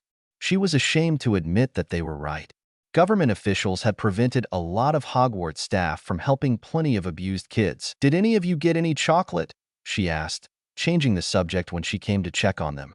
"We had chocolate frogs from the trolley," Cedric tells her, "and the new professor gave us some as well," Neville added. "Finally, a professor that might actually know about the subject he is teaching," Pomfrey said. "Does chocolate help with the effects of the Dementors?" Harry asked. "It does," Pomfrey said. "It helps ease the effects of the despair that Dementors cause." "Interesting," Melody says. "Guess we can learn some new things while we're here after all." Other students in the hospital wing that the trio recognized were Luna Lovegood, Ginny Weasley, Dean Thomas, Susan Bones, Hannah Abbott, Tracy Davis, and Blaise Zabini. "How was the Dementor chased away?" Susan wondered. "There was a big flash, and it flew right off of the train. That's what that thing deserved when it tried entering our compartment." Krenos crossed his arms. "Our amulets reacted and protected us. Seems that they do not like a creature that could suck out our souls." The three tapped their amulets to get their point across. How protective and powerful their amulets were had spread quite quickly after Harry's had caused a lion spirit to appear when Fudge tried to take their amulets after their first year. "Hopefully those things will not be around for long," Blaise said. "My father warned me about them," Tracy says. "He said Fudge sent them out to search for Sirius Black and guard the school against him." "Why would Sirius Black come to Hogwarts?" Harry asked. That seemed to almost freeze everyone in the room. Like they all knew something, but just did not want to say it. It made the trio share looks with each other. It was something he said while in prison," Susan said. "According to the Daily Prophet, he would talk in his sleep. He kept saying he's at Hogwarts. He's at Hogwarts in his sleep. Maybe one of the professors were responsible for him getting arrested," Krenos guessed, the trio shrugging. His guess was met with more silence. Everyone kept looking nervously at each other. It was frustrating enough that they were tempted to subtly cast the truth spell on one of them. Percy soon came rushing in. He started to fuss over his brothers, making the trio chuckle/giggle as they temporarily forgot about the tension in the room. It was always obvious that despite the teasing, the twins were proud of Percy being head boy and how much he probably was going to do when he left Hogwarts because of how good his grades are. "Things are not always as they seem," a dreamy voice tells the trio. The siblings turned and saw that Luna had come over to them. "What do you mean, Luna?" Melody asked their mysterious friend. "The mutt is not what people believe him to be," Luna says. "The rat was the real traitor that night. Because of him, the stag and his doe are no longer with us." "What does that mean?" Krenos asked her. "I cannot say," Luna says. "Everything happens for a reason, and everything must happen the way that it is fated to." "Have you met Olivia and we didn't know?" Harry could not help but think that was something a time mage like their cousin would say. The clock will meet me when she wants to, but time is the only thing that will tell, Luna tells them. The three quickly looked around them. No one else was close enough to hear their conversation. Madame Pomfrey was tending to other students. The twins were with Percy near the hospital wing entrance, and Cedric and Neville were chatting with Susan and Hannah. Okay, I'm just going to get right to the punch. Harry leaned forward. Do you know about us? What we are? Luna smiled at them, even after the bluntness of the question. I know you three are special and quite magically gifted, she said. You worry about your secret, but you want to trust others. There is nothing for you to worry about. If you trust them, they will not break your trust. The siblings took in what she said. They knew by her own reputation that Luna often spoke in her own unique way. Many made fun of her for it, mostly because they never believed that any of the creatures she talked about were real. But to the trio, they chose not to judge the little blonde. As mystic souls, they knew about a lot of things that wand users did not know to exist. Demons were taught by Kingsley the year before, but there was a lot more that they did not about. When we first met you, you called us the flower, siren, and jungle beast, Melody reminded. Do you know what that means to us? There are more like you than you think, Luna giggled. Powers suppressed by their environment, and do not even know that they are a lot stronger than they think they are. By the gods, Krenos swore. Luna was actually hinting at there being more mystic souls in Britain. But now that they think about it, there actually was a chance that there would be more hidden mystic souls like Charlie had been. Mystic souls in Britain would be in life or death danger. Once their powers are discovered, any attempted to forcibly bind them could kill them if they were not instantly killed on the spot once discovered. Luna, do you have any idea how dangerous it is to even know about things like that? Harry was worried. I am not worried, Luna smiled. Allies are more common than you think. So you do know about us and our kind, Melody summarized. The Lovegood family is known for being unique, Luna said. My mom was just like me, and she taught me that being yourself is the best thing you could ever do. And even when you lose faith in that, things we lose have a way of coming back to us in the end.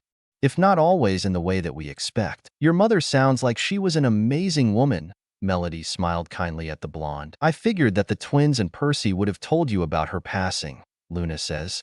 She was a rather extraordinary witch, but she did like to experiment and invent new spells. And then one day one of her new spells went horribly wrong. I was 9. We are sorry to hear that, Luna. Harry patted her on her shoulder. I am fine, Luna said.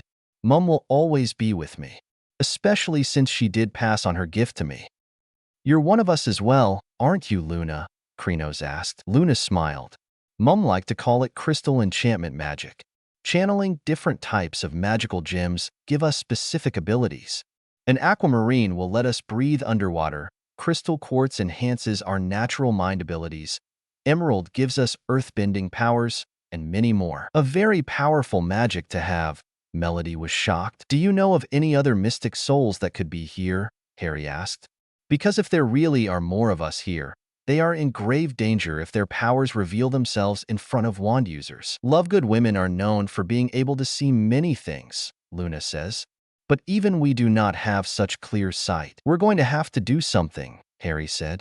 Or we could be looking at a future massacre of young mystic souls that never even had the chance to defend themselves. Makes me wish putting Olivia on speed dial was a lot faster with these things. Krenos was messing with his mirror phone.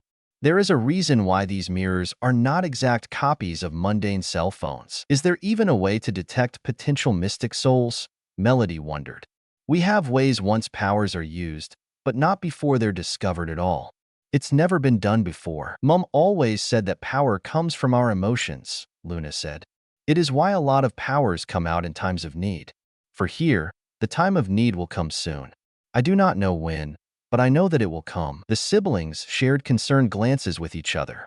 Luna might be a little strange, but there was no way that she would make these things up.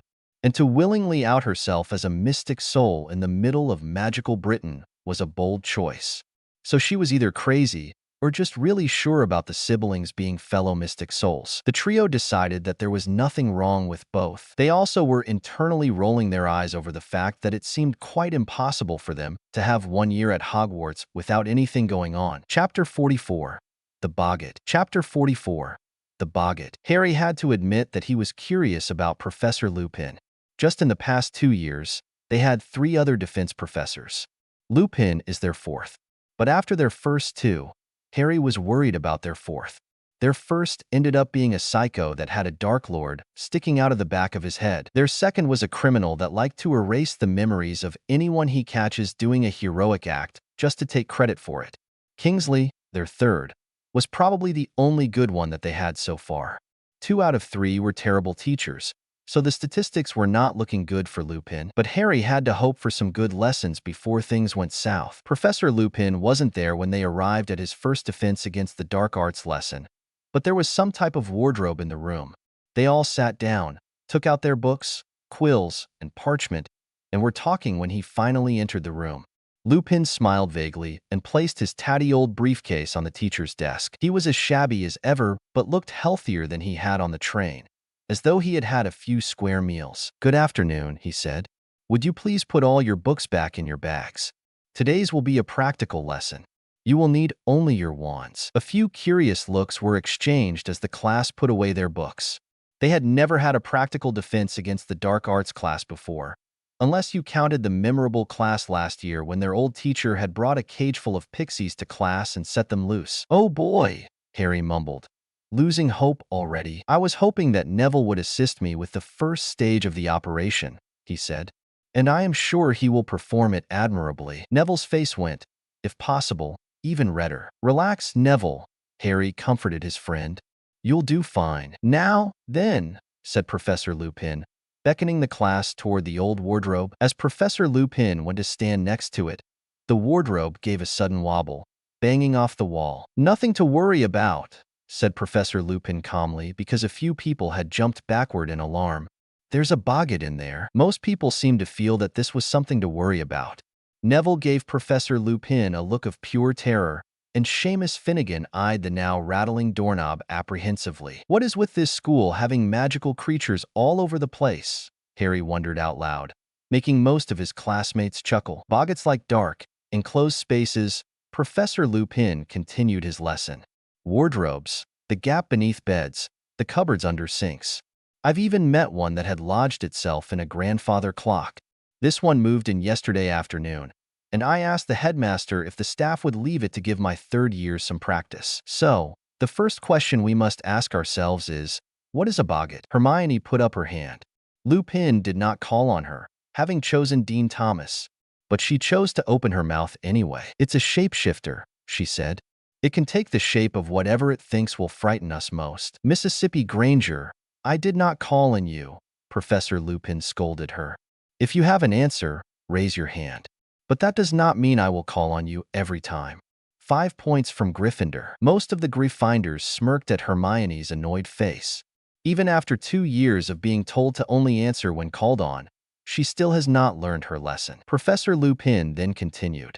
"So the Boggart sitting in the darkness within has not yet assumed a form. He does not yet know what will frighten the person on the other side of the door. Nobody knows what a Boggart looks like when he is alone, but when I let him out, he will immediately become whatever each of us most fears. This means that we have a huge advantage over the Boggart before we begin. Have you spotted it, Harry?" Trying to answer a question with Hermione so close to him, bobbing up and down on the balls of her feet with her hand in the air, was very off-putting. But Harry always liked showing her that she was not the only smart one in the room.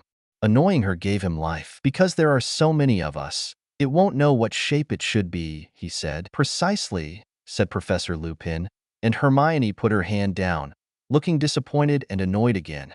"It's always best to have company when you're dealing with a Boggart.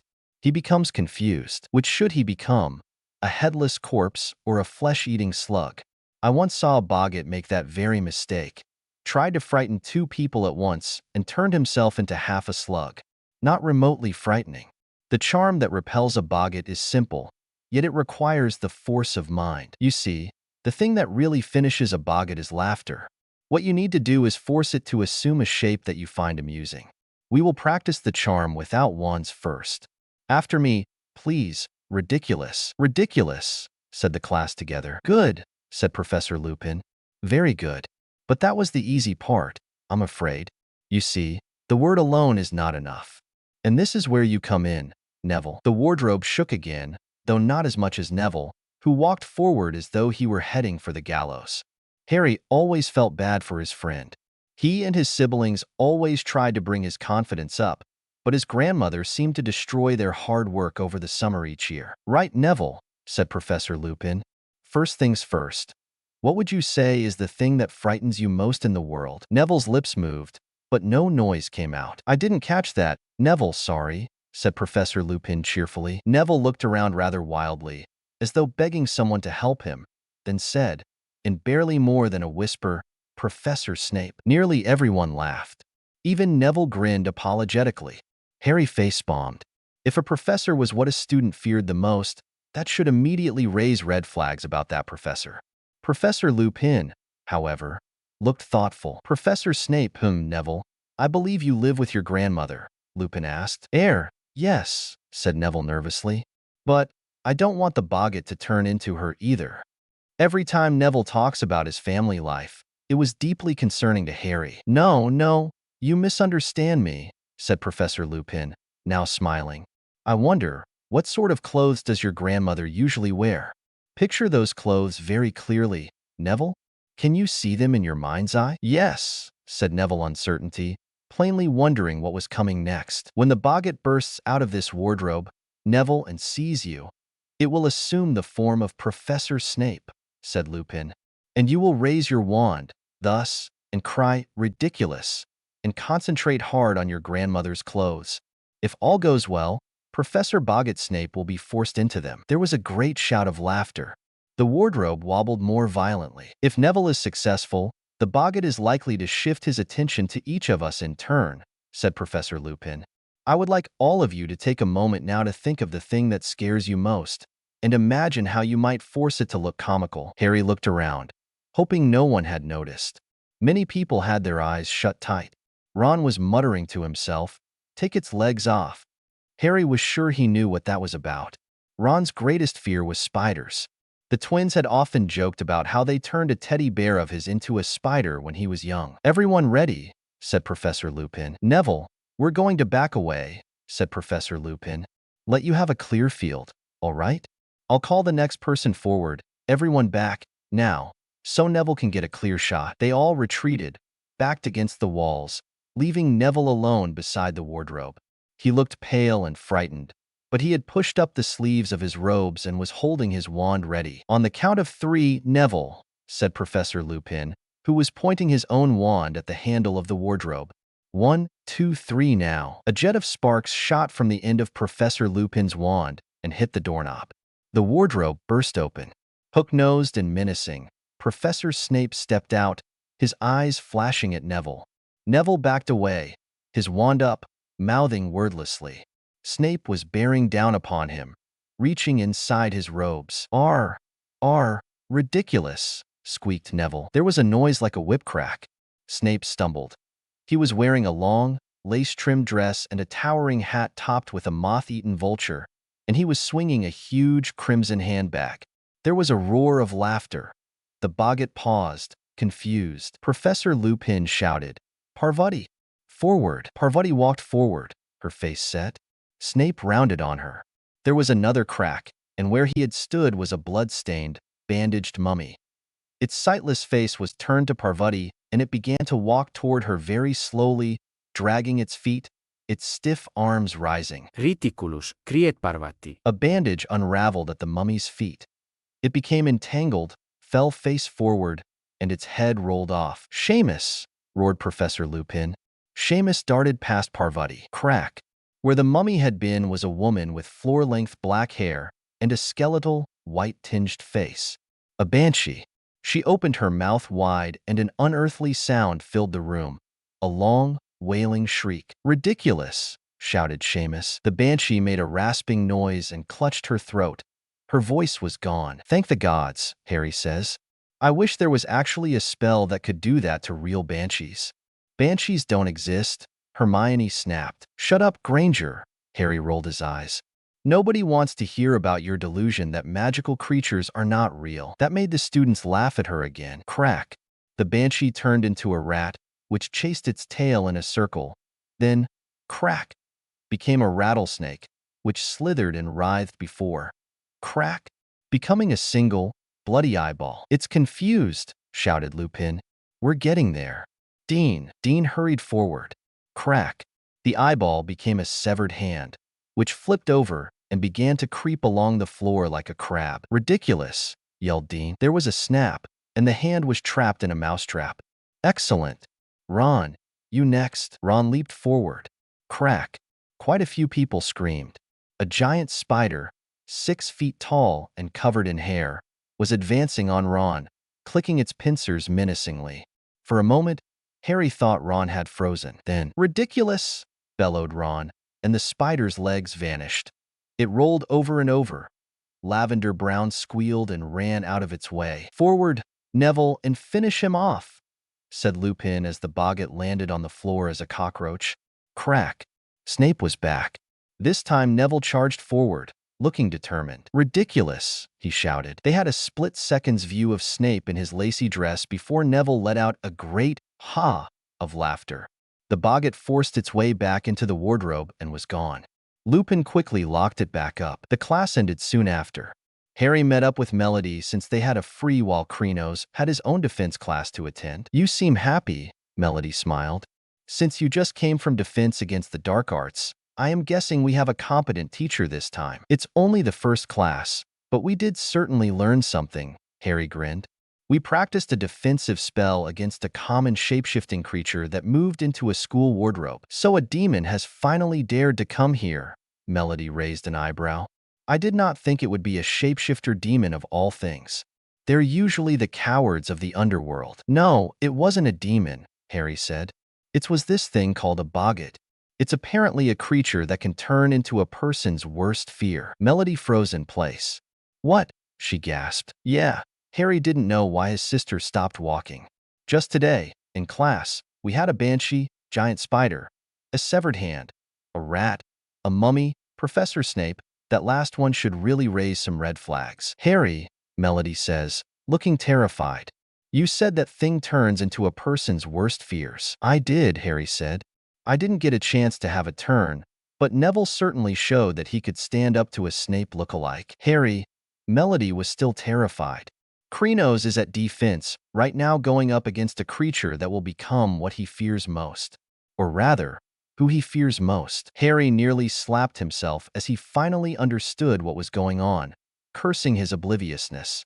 "Oh, mother of Zeus, Hades, and Poseidon," he swore. The two did not need to think twice before they bolted down the corridor. They had made it to the defense corridor when the entire school seemed to start shaking. The two had to stop running, or they would have fallen onto the floor. "Any chance this is just a random earthquake in Britain?" Melody was hoping. Hufflepuff students almost immediately ran screaming from the classroom. "I'm gonna guess no," Harry said. The two quickly got to the classroom and saw that all hell had broken loose. Vines, tree branches, and bushes had sprouted all over the walls, floor, and ceiling, and they were attacking everything in sight. The windows had shattered to let the plants inside, and all of the desks, chairs, and even the door were in pieces. At the center of it all was Krinos, but he wasn't alone. In front of him were two menacing older boys that Harry and Melody thought that they would never see again. One was a stone-cold boy that looked about 17, with the other being like a shadow turn, human that looked about 16. Shadows and stones seemed to surround the two. "Mother of the gods," Melody swore, her eyes tearing up. "Jungle soul, lion," Harry cast. A lion's spirit's claws formed over Harry's hands. He started slicing through the vines that tried to attack them. They forced their way into the classroom, getting closer to Krinos. But that was when they saw what probably had really triggered him. In front of the two boys were Harry and Melody's bodies. The boggart showed his greatest fear, the two of them not only being killed but killed by those two. "Krinos," they yelled. "Krinos, you couldn't protect anyone back then. You can't protect anyone now," the stone boy sneered. "They will die, and it will be your fault just like last time," Shadow Boy taunted Krinos. "I've heard enough," Melody snapped. She stepped forward and let out her sonic scream. It seemed that boggarts had never encountered mystic souls before, since the creature was instantly vanquished. The bodies and two boys vanished. But Krinos did not stop. His eyes and amulet were still glowing, the plants not once ceasing their attack. Even when his eyes glowed, He still had tears flowing down his face. Hey, hey, hey. Harry ran up to his brother. Krenos, it's fine. We're still here. They didn't kill us. Dead? Krenos' voice was so shaky. All of you dead, and I couldn't stop it. You were 5, Krenos. Melody stood next to Harry, gently putting her hand on her twin's face. There was nothing you could have done, especially not against them. There is no way you could have done anything, Harry comforted his brother. We are right here. We are not going anywhere anytime soon. Krenos' eyes stopped glowing. He was still crying. Krenos fell to his knees, Harry and Melody hugging him tightly had he cried into their shoulders. Harry and Melody sat in Dumbledore's office. Krenos, who was seriously exhausted after his burst of emotional magic, was sleeping in the hospital wing to regain his drained strength.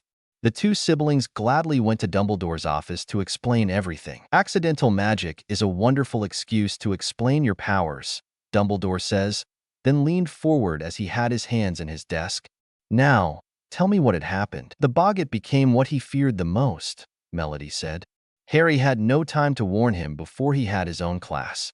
Being unprepared, Krenos didn't know how to handle what had happened before he lost control of his powers. It must have been terrifying, Dumbledore says. More like traumatizing, Harry said.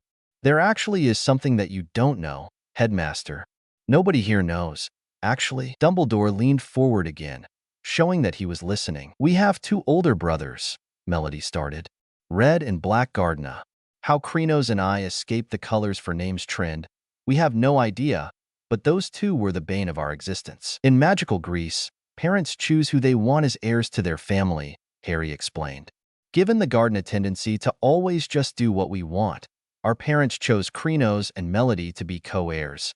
Like how Fred and George are both heirs to the Pruitt title. Red and Black were both extremely jealous. Harry had been living with us for almost a year, Melody took over. It was only a few days before me and Krenos' birthday. Krenos was with our parents at home while myself and Harry were with Olivia and her mother. When we turned 6, our parents were going to start teaching us how to be proper heirs. They told Krenos that. Red and Black, who had also been home, heard their plans. They didn't like that. Red and Black were never the ordinary types of abusive older brothers, Harry says. They were straight-up psychos. They would constantly use their powers on us. Red was an earth manipulation mage, while Black could control shadows. We had to learn to ward our bedrooms to keep them from attacking us while we slept. But that day, they really blew their tops, Melody said. They wanted the title for, at least, one of them but not myself or Krenos. Let alone both of us. They got so mad, they took their anger out on our parents. It wasn't even accidental or emotional magic, or them losing control. They did what they did because they wanted to. Melody started crying. Harry held her, knowing she couldn't get it out. They killed our parents, Harry finished for her. They would have killed Krenos as well if his magic didn't lash out in pain and anger. They were sent to Tartarus prison before they were even teenagers because even to this day, the prison guards still say how they are always trying to plan to escape for no other reason than to kill us. Dumbledore felt tears in his eyes as he looked at his 2 crying students. He felt his heart break for them. Chapter 45. Why is Halloween bad luck? Chapter 45. Why is Halloween bad luck? Almost everyone in Hufflepuff avoided Krenos after his little magical nature explosion in class. They kept looking at him like he was going to turn them all into trees at any moment, which he could, but they did not have to know that. It was lucky that Dumbledore was able to tell really convincing stories about Krenos just having a large burst of accidental magic when faced with his worst fear. It was both not a lie yet also not a truth. While accidental and certainly magical, it was Krenos' mystic soul powers that reacted and not just wizarding world magic. Cedric was probably the only Hufflepuff that stayed near Krenos, which was a relief that not everyone was instantly terrified of him. The said could be said for their entire group of friends. News of Krenos' burst of magic was another thing that had spread around Hogwarts like wildfire. And the fact that his magic had caused nature to go wild was something most of them had never heard of before. The most common accidental magic was summoning toys, objects flying off of shelves during a tantrum, or even apparition.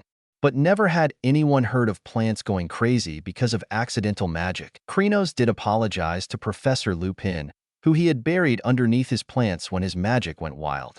Then the teacher could not even move, let alone try and help him by stopping the Boggart. Their friends were there for comfort, but they did not try to pry information from the siblings after they told them that they would tell them when the time was right.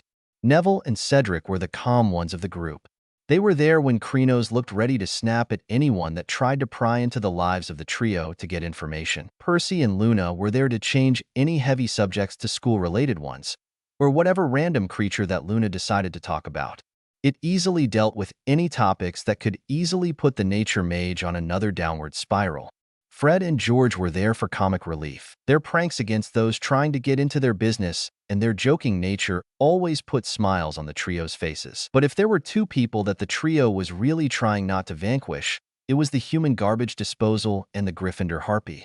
The three really wanted nothing more than to banish the two into the deepest parts of the underworld. But they were sure that even Hades would never be able to stand those two annoyances. Ron acted like Krynos was some type of Dark Lord in disguise. Like at any moment he was going to start killing people left and right.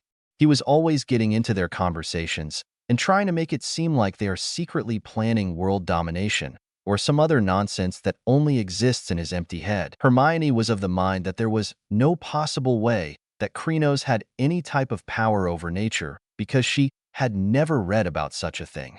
She was driving them mad with how she kept harassing them, claiming that Krynos had some type of amulet or something that allowed him to control the plants. She even had the audacity to try and physically drag Harry away from them because she did not think he should be around such horrible dark wizards. Harry had nearly ripped her head off when she said that.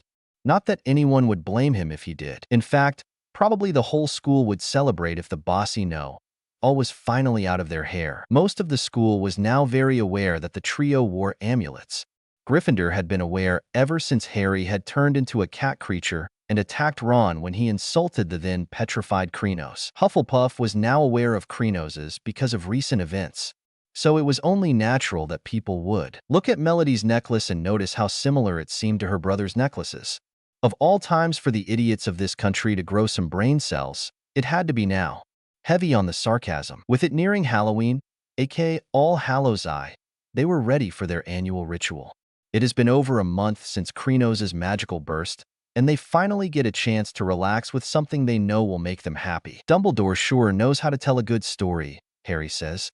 Spinning Krynos' power mishap as a burst of accidental magic was genius. Plus, not like anyone in this idiotic country would ever question him, Melody giggled.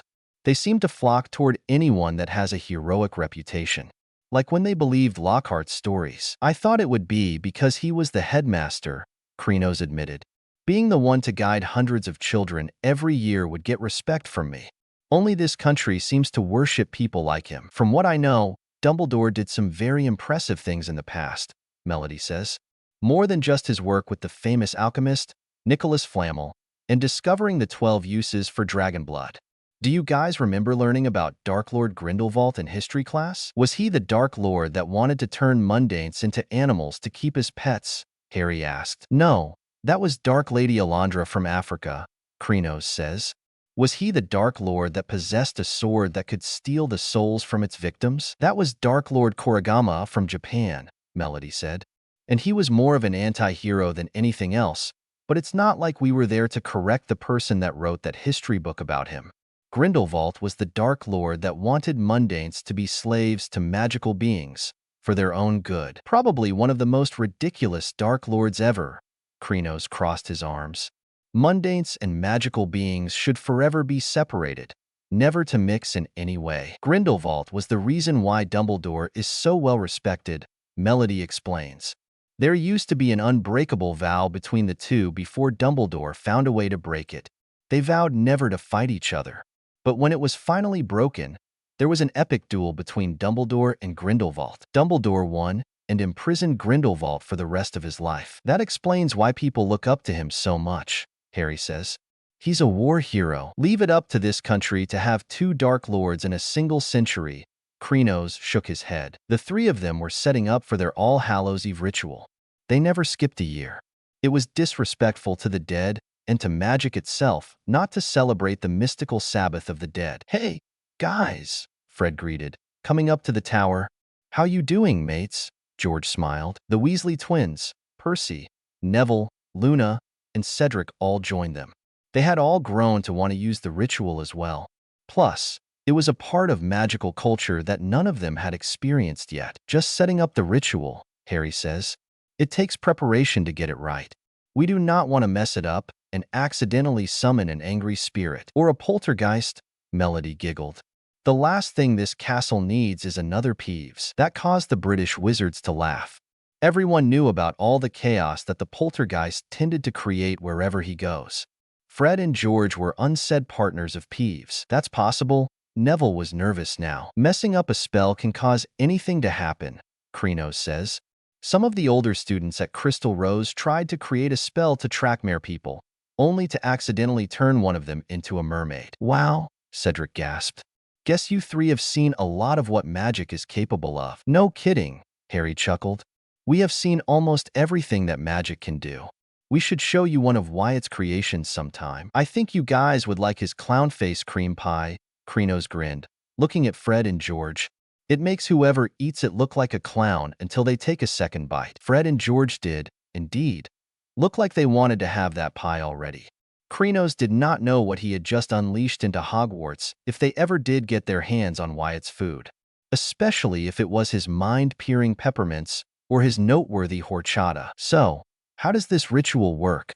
Percy asked. "We use offerings in order to please Lady Magic," Melody explained. "It helps strengthen the connection we have to magic, enabling us to cross over to the other side. Or, at least, allows our souls to cross over. We can temporarily communicate with those that have passed on. You can talk to those like your uncles, Fred, George, and Percy," Harry says. "Or maybe even your mom, Luna.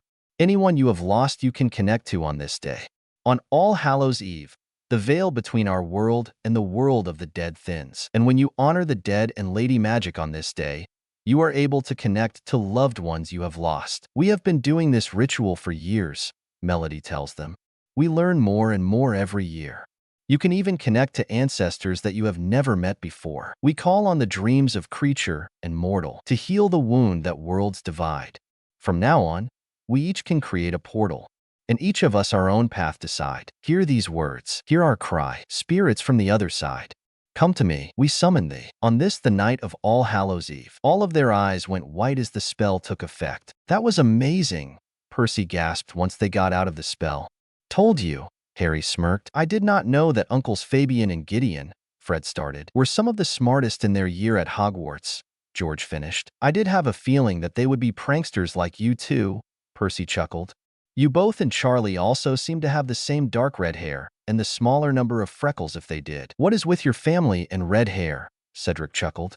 "I know for a fact that your grandmother is not a redhead." "Not like we chose to have this hair," Percy said. "Our friend Haley actually has hair the same color as you guys," Krenos tells them. "I talked with some of my ancestors," Neville said.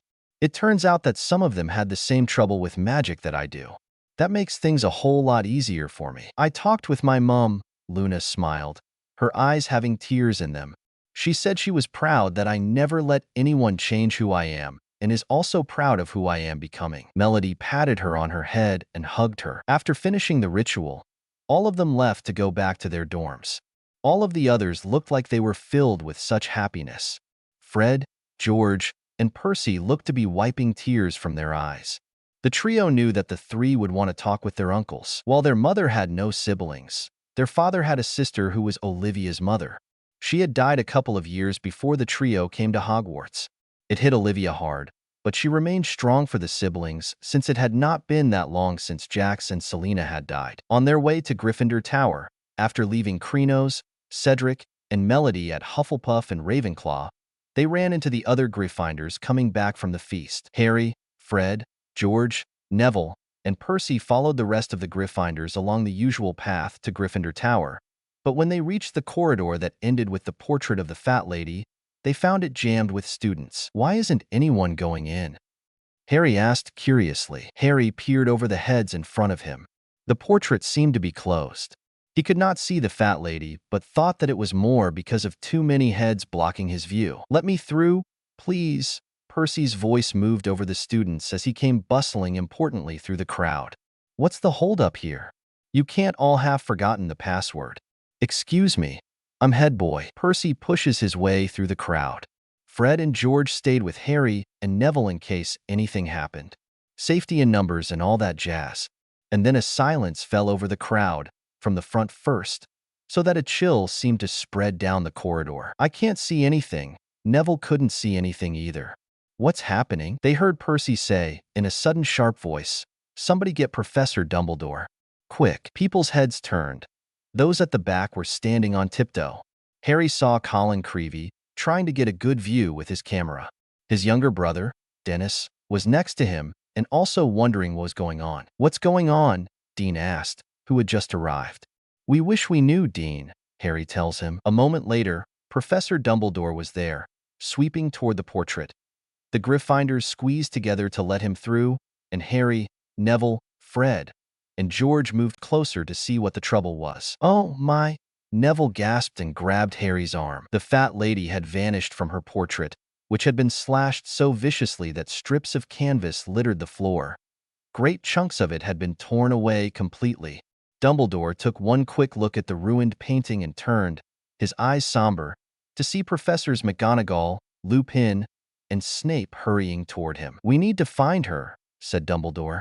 "Professor McGonagall, please go to Mr. Filch at once and tell him to search every painting in the castle for the fat lady." "You'll be lucky," said a cackling voice. It was Peeves the poltergeist, bobbing over the crowd and looking delighted, as he always did, at the sight of wreckage or worry. "You can't say that his timing is not perfect," Harry commented to his friends. "What do you mean, Peeves?" said Dumbledore calmly, and Peeves' grin faded a little. He didn't dare taunt Dumbledore. He never did. Even the poltergeist did not disrespect the headmaster. Instead, he adopted an oily voice that was no better than his cackle. "Ashamed, your headship, sir. Doesn't want to be seen. She's a horrible mess. Saw her running through the landscape up on the 4th floor, sir, dodging between the trees. Crying something dreadful," he said happily. "Poor thing. Did she say who did it?" said Dumbledore quietly. "Oh yes, Professor Head," said Peeves, with the air of one cradling a large bombshell in his arms. "He got very angry when she wouldn't let him in, you see." Peeves flipped over and grinned at Dumbledore from between his own legs. "Nasty temper he's got. That's Sirius Black. So much for him not daring to come to Hogwarts," Harry face-bombed. Professor Dumbledore sent all the Gryffindors back to the Great Hall, where they were joined 10 minutes later by the students from Hufflepuff, Ravenclaw, and Slytherin, who all looked extremely confused. Melody, Krenos, Luna, and Cedric immediately joined the rest of them. They had no idea what was going on. "The teachers and I need to conduct a thorough search of the castle," Professor Dumbledore told them as Professors McGonagall and Flitwick closed all doors into the hall. "I'm afraid that, for your own safety, you will have to spend the night here. I want the prefects to stand guard over the entrances to the hall, and I am leaving the head boy and girl in charge. Any disturbance should be reported to me immediately." He added that last part to Percy and Penelope Clearwater, who were looking immensely proud and important. More Penelope than Percy. Fred and George always said that she was somehow more pompous and more of a stick in the mud than Percy ever could be. "Yes, headmaster," they both said. "Send word with one of the ghosts." Professor Dumbledore paused, about to leave the hall, and said, "Oh, yes, you'll be needing." One casual wave of his wand and the long tables flew to the edges of the hall and stood themselves against the walls. Another wave, and the floor was covered with hundreds of squashy purple sleeping bags. "Sleep well," said Professor Dumbledore, closing the door behind him. The hall immediately began to buzz excitedly. The Gryffindors were telling the rest of the school what had just happened. "Everyone into their sleeping bags," shouted Percy. "Come on now. No more talking. Lights out in 10 minutes. Sirius Black actually came to the castle," Melody gasped when the rest of them were told what had happened. "I didn't think he actually would," Krenos said. "It just didn't seem logical considering all the trained witches and wizards that could take him down. Not to mention the Dementors flying around. Why is he even here?" Harry wondered out loud. Again, the British Magicals looked at each other. It was the same look they had before. They all knew something that they did not. They were going to have to get whatever it was out of them. "The mud is looking for the rat," Luna says. He needs to find him before the full moon, for things will be a lot more difficult than they should be. Most of their group looked at Luna like she had grown a second head. They did not have a single clue what she was talking about. The trio looked curiously at Luna. She had mentioned the mutt and the rat before. They were going to have to look into this. They were also starting to think that she might a little seer blood in her. Chapter 46. Quidditch in the Rain. Chapter 46. Quidditch in the Rain. Things were finally calming down after Krenos' near panic attack and the break-in of Sirius Black. The teachers were on high alert more than they ever have been before, but the trio were all really frustrated. They knew that people were keeping something from them from how multiple people kept looking at them whenever someone mentioned Sirius Black. It was ever frustrating, and they all had half a mind to grab the next person they saw look at them and use the truth spell to force them to talk. It was not the hardest spell to cast, and if someone did not tell them sooner or later, things were going to go crazy. The only problem was the 24-hour time limit on the spell. When someone is forced to tell the truth for that long, that is when things tend to go to hell. Mostly because you have no idea what was going to come out of their mouths.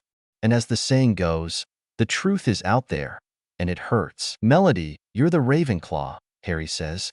Did you find anything on Sirius Black in the Hogwarts library? I looked, but someone took out all the newspapers from about 12 years ago, Melody said. I did find him in some of the old Hogwarts yearbooks. He was a student here about 24 years ago and was sorted into Gryffindor. Other than that, there wasn't much else that I could find. It seems like someone is purposely removing everything Hogwarts has on him, Krenos said. Well, let's do some math, Harry says.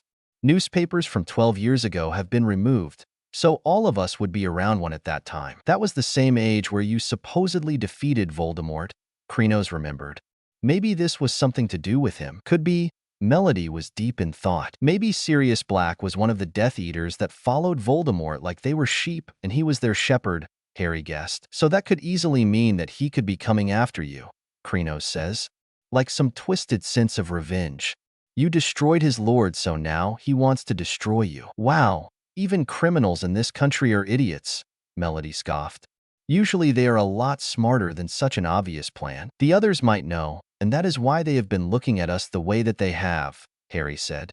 Since we are from Greece, it makes sense for them to think that we would not know about Black and his motives for breaking out of Azkaban. They probably think not telling us is their way of trying to protect us, Krenos says.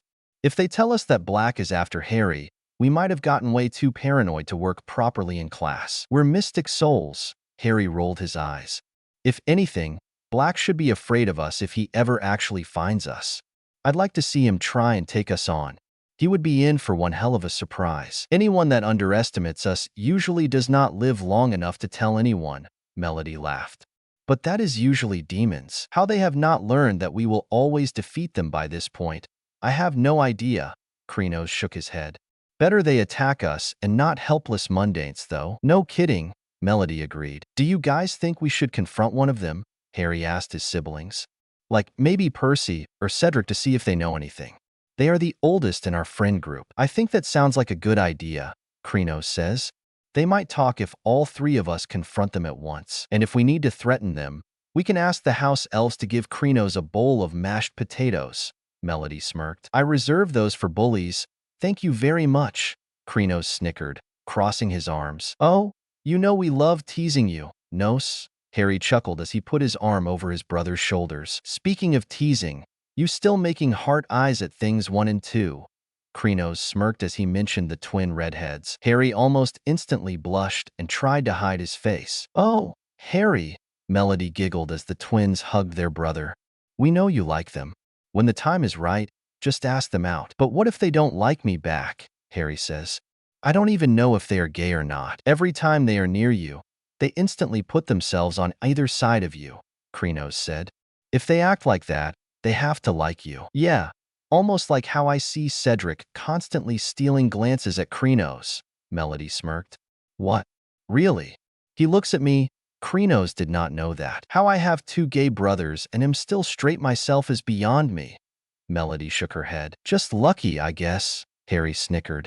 But when you get a crush of your own, you know that we will tease you as well. Lucky me, Melody playfully rolled her eyes. Okay, now let's go kidnap Percy or Cedric, Krenos stated. walking off. Should we be worried that he can say something like that so casually? Harry asked his sister.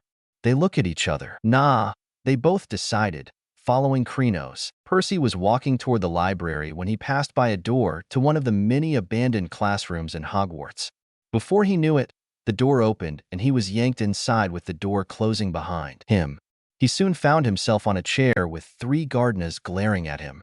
Hi, guys, he nervously greeted. We know you guys know something about Sirius Black. Harry got right to the point. The looks you all give each other whenever he's mentioned around us tell us enough, Melody says. So you are going to tell us before we do something that we might regret later, Krenos said, crossing his arms. The 3 glared at their older friend, even making the head boy weak in the knees.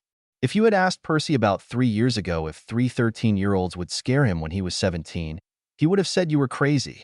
But that was before he met the trio.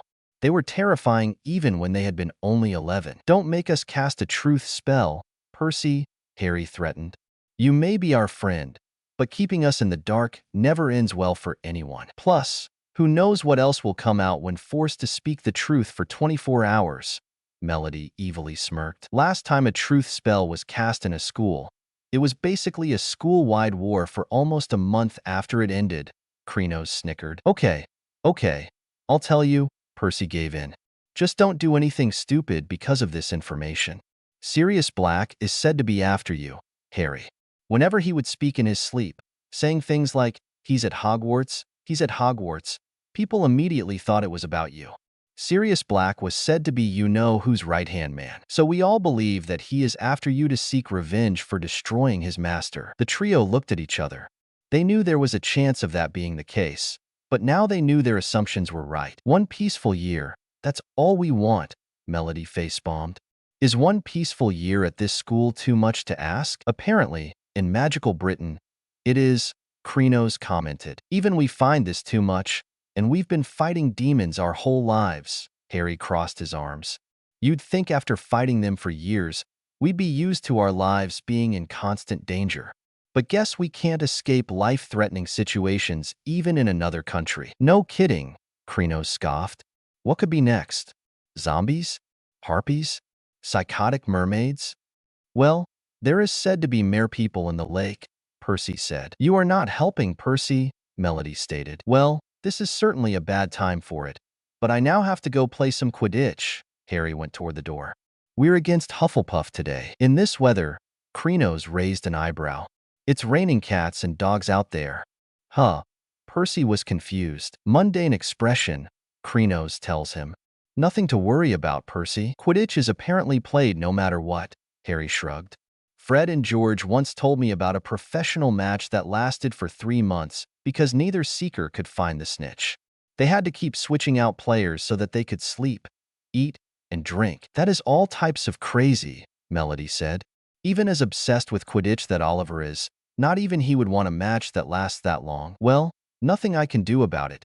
Harry left to go to the locker room. Oliver was already there, but that was not very odd. Hey, Harry, he greeted him. Oliver, I noticed something while I've been attending here, Harry said. Really? And what would that be?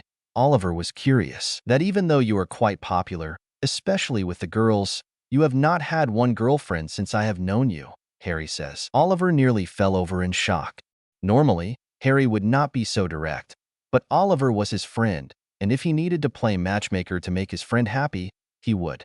And if he could not get him a good match, he would have to ask Eros, the Greek god of love, for some assistance. You don't hold back when you're being blunt, do you? Oliver tried to change the subject. Oliver, Harry spoke in his don't give me nonsense voice. He sighed. No, I have not had a girlfriend. Nor have I had one the entire time I've been at Hogwarts. I'm not trying to make you feel ashamed, Harry stated. I was just curious and also silently planning to meet with Luna later to get a girl's perspective on matchmaking. You're an odd dude, you know, Harry, Oliver said. But it is more because the one person that I had a crush on while I've been here has graduated already, and I was never sure if He suddenly stopped. You were going to say he right, Harry asked, smirking. You don't have a problem with that, Oliver asked, shocked. I know of others at this school that don't like relationships like that. Well, I haven't met any of those people, but I wouldn't care even if I do meet them, Harry said. If you think I would judge a person based on their UAL preferences, you are mistaken. I wasn't trying to make assumptions about you. Oliver held his hands up in defeat. I have just met the wrong type of people in the past, and am just being cautious. I understand, Oliver, Harry smiled at him, but no need to worry about that for me. If it makes you feel any better, I've known that I have been gay since I was 9 years old. Oliver was shocked, but was soon smiling at Harry. So, those looks I see you sending the twins are not just my imagination, he chuckled. Harry blushed. I have been teased enough today about that. Go tease Krenos about his crush on Cedric. I will definitely tease Cedric about his crush during the game, Oliver smirked. Psychological warfare is the best way to win a match. I am so meeting with Luna later to matchmake, Harry shook his head. If I have to deal with any romantic will they or won't they drama, I will go gray. If I have to go down, I am taking at least one person with me. Oliver laughed. He knew that Harry and his siblings would be just as accepting of his as the rest of the Quidditch team, but it was certainly a relief to know that there were more people like him at Hogwarts, even though the wizarding world was more accepting than the mundane one when it came to same couples. There were definitely some people that hate them like the blood purists hate Muggleborns. As the rest of the team came into the locker room, everyone got ready. They all prepared themselves for the storm outside. They could hear the heavy rain even from inside the locker rooms. They did use a few spells to allow them to keep their grips on their brooms even in the rain, as well as spells to keep the rain away from their faces. They were allowed in Quidditch matches because it made the game safer for them. They all went out as Madame Hooch's whistle sounded and both teams flew onto the field. Within 5 minutes, Harry was soaked to his skin and frozen, hardly able to see his teammates, let alone the tiny snitch. He flew backward and forward across the field past blurred red and yellow shapes, with no idea of what was happening in the rest of the game.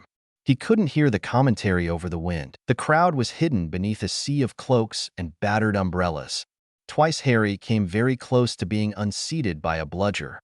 His vision was so clouded by the rain on his glasses he hadn't seen them coming. He lost track of time. It was getting harder and harder to hold his broom straight. The sky was getting darker, as though night had decided to come early. Twice Harry nearly hit another player, without knowing whether it was a teammate or opponent. Everyone was now so wet, and the rain so thick, he could hardly tell them apart. Harry, came Wood's anguished yell from the Gryffindor goalposts. Harry, behind you. Harry looked wildly around. Cedric was pelting up the field, and a tiny speck of gold was shimmering in the rain-filled air between them. With a jolt of panic, Harry threw himself flat to the broom handle and zoomed toward the snitch. Come on! He growled at his nimbus as the rain whipped his face. Faster! But something odd was happening. An eerie silence was falling across the stadium. The wind, though as strong as ever, was forgetting to roar. It was as though someone had turned off the sound, as though Harry had gone suddenly deaf. What was going on? He could feel his amulet start to glow as well as feeling its power, and then a horribly familiar wave of cold swept over him, inside him, just as he became aware of something moving on the field below. Before he'd had time to think, Harry had taken his eyes off the snitch and looked down.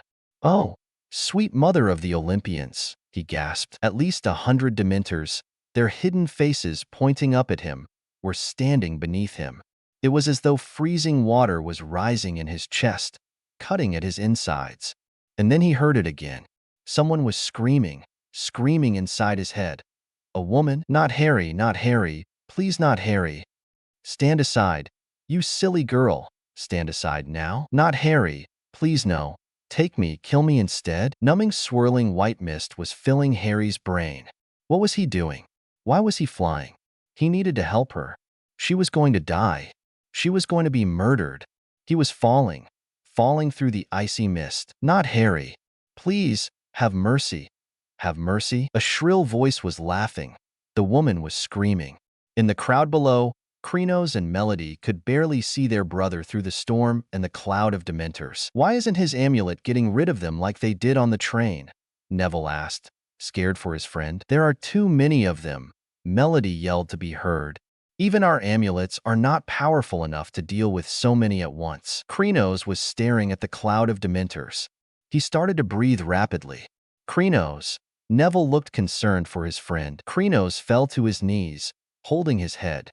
Melody went to her brother. He had tears flowing down his face. "I hear them," he cried.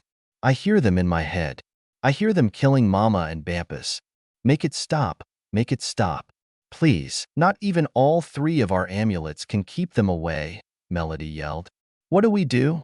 Neville had no idea. "Scream!" Krenos looked at his sister through his tears. "Please, Melody, get them out of my head. I can't take it." Melody looked between her 2 brothers, the one crying next to her and the one struggling to stay in the air. Harry had to also be dealing with horrible memories. It was up to her to help them long enough for the teachers to get the Dementors away. She touched her own amulet, a look of determination on her face. Everyone had fallen multiple times for their lies about their powers being the work of their amulets.